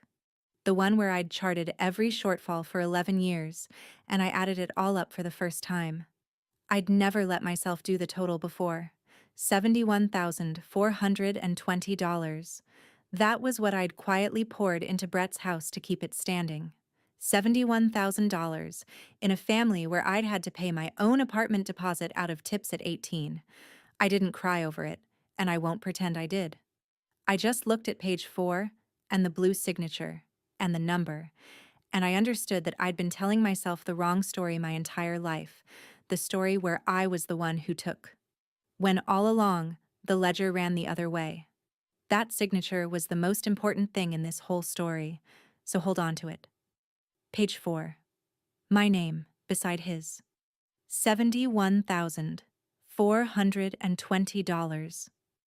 Everything that happened at that Christmas table came down to those 3 things, and only one person in the family knew they existed. Me.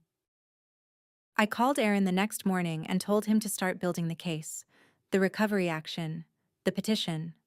I wanted to know what it would take to sue Brett for the 71,000 and force the house to a sale, and I wanted the family to feel it coming. He warned me again, the same gentle warning, that a lawsuit would tie me to all of them for a year or more. I said I understood. I told myself this was the strong move, the move where I stopped being invisible and made them all look at the ledger at last. For a few days, that's exactly where I was headed. And word got out, the way it does in families. Ashley heard from someone that I'd hired a lawyer. My mother called, rattled for the first time, demanding to know if I was really going to drag your brother to court over a house. I didn't deny it. I let them sit with it.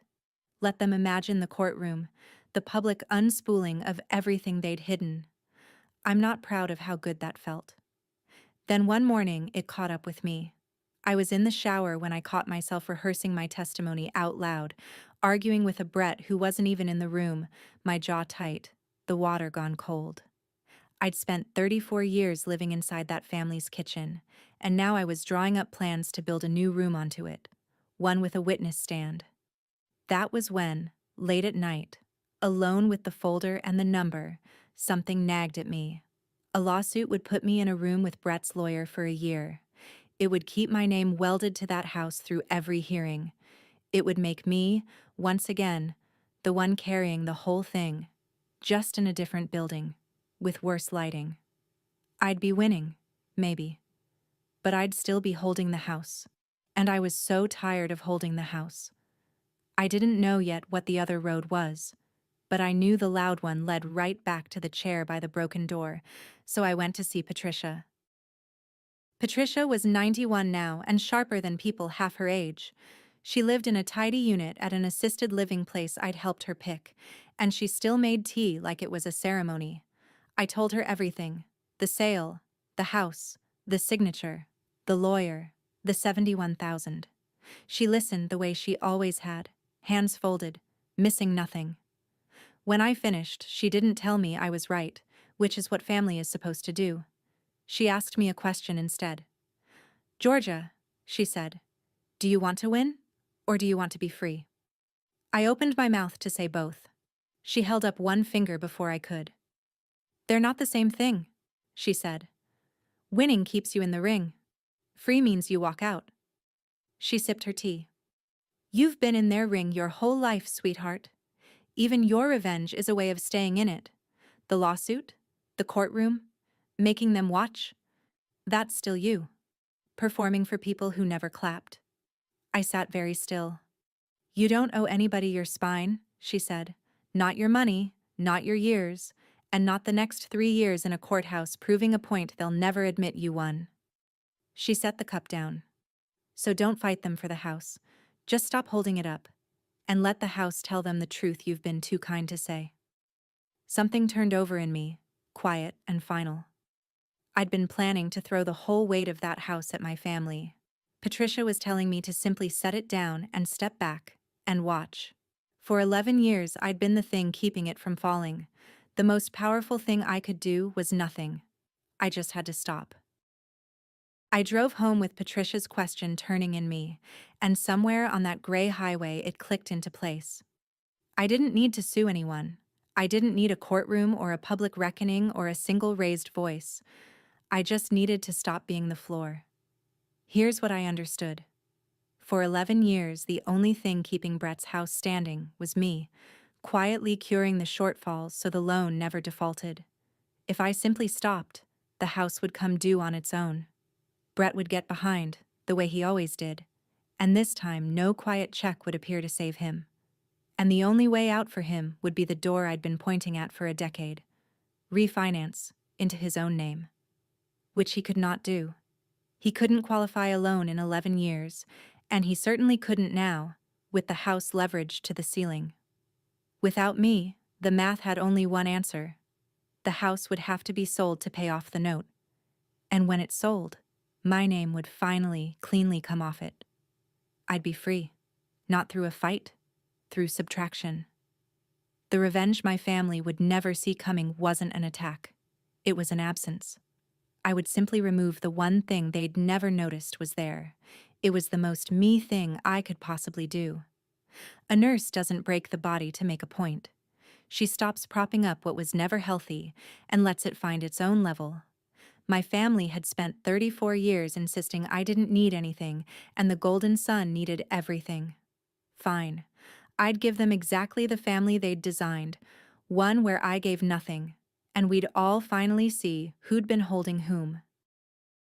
I called Aaron and told him I'd changed direction. No lawsuit. He went quiet for a second, then I heard something like respect in his voice. Tell me, he said. So I did. I told him I wanted to do two simple, lawful things. First, I would stop covering Brett's shortfalls, effective immediately. No more quiet checks. Second, I wanted to notify the loan servicer, in writing, that I would no longer be curing payments on the account, and to formally request the process and figures for releasing my interest. You're within your rights on both, Aaron said. Completely. You're not required to subsidize a co-borrower forever. He helped me draft the letter that afternoon. It was short and unremarkable, the kind of letter that changes a life without raising its voice. I notified the servicer of my position. I requested a payoff quote and the requirements for removing my name. I made clear, in plain language, that any future shortfall would not be covered by me. I signed it, Georgia Palmer, the same name from page 4, 11 years older. Then I mailed it, 4 days before Christmas. I want you to notice when this happened. The decisive thing, the real turn of the whole story, didn't happen at the dinner table. It happened in a quiet post office on a Wednesday, with no one watching, no speech, no gotcha. By the time I drove down to Dayton for Christmas, it was already done. The floor was already gone. The house was already falling. They just couldn't feel it yet. I'd be sitting at that table, by the broken door, when the first crack reached them. And the only thing I planned to do was tell the truth, calmly, one time, and leave. And people keep asking why I didn't just write the check and keep the peace. Here's the thing about being a family's safety net. Nobody thanks the net. They don't even see it. They only notice it the day it's finally gone, and they hit the floor they swore was solid. I'd been the net for 11 years. That December, I decided to find out what happened if I simply stepped aside. If you've ever been someone's net, stay with me for what comes next, and subscribe. The early gathering was the Sunday I told you about, the ham and the gold-rimmed plates and the chair by the door. That was when the money came out. We were halfway through dinner when Ashley set down her fork, looked across the table at me with a bright, terrible smile, and set it for the room. So are we not going to talk about George's $25 million? The starburst clock ticked into the silence. My father stopped chewing. My mother's hand went to her collar. Brett looked at me like I'd been hiding a second head. What is she talking about? He said. So I told them, plainly, because there was no point hiding it now. I'd built a company. I'd sold it. It was a good number. I kept it short and unbothered, the way Patricia taught me, and I watched the temperature of the room change in real time. My mother's shock lasted about 4 seconds before it turned into something else. Calculation. I'd seen that exact look on her face my whole life, the look that came right before, "We can only back one horse." She reached across and put her hand over mine, warm and damp. "Sweetheart," she said, "that's wonderful. That's such a blessing for this family." This family. Not me, the family. And then, softer, the old law, dusted off and aimed. "And your brother's struggling so much right now, you don't need it." She squeezed my hand. "He does." There it was again. The whole creed of my childhood set over a ham I could have bought 100 of. I didn't pull my hand away. I just looked at her, and for the first time in my life, I didn't feel the need to explain why she was wrong. It moved fast after that, the way these things do once the number is on the table. My father cleared his throat and started talking about keeping wealth in the family. Brett, emboldened, leaned in. "Look, I'd never ask," he said, asking. "But the house has been tight. If you floated me something, even a loan." He named a figure, then a bigger one. By the end of the meal, a loan had become, Your fair share to give, as if my company had been a family project I'd selfishly cashed in alone. Ashley delivered the line they'd clearly rehearsed. After everything your parents did for you growing up, she said, you'd really let your own brother lose his house? I almost admired the nerve of it. Everything my parents did for me. I ran the list silently. The apartment deposit they wouldn't co-sign. The tuition they paid for him. Twice. The truck. The rent. The house with my name on it. The $4,000 of my savings in the down payment. Everything they did for me fit in a thimble, and everything they'd taken would fill that house to the roof. But I didn't say any of that. Not yet. Brett, watching me stay quiet, mistook it for weakening. Family money comes home to family, Georgia, he said, like he was quoting wisdom instead of inventing it on the spot. That's just how it works. I looked at my brother, who had never in his life refinanced his way out of anything, who was sitting in a house he didn't know was sinking, lecturing me about how money comes home. Let me think about it, I said, and I meant it. I had one more thing to confirm before Christmas. I called Aaron Monday morning. Before I left that Sunday, my father followed me out to the porch. The storm door banged behind us, the latch catching on nothing the way it always had. Dennis stood with his hands in his pockets, looking at the yard, and for a moment he was just an old man in the cold. Your mother shouldn't push like that, he said quietly. It was the closest thing to taking my side I'd heard in 34 years. I know it hasn't been even, he went on, between you and your brother. I do know that. Something in my chest loosened, just slightly, against my will.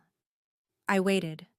For 1 second, I thought my father was going to apologize, and I understood how badly I'd wanted that, all my life. Then he sighed and ruined it. But you came out fine, Georgie, you always do.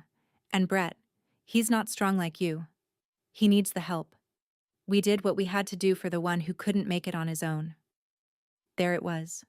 The same arithmetic, just wearing a sadder face. I'd come out fine, so I deserved nothing. Brett couldn't cope, so he deserved everything. My strength had always been the reason to give me less. He told me then, almost as a confession, that he'd pulled the equity out of his own house years ago to help Brett, that retirement was thinner than my mother knew, that he was scared. And I felt for him. I did. But fear isn't a deed to my life. I'm sorry you're scared, Dad, I said, and I meant it. But you spent your safety net on the wrong son. I drove back to Columbus in the dark. He didn't ask which son I meant. The letter I'd mailed did its quiet work while the family was busy planning how to spend my money. 3 days before Christmas, the loan servicer processed my notice. The December payment came up short, the way it always did. But this time, no quiet check appeared from Columbus to cover it. For the first time in 11 years, the shortfall just sat there, uncured, and the account ticked over into delinquency. Brett got the notice in the mail the same week. I know exactly what it looked like, because I'd been the one receiving those notices for a decade and filing them away. Past due. Action required. A number with a deadline. Brett had never seen one before, because I'd always made sure he didn't have to. He had no idea what had changed. He had no idea the change was me, finally absent. He called my parents in a panic instead of me, because in his mind I was the one with money now, not the one who'd been holding his house up all along. The irony was almost too clean. He spent that whole week believing his big sister was hoarding $25 million while refusing to help, never once suspecting that the help had been there silently the entire time and had simply stopped. My mother called me, frantic, saying Brett's mortgage was somehow behind and the bank must have made a mistake. I let the call go to voicemail. There was no mistake. There was just, for the first time, the truth, arriving on its own schedule. I didn't have to lift a finger at that table. The house was already telling them. They just hadn't learned to read its handwriting yet. I'd taught myself 11 years ago. Brett finally called me himself the night before Christmas Eve. No exclamation points this time. He was shouting before I even said hello. The house was behind. The bank was sending letters. Did I know anything about this? Because the timing was awfully convenient, wasn't it? Right after everyone found out about my money. I let him run out of steam. Then I said the calmest thing I've ever said to my brother. Brett, refinance the house into your own name. Silence. Like I've been asking you to do for 11 years, I went on. Take my name off it. Make it yours, the way Mom and Dad always told everyone it already was. More silence, and then the smaller voice, the one underneath the shouting. I I can't, he said. They told me I don't qualify. My credit, the income, I can't get approved on my own. And there it was. The first true thing my brother had said to me in years. I know, I said gently. You never could. That's why my name's been on it since you were 26. I could hear him trying to do the math he'd never had to do. Wait, he said. Your name? On my house? On our house, I said. Page 4. Co-borrower. I put $4,000 into the down payment and I've covered your shortfalls for 11 years. A long, awful pause. Then why's it behind now? He whispered. Because I stopped, I said. That's all. I just stopped. I didn't gloat. I didn't raise my voice. I just let my brother sit, for the first time in his life, inside a consequence. See you at dinner, I said, and I hung up. Tomorrow I'd say it all once, in the room, and then I'd leave. Of course Brett called our mother the second we hung up, and of course she called me, and of course she had decided the villain of the story was me. That's the thing about a family arithmetic that's run one direction your whole life. Even the truth gets entered on the wrong side of the ledger. How could you? She said, not even a question. How could you do this to your brother at Christmas? I asked her what, exactly, she thought I'd done. You're punishing him, she said. You always resented him, and now that you've got money you're using it to ruin him. Out of jealousy. Jealousy. I'd spent $71,000 keeping her son's roof over his head, money she never knew about, and she'd found a way to call that jealousy. I'm not giving him anything, and I'm not taking anything, I said. I'm just no longer paying for a house that was never supposed to be mine to pay for. She wasn't listening. She'd never listened. She fell back, the way she always did, on the oldest line she had. We did the best we could with what we had, she said. We could only ever back one horse, Georgia. You know that. You were always going to be fine. We can only ever back one horse. The sentence that had shaped my entire childhood, now offered as a defense for letting her son drown in a debt I'd been bailing for a decade. For the first time, it didn't land like a wound. It landed like an admission. She'd told me the truth about this family 34 years ago, and I'd spent my whole life trying to prove her wrong by being indispensable. I was done proving it. I'll see you at dinner, Mom, I said. I called Aaron one last time on Christmas Eve morning because I wanted to walk into that house knowing precisely what was true and saying nothing I couldn't stand behind. I asked him to confirm where things actually stood. He was careful, the way good lawyers are. Here's what I can tell you, he said. You've lawfully stopped covering the shortfalls. The account is delinquent. If your brother can't bring it current and can't refinance into his own name, then at some point the lender will move toward the remedies in the note. Which means, I said. Which means, presumptively, the house gets sold to satisfy the loan, he said. But understand, the timeline isn't yours to control, and it isn't instant. The servicer has its own process. A court may be involved. No one can promise you exactly how or when it resolves. I appreciated that he wouldn't oversell it. And my name? When the loan is paid off, whether by sale or refinance, your name comes off it. You walk away clean. That part is solid. That was all I needed. I wasn't going to that table to threaten anyone or promise outcomes I couldn't guarantee. I was going to tell them what I had done, what was true, and what I would no longer do. Then I was going to put on my coat and go home to a house that was mine, fully, with no one else's name on it and no one else's weight on my back. I packed a small bag in case I needed to leave fast. I didn't plan to stay long. I'd say it once, calmly, in front of all of them. And then, for the first time in 34 years, I'd let the door bang behind me and not turn around to fix the latch. Christmas dinner was at 6, and I arrived at 6 exactly, because I wasn't going to give anyone the satisfaction of saying I was late on top of everything else. The house smelled the way it always did: clove ham, pine, the ceramic Christmas tree on the sideboard with its little plastic light pegs, the one my mother had displayed every year of my life. The starburst clock ticked over the table. The good china was out again, gold rims catching the light. 6 settings. Brett at the head, my chair by the door. Some things a family will never change, even as the floor goes out from under it. They were all there. My mother, tight-faced and righteous.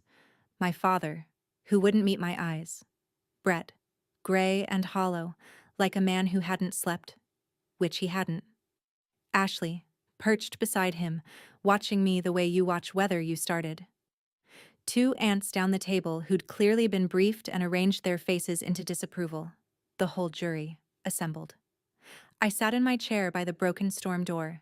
The latch ticked against the frame in the December wind. That small familiar rattle. The sound of the one thing in this house nobody but me ever bothered to hold shut. I folded my hands. I waited. I'd learned a long time ago, sitting with frightened people in the dark, that you don't fill a silence to make yourself comfortable. You let it do its work. So I let it. And across the table, my brother, who had spent his whole life being handed the head of the table and had never once had to earn the chair, opened his mouth, and the night began to come apart. Brett didn't make it through grace. He set down his fork before the plates were even full and looked at me with eyes that were already wet. "I'm going to lose the house," he said. His voice cracked on it. "Do you understand that? They're going to take my house." My mother reached for him. My father studied the ham. "I've got a wife. I've got a life there. And you're sitting on $25 million." He said the number like an accusation, like I'd stolen it from his pocket. "You could fix this with one phone call, and you won't." I kept my hands folded.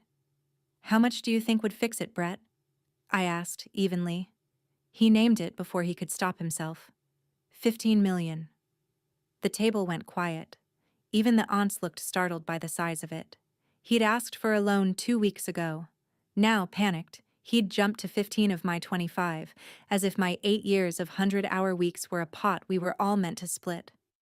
"At least 15, he said, quieter, hearing himself. "To be safe. To set me right."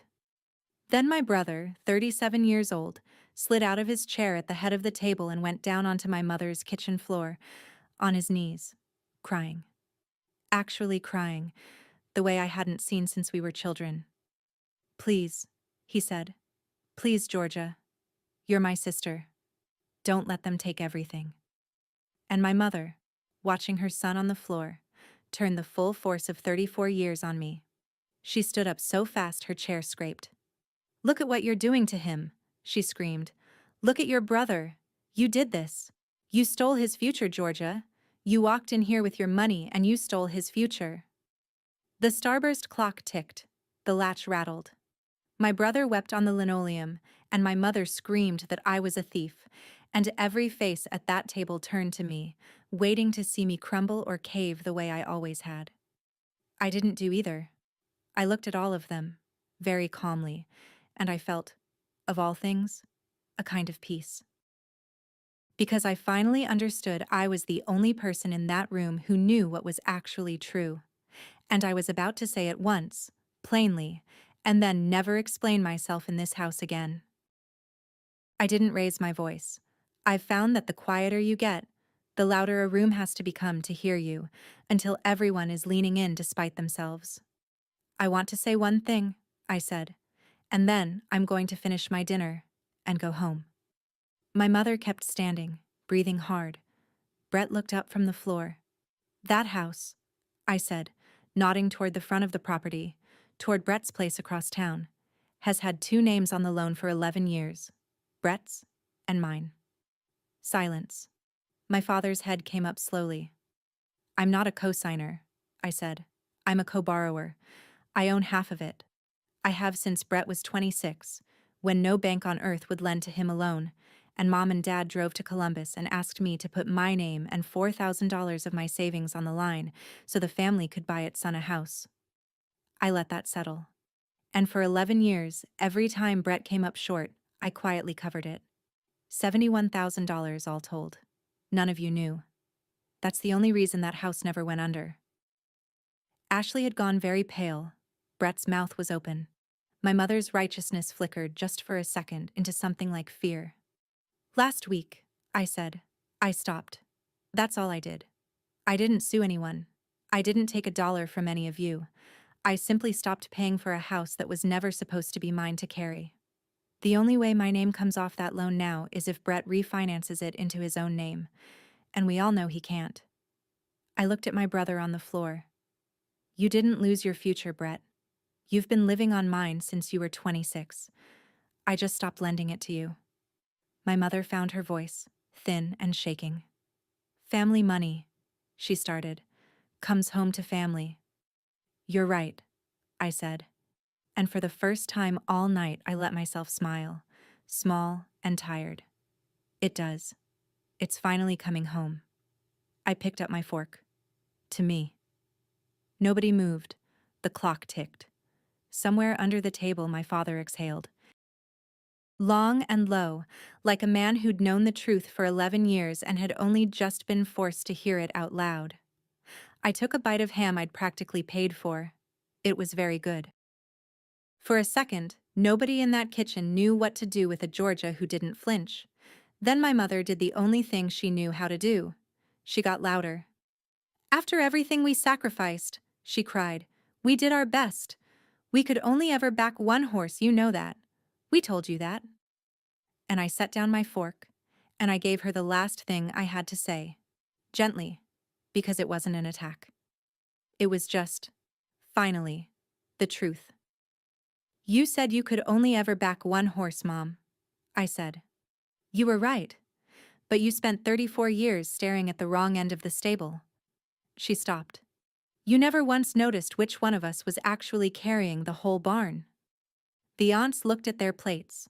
Ashley had slid an inch away from Brett, the way people do when they realize they bet on a losing hand, and my brother, still half on the floor, looked at me with an expression I'd never seen on him before.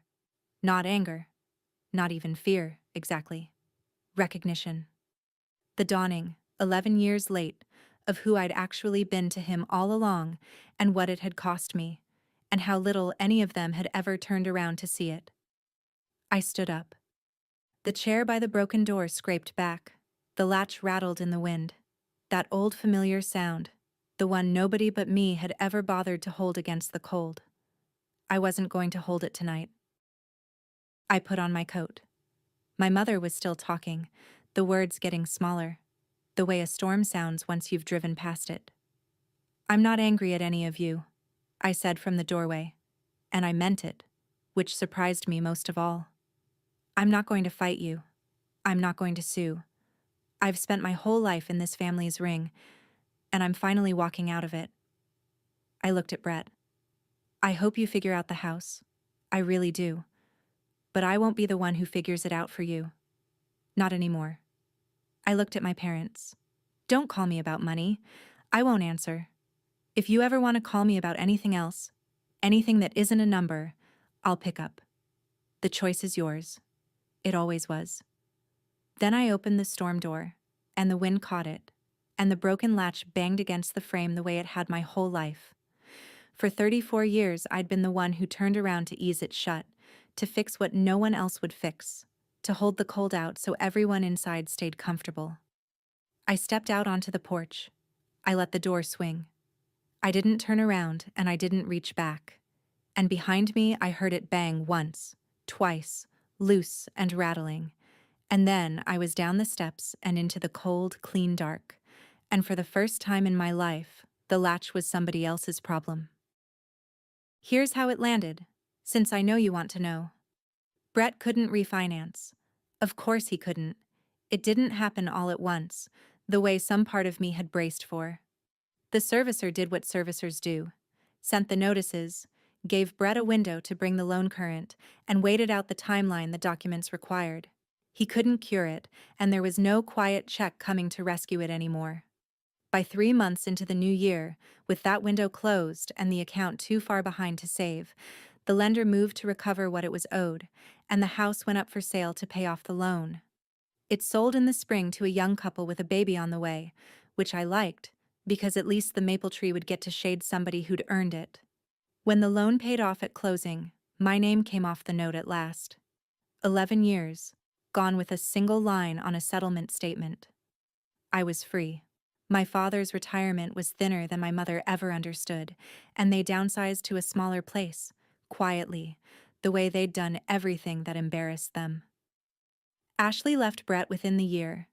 It turned out her loyalty had been to a house and a status, and once those were gone, so was she. Brett rents now, the way I did at 18, and I hear he's learning the arithmetic the rest of us learned long ago. I didn't celebrate any of it. There was no triumph in watching a family I'd loved come apart along the seams they'd sown themselves. But I slept. God, I slept. I took the money I'd kept, and I did one thing with a piece of it that mattered to me. I started a scholarship for CNAs, women putting themselves through certification the way I had, and I named it for Patricia Vance. She came to the first ceremony in a wheelchair, 92 and fierce, and when they read her name, she gripped my hand and said, "There. Now that's family money coming home." We both laughed until we cried. My parents weren't there. They didn't know. And for the first time, that absence didn't feel like a wound. It just felt like quiet, the good kind. I learned something at that table I wish I'd known at 18, sitting in the drafty chair by the door. You can love people with your whole heart and still refuse to be the floor they stand on. You can be the strongest one in the room and still set the room down. And the day you finally stop catching everyone who was happy to let you, you discover the thing they never wanted you to know. That you were never the one who needed holding up. You can stand. You always could. That's how one quiet daughter took her name back. The Good China. Page 4. $71,000 nobody ever thanked her for. If you've ever been the net a family forgot to see, hear me. You're allowed to stop catching and watch what learns to stand on its own. Tell me in the comments about the day you finally stepped aside. Share this with someone still holding a house that was never theirs. Subscribe. Your boundary is next.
The phone rang at 9 in the morning while I was reaching behind my own back for the last button on my wedding dress. No one was there to fasten it. I'd told everyone I had it handled because telling people I had it handled was the only thing I knew how to do. I saw my sister's name on the screen, and I answered with the button still loose. Renata didn't say hello. "Don't wait for Dad," she said, soft and sweet, the way she got right before something cruel. He chose to stand with me. I pressed my hand flat against the doorframe. "How could you do this?" I whispered. There was a smile in her voice. You should have known your place. I almost believed I'd walk in alone. I was wrong about who would be standing in that room. So was she. Welcome back to Calm Drama Stories. I'm Sierra, I'm 33, and for 14 months I had quietly held my family together with both hands, until the morning my sister told me to let go. I'm a home health nurse in a small Ohio town, the kind of person other people call when something breaks. This is the story of the wedding they were certain I would walk into alone. Drop a comment and be sure to subscribe. 14 months before that phone call, I sat on the floor of my mother's bedroom at 3 in the morning, counting her breaths. The pancreatic cancer had moved fast. By the end, I was the only one who stayed the nights. Renata said she couldn't, with the kids. Dad couldn't either, though he was right down the hall, because watching Mom go was a thing he didn't have the spine for. So it was me. I learned the rhythm of her morphine, the angle of her pillows, the smell of the lavender sachet she kept tucked by her wrist because the hospital sheets frightened her. That lavender got into everything: my hair, my scrubs, the inside of my coat. When she died at dawn, I was the one who called the funeral home, and I was the one who told Dad, and I was the one who picked the hymns because nobody else could form a sentence. And somewhere in those gray weeks, without anybody deciding it out loud, I became the one who handled things. The bills, the paperwork, the phone calls. It felt like love, being needed that much. It took me a long time to understand they are not the same thing. You can be the most necessary person in a family and still be the one nobody saves a seat for. But I didn't know that yet. Back then, I thought if I just kept everything from falling, eventually somebody would notice the hands doing the holding. I kept my hands full, so I would never have to hold them out and ask. That was my mistake. And it took a wedding to show me. I thought being needed was the same as being loved. Daniel found me on a Tuesday at the medical supply counter, both of us reaching for the same box of gloves, and he apologized like he'd knocked over a lamp. We'd been together 2 years. He was a contractor, good with his hands and quiet with his words, and when I told him about my family, he never once said I should fix it. He just held the door and let me decide. 3 weeks before the wedding, I was at my kitchen table in town doing what I always did on Sunday nights. I opened my banking app.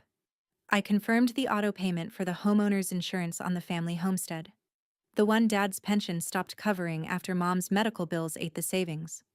I topped up the escrow shortfall for the property taxes, the way I had every quarter since the funeral. Then I logged into Dad's Medicare portal, fixed the supplemental form he'd filled out wrong again, and reordered his blood pressure prescription before it lapsed. None of it was dramatic. That was the point. The work that holds a family up is never the work anybody photographs. My phone buzzed while I was finishing. A text from Dad, short and careful, the way he got when Renata had been talking to him. Honey, about walking you down the aisle. Let's talk later. Later. He'd been saying later for a week. I set the phone face down and pressed my thumb against the worry between my eyebrows. Daniel looked up from the couch. He'll come around, he said.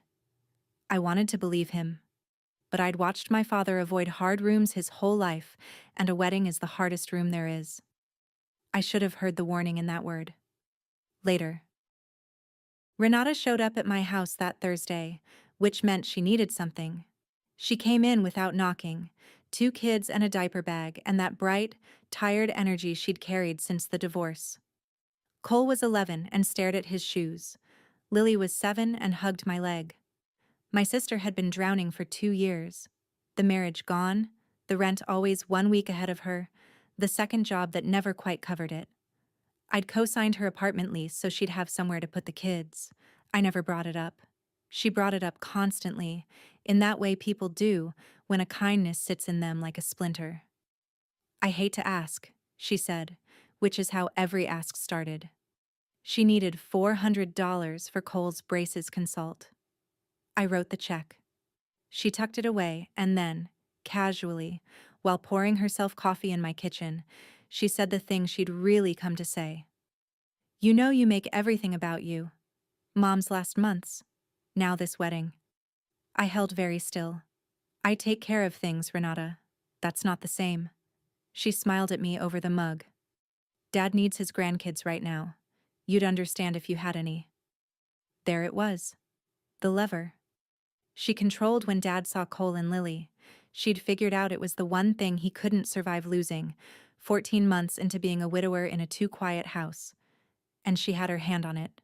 She kissed my cheek, gathered the kids, and left me holding a $400 check stub and the first cold understanding of what was coming.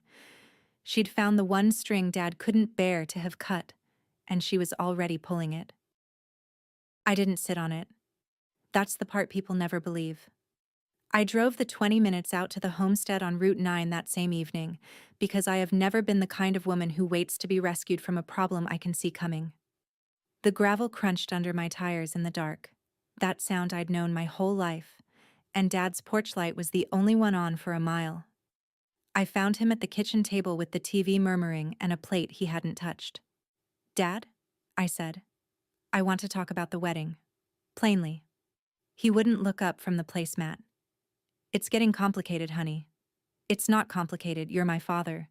You walk me down the aisle." He turned his coffee cup in a slow circle. "Your sister feels like the family's splitting. She says if I make a fuss, she'll keep the kids home for a while." There it was again, out loud this time. I kept my voice level, the way I do with frightened patients.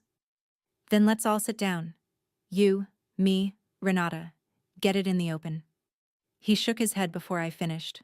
"I can't push her, Sierra. I'll lose them." And I understood the trap, fully.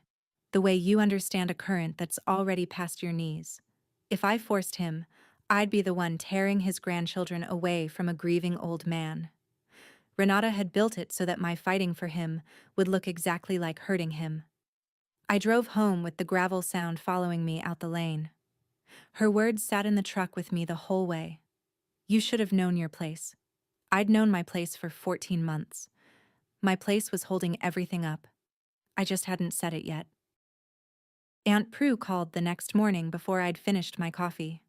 She was my mother's older sister, 70, the keeper of the family's reputation in a town where the church potluck was still a kind of court. "Sierra, honey, I'll get right to it." Prue never got right to anything. She circled. "People are talking. Renata says you've cut the family off."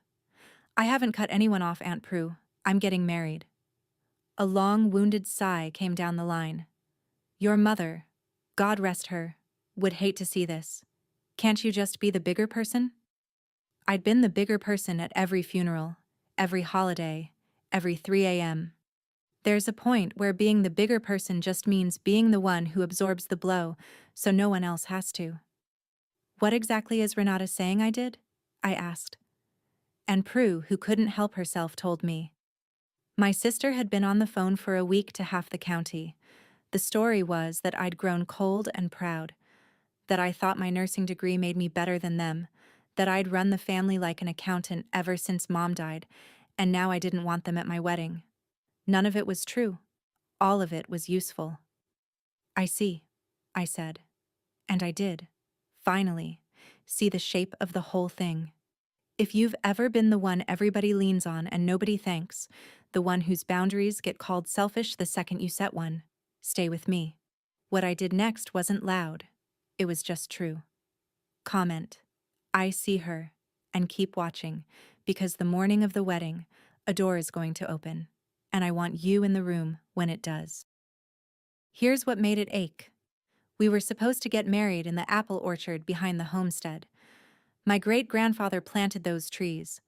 I'd run between them as a girl, climbed them, buried a parakeet under the oldest one when I was 9. Daniel and I had spent months on it. String lights between the branches, hay bales hauled in, my mother's recipe for cider on warming plates.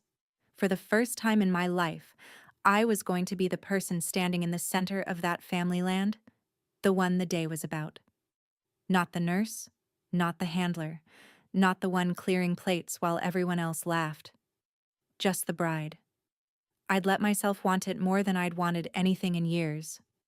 Renata knew that. Of course she knew. We'd grown up in the same house. She knew exactly which want would cost me the most to lose.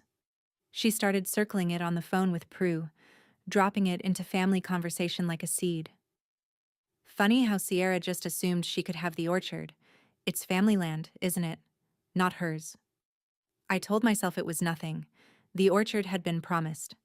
Dad had said yes months ago, back when he could still say yes to me. But a promise from a man who can't survive losing his grandchildren is not a promise. It's a hope wearing a promise's coat. I lay awake that night running the cost of moving a wedding 3 weeks out and told myself I was being paranoid. I was not being paranoid. I was being early. The gravel of that lane, the lavender in my mother's old room, the trees my family had stood under for 100 years. Renata was about to take all of it and call it keeping the peace. That night, I did something I'm not proud of, and then something I am. First, I opened the banking app and I scrolled. 14 months of it. The insurance payments, the tax escrow, the pharmacy charges under Dad's name that I'd quietly covered, the lease I'd co-signed. I added it up, and the number was large enough that I sat back in my chair. Then I did the thing I regret. I printed it. All of it. Into a neat folder. Statement after statement. The whole invisible architecture of what I'd been carrying. I sat there and I imagined the family dinner where I'd open that folder. I imagined laying it on the table in front of Prue and Renata and Dad, and reading the figures out loud, slow, watching their faces change as they understood, finally, exactly how much of their comfortable little world I'd been holding up while they called me cold. The fantasy was warm. It was so warm. My friend Dana, a nurse I'd worked beside for 9 years, came by the next day for coffee and I showed her the folder. She whistled low. Sierra, make them see what you actually do for them. Lay it out. Let the whole family watch. And I wanted to. God, I wanted to. There's a special hunger in being unseen for that long, a hunger to finally make people look. I held the folder in my lap that whole evening like it was a weapon I'd been issued. I was certain that was the path. I'd expose the money. I'd make them understand the arithmetic of everything they'd taken for granted. I went to bed sure of it. I had the wrong weapon in my hands, and it would take my mother to show me. The call came on a Saturday, 10 days out. Dad's number, but Renata's voice doing the talking in the background, coaching. Honey, he said, about the orchard. I closed my eyes. I think it's best we don't do the wedding out here. Keep things calm. It's family land. Renata thinks. Renata thinks. I repeated soft. Now don't be like that. I wasn't being like anything. I was standing in my kitchen in town, 10 days from my wedding, listening to my father give away the one place that was supposed to be mine, because giving it away was easier than holding a boundary. I heard the homestead screen door bang on his end. I heard, faintly, the gravel of the lane. A car pulling in. Renata's. Come to make sure he finished the job. He didn't even get out of the chair to tell me. He did it over the phone, with my sister parked in the driveway like a foreman. Okay, Dad, I said. Okay. And I hung up before my voice could do anything I'd regret. I stood there a long time. The orchard was gone. 100 years of my family's trees, the cider on the warming plates, the spot under the oldest tree. Gone, 10 days out, to keep a peace that was never mine to keep. I should have felt nothing but rage. Mostly what I felt was the strange, vertiginous lightness of a thing breaking that you'd been bracing for so long your arms had forgotten any other position. I'd been thrown out of my own family's land, and I was still, that very night, scheduled to auto-pay the insurance that kept its roof from leaking. The absurdity of that didn't escape me. It would matter later more than I knew. Daniel found me sitting on the kitchen floor with my back against the cabinets, which is not where I usually keep my feelings. He didn't ask what was wrong. He sat down next to me on the floor, knees up, the way you sit with someone instead of across from them. We'll get married in our own backyard, he said. I'll build an arch this weekend. I've got the cedar. It was a good offer. It was a kind, solid, true offer from a kind, solid, true man. And I couldn't say yes to it. Not yet. And the reason shames me a little even now. I still wanted my father. I still wanted, underneath everything, for Walt Overton to wake up one morning and choose his daughter, and I knew a backyard wedding with a cedar arch would be admitting that he never would. So I said, let me think. And then, this is the part, I picked my phone up off the floor, and I reordered Dad's blood pressure medication. Because it was due. Because the pharmacy had texted. Because 14 months of reflex doesn't switch off just because your heart's been kicked. I was still tending the roots of a house I'd just been thrown out of. Daniel watched me do it. He didn't say anything, but I saw him see it. The whole grotesque shape of it. A woman propping up the people stepping on her. Sierra, he said gently.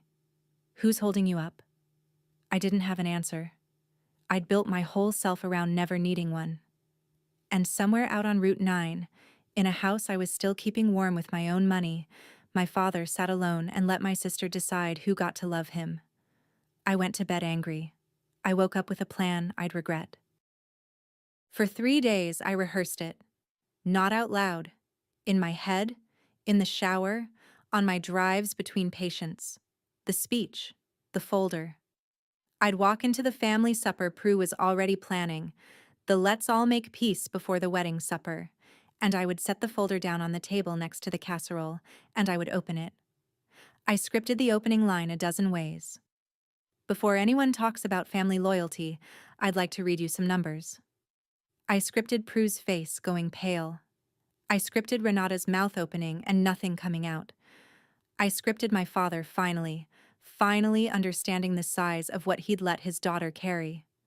In the fantasy, I was calm and devastating, and they all sat there and looked at me. Looked. Really looked. For the first time in 14 months. I wanted to be seen so badly I could taste it. I had the receipts. I had the moral high ground.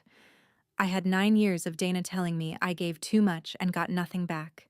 And now I had the proof in a manila folder on my passenger seat, riding around town with me like a co-conspirator. You should have known your place. Fine, I thought. I'll show them my place. I'll show them every dollar of it. I was so sure. I want you to know how sure I was, because it's going to matter when I tell you I didn't do it. I was a day from walking into that supper and detonating the truth in front of everyone I was related to. I had my hand on the pin. And then I drove out to the homestead to collect my mother's things for the wedding, and my mother, 14 months in the ground, stopped me. But first, Renata wanted coffee. Just us, she texted. Sisters. I knew better and went anyway, because part of me still kept hoping a door would open in her that never did. We sat in the diner off Main, and she stirred her coffee and studied me. And I realized within a minute that this wasn't reconciliation. It was reconnaissance. She wanted to know if I was going to do something, those were her words, at the wedding or the supper. Whether I was going to make a scene. She was scared of the folder I didn't know she'd guessed at. I just don't want Dad put in the middle, she said. He's fragile. You put him in the middle, Renata. She laughed, short. You really think you're the good one? Then she said the thing I've turned over 100 times since. Mom always loved you more. You got the soft version of her. I got the one who was disappointed. I sat there stunned, because it was the exact inverse of the truth. I was the one who'd cleaned my mother and counted her breaths, and chosen the hymns. I was the one holding the family up with both hands while my sister told the whole county I was cold. And inside her, somehow, lived a completely sincere story where she was the overlooked one and I was the favorite reclaiming a throne. Her cruelty wasn't strategy. It was a wound she genuinely believed in. That didn't excuse a single thing she'd done, but it told me something useful. She was never going to see the version of me that was true, no matter how many numbers I read aloud. You cannot fact-check a person out of a story they need to survive. The folder wouldn't reach her. Nothing would. I just didn't know yet what would. I drove out to the homestead Thursday afternoon while Dad was at his cardiology appointment, the one I'd scheduled. The gravel announced me to an empty house. I let myself in to collect what I needed from Mom's sewing room. Her veil, the lace she'd saved for me since I was small. The little things a daughter takes from a mother's hands when the mother can't hand them over herself. The sewing room still smelled like her. Lavender, faint, soaked into the curtains and the thread. On the shelf sat her old tin of sewing things, the one with the faded rose lid, and I opened it the way you open anything that belonged to someone you've lost, slowly, braced. Inside, on top of the spools and the pins, was her good embroidered handkerchief, the white one with her initials in the corner, the satin edge gone soft and frayed from a lifetime of her thumb worrying it. And folded under it, a slip of paper in her handwriting, not addressed to anyone, just left there, the way she left small truths around the house for whoever was ready to find them. I read it standing up, then I had to sit. Place isn't where they seat you, she'd written. It's where you decide to stand. Stand, Sierra. I don't know when she wrote it. Near the end, I think, when she'd watched the family already starting to arrange me into the corner I'd occupy. She'd seen it coming. She'd seen me. I pressed my thumb against that frayed satin edge, the exact spot her own thumb had worn smooth over 40 years, and something in me that had been braced for 14 months finally, quietly, set itself down. The folder in my passenger seat suddenly felt like the smallest, saddest weapon in the world. My mother had handed me a better one. I stayed too long. I was still sitting in the sewing room when I heard the gravel, Dad's truck, back early. I should have called out. I didn't. I sat very still in my mother's chair and listened to my father move through the house thinking he was alone. He went to the hall closet. I heard the door, and then a long silence, and then a sound I'd never heard him make. He'd taken out my mother's winter coat, the gray wool one she'd worn for 30 winters, and he was holding it. I could tell by the muffled way his voice came. He was talking to it, low. I don't have it in me, he said. 2 fights. I can't. A pause. She's strong, Maggie. Sierra's the strong one. She'll be all right. That's the part that gutted me. Not the cowardice, the math of it. He'd looked at his 2 daughters and decided that because I could survive being abandoned, I was the acceptable one to abandon. My strength had become the reason I got nothing. I sat in the dark and understood my father completely, and I did not forgive him. And both of those things were true at once. He was a frightened old man drowning in grief, clinging to the one thread he had left, and he was also a man choosing, right then, to let his daughter walk into her wedding alone because it was easier than holding a hard line, human and unforgivable. I waited until he shuffled to the kitchen, and then I slipped out the front. The gravel gave me away on the lane, and through the window I saw him look up, just for a second, and then look back down at the coat in his hands. He couldn't even hold my eyes across a driveway. I filed that image away. I'd see it again. I went to Miriam's that evening because I didn't know where else to take the thing my mother had started in me. Miriam Vance taught my 5th grade class 30 years ago and never quite stopped teaching me. She's 71 now, sharp as a tack, with a kitchen that always smells like bread. I'd kept up with her my whole life. She was the first adult who ever told me I had worth on a day I'd been useless, when I'd failed a spelling test and cried, and she'd crouched down and said something I've carried ever since. I sat at her table and told her all of it. The orchard, the folder, my father and the coat, the note in my mother's tin. She listened the way good teachers listen, without rushing to fix. Then she reached across and put her old hand over mine. "Let me ask you something," she said. "This folder, who's it for?" "For them. To make them see." "No," she said, gentle but certain. "It's for you. You want them to hand you your worth. Sierra, they don't have it. They never did." I started to argue and stopped. "Then what do I do?" She smiled at me, the same smile from 30 years ago. "You stop waiting at a door that won't open, and you notice who's already standing in the room." She squeezed my hand. "You don't walk in alone, honey. You walk in with whoever already showed up." I sat with that. Whoever already showed up. Not whoever I could force to show up. Not whoever owed me. Whoever was already there, and had been all along, while I'd been staring so hard at the people who weren't.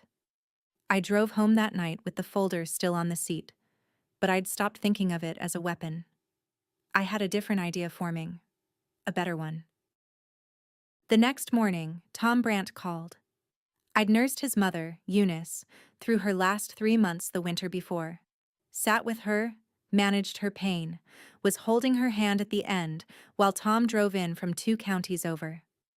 Families don't forget the person who carries their mother gently out of the world.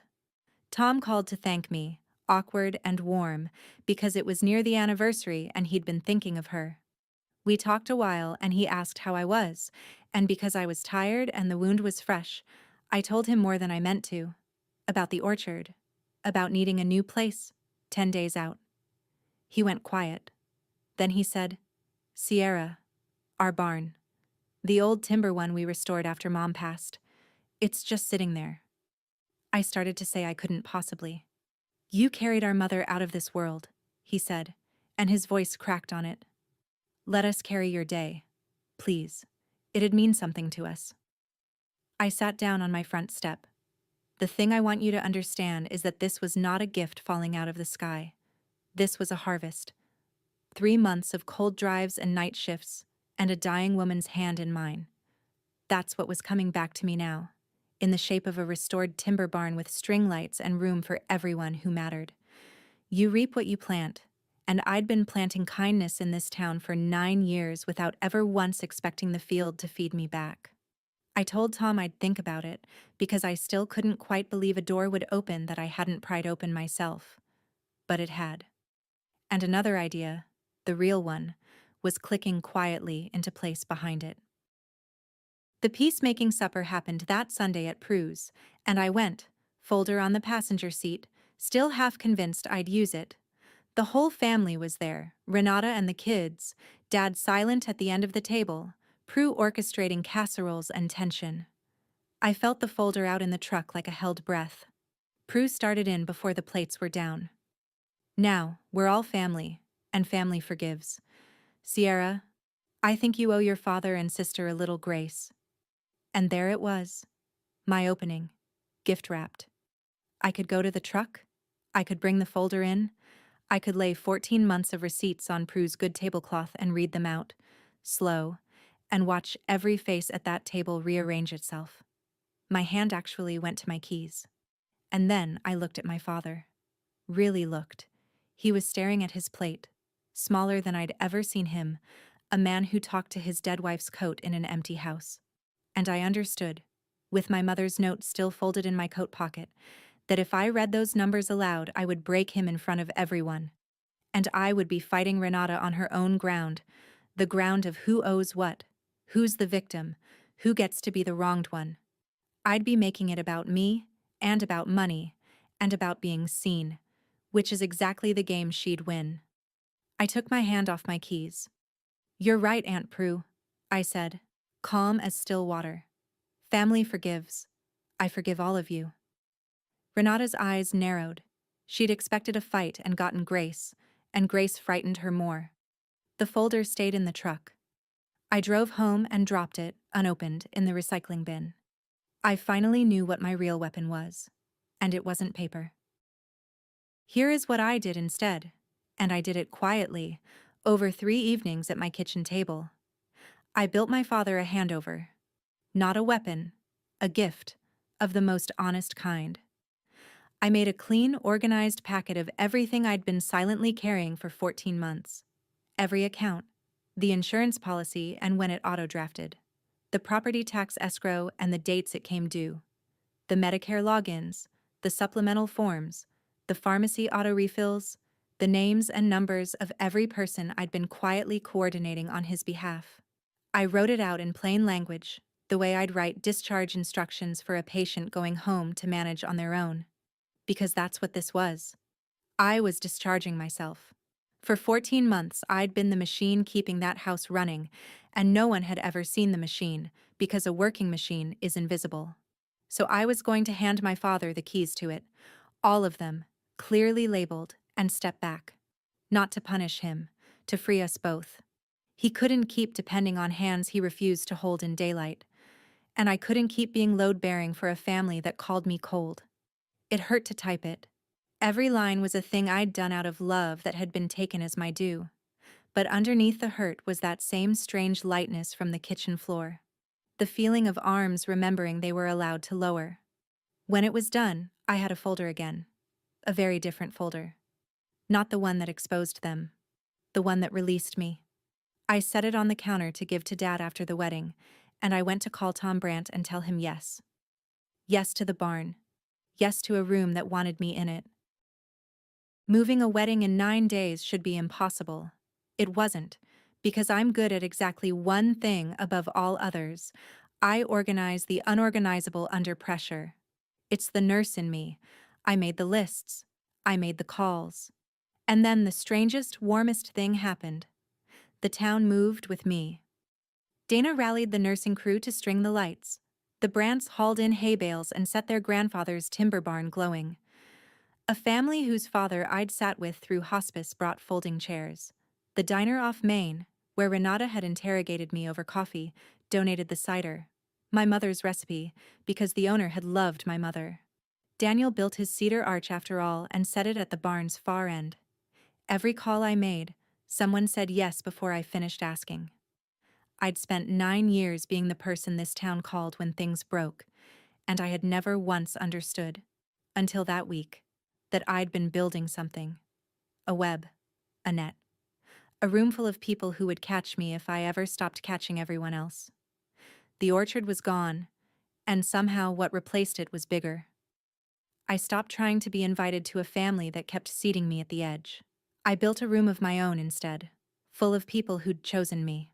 If you've ever had to do that, walk away from the table you were born at and build your own, you already know what's coming, and you know it's worth it. Subscribe so you don't miss the door opening, because in 2 days it's going to swing wide, and my sister is going to be standing on the wrong side of it. The room was full before the wedding even started.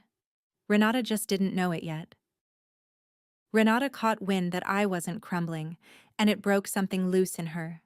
Her whole plan had assumed a particular ending. Me, humiliated, walking into a half-empty room without our father, proof to the whole county that I'd isolated myself with my coldness. A Bride Alone is a story that confirms everything she'd been selling. But I wasn't going to be alone, and word of the Brandt barn was traveling, and the cider, and the lights. So she escalated. She called the cousins and said I'd snubbed the family by moving the wedding to strangers. She told Prue I hadn't invited real family. She posted something vague and wounded online about people who forget where they came from. Each move was meant to rebuild the story of Sierra the Cold One. But here's what she didn't account for. The people filling that barn weren't reading her posts. They were the families of patients I'd sat with at 4 a.m. They were nurses I'd covered shifts for. They didn't know her version, and they wouldn't have believed it, because they'd seen the actual me, the one who showed up. Renata was shouting a story into a room that had already met the truth.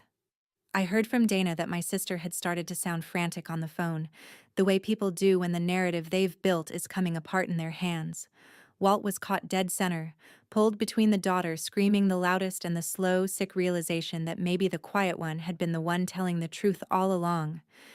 I didn't gloat. I just kept stringing lights. The wedding was tomorrow, and for the first time in 14 months, I wasn't bracing for a blow. I was getting ready to be happy. Renata could feel it slipping, so she made one last call, the night before, to me. Renata's last call, the night before, was the one that became the morning's. But before she called, I'd already done the quiet thing. That evening, at my kitchen table, I opened the banking app one final time as the family's invisible machine. I turned off the auto payment for the homestead insurance. I canceled the tax escrow draft. I logged the formal notice to remove myself as co-signer on Renata's lease, effective at its renewal, which was within my rights and timed so no one was stranded mid-month. I wasn't cutting anyone off cruelly. I was handing the controls back to the people who'd insisted I had no place at the wheel. Then I emailed the handover packet to my father. I attached one short line at the top, and I kept it calm, the way I keep everything calm. Dad, here is everything I've been handling for the house and for you. It's all yours now, clearly labeled. You have everything you need to stand on your own. So do I. I love you. Sierra. I hit send and I sat in the quiet of my own small kitchen, in town, 20 minutes from the homestead I'd kept warm with my own money for over a year, and I felt the strangest peace. You should have known your place. I did. Finally. My place had been the foundation under all of them, and I'd just stepped off it, on purpose, in daylight. The house wouldn't fall tomorrow, but the people inside it were about to feel, for the first time, the full weight of what they'd been standing on. My phone lit up. Renata's name. I let it ring out. Whatever she had to say, she could say it in the morning. And she did. 9 o'clock. The last button. The soft, cruel voice. You already know how that went. So let me open the door. The Brant barn glowed like something out of my mother's stories. It was a gold October afternoon. The timber walls warm with string lights, hay bales softened with quilts. My mother's cider steaming on the warming plates the diner had sent. I stood in the little side room they'd given me to dress in, and I finally reached behind my back and did up that last button myself, the one no one had been there to fasten at 9 that morning. I'd managed it alone all day. I could manage it alone now. But alone, it turned out, was not the same as lonely. My mother's embroidered handkerchief was wound around the stems of my bouquet, the white linen against the wildflowers, and my thumb found the frayed satin edge and worried it the way she always had. The lavender of her, faint, rose up from the linen and steadied me. Place isn't where they seat you, it's where you decide to stand. Stand, Sierra. Through the wall I could hear them. Not a half-empty room, not the humiliated silence my sister had designed. I heard a barn full of voices, laughter, the scrape of chairs, the particular hum of 100 people who'd driven out of their way to be somewhere on purpose. Dana stuck her head in. You ready? It's packed out there. Standing room. My eyes stung. Who came? Everybody, she said, like it was obvious. Everybody you ever showed up for. They all showed up back. I picked up my bouquet, the handkerchief, the lavender, the worn satin edge under my thumb. I walked to the doorway that opened onto the main floor of the barn, and someone gave the signal, and the doors swung open. And there it was. The room I'd been told I'd walk into alone. It was the fullest room I had ever seen. Not one empty chair. 100 faces turning toward me, every one of them glad. The lie that I'd been abandoned died right there, with no speech at all. Just a door, opening on the truth. Miriam was waiting just inside the doors, in her good blue dress, and she held out her arm to me. 71 years old, the first adult who ever told me I had worth, standing in for every person who was supposed to and didn't. You don't walk in alone, she murmured as I took her arm. You never did. We started down the aisle between all those glad faces, slow, the way you savor a thing you waited your whole life for. And that's when the barn doors at the far back opened a second time. Renata stood there, framed in the October light, and I watched her face do something I'll remember as long as I live. She'd come, to witness, I think, the humiliation she'd built. To see her cold sister walk into an empty room. Instead, she found the room packed wall to wall, the cider steaming, the lights gold, a beloved teacher on my arm, and not one trace of the abandonment she'd promised the whole county. Her eyes went wide, her mouth opened. Nothing came out, and behind her, half a step back, hesitating at the threshold like a man at the edge of cold water, was my father. He'd come on his own. No Renata steering him for once. She was as shocked to see him there as I was. He'd gotten the handover packet, I'd learn later, and somewhere in those clearly labeled pages he'd finally seen the size of what I'd carried, and something in him had moved. He stepped just inside the door, and then he couldn't lift his head. My father stood in the back of that glowing barn and stared at the floorboards, unable to meet the eyes of the daughter he'd let go. Renata found her voice then, too loud for the room, the way the losing side always gets loud. Sierra, this is ridiculous. You should have known your place. And the whole barn went quiet. And I stopped, Miriam's arm still in mine, and I looked at my sister across all those silent, watching faces. I didn't raise my voice. I didn't need to. I finally do, Renata, I said, calm as my mother's hand. My place was holding all of you up. I just set it down. There was no folder, no numbers read aloud, no receipts on a tablecloth, no inventory of everything I'd paid. I'd left that weapon in the recycling where it belonged. The payoff didn't need it. The truth was already standing in the room, in the shape of 100 people who came and 2 who finally understood why that mattered. Renata's, "You should have known your place," hung in the silence, and the silence answered it better than I ever could, because everyone in that barn could see, plainly, whose place this was. It was mine. I'd built it. My father lifted his head, finally, an inch, and his eyes were wet. And when he spoke, it was barely loud enough to carry. "I read what you sent," he said. "I didn't know. Sierra, I didn't know how much—" His voice gave out. He didn't finish. He didn't have to. The man who couldn't hold my eyes across a gravel driveway was standing alone now. Truly alone. Because for the first time in 14 months there was no one quietly holding him up from the shadows. He felt the full weight of the foundation the moment it stopped carrying him. And Renata felt it too. I watched it cross her face, the dawning understanding that she'd spent weeks fighting me for control of a man whose stability had never been hers to give or take. It had been mine. She'd told me to know my place, and in doing so, she'd shoved the one person out of it who kept the whole structure standing. They did it to themselves. Every bit of it. I felt no triumph, only a clean and quiet sorrow, and underneath that, something steady. Miriam patted my hand on her arm. "Shall we?" she said softly. And we did. We turned away from the door, away from my frozen sister and my crumpled father, and we walked the rest of the aisle through 100 people who were exactly where they wanted to be, toward Daniel and his cedar arch, and not one part of me looked back. Daniel was waiting under the cedar arch he'd built with his own hands, and when Miriam placed my hand in his, the whole barn exhaled into applause. We said our vows in a room that smelled of cider and hay and, faintly, lavender.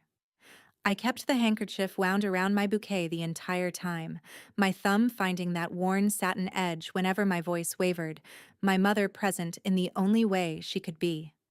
Somewhere in the back, I was aware of my father lowering himself onto a hay bale, sitting through the ceremony with his hat in his hands.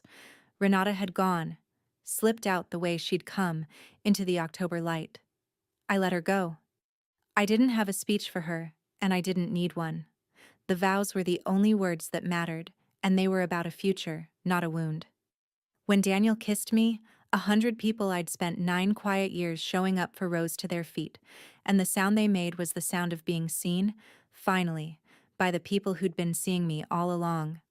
I looked out at that full, glowing barn, and I thought about the morning, the loose button, the soft, cruel voice, the certainty that I'd walk in alone.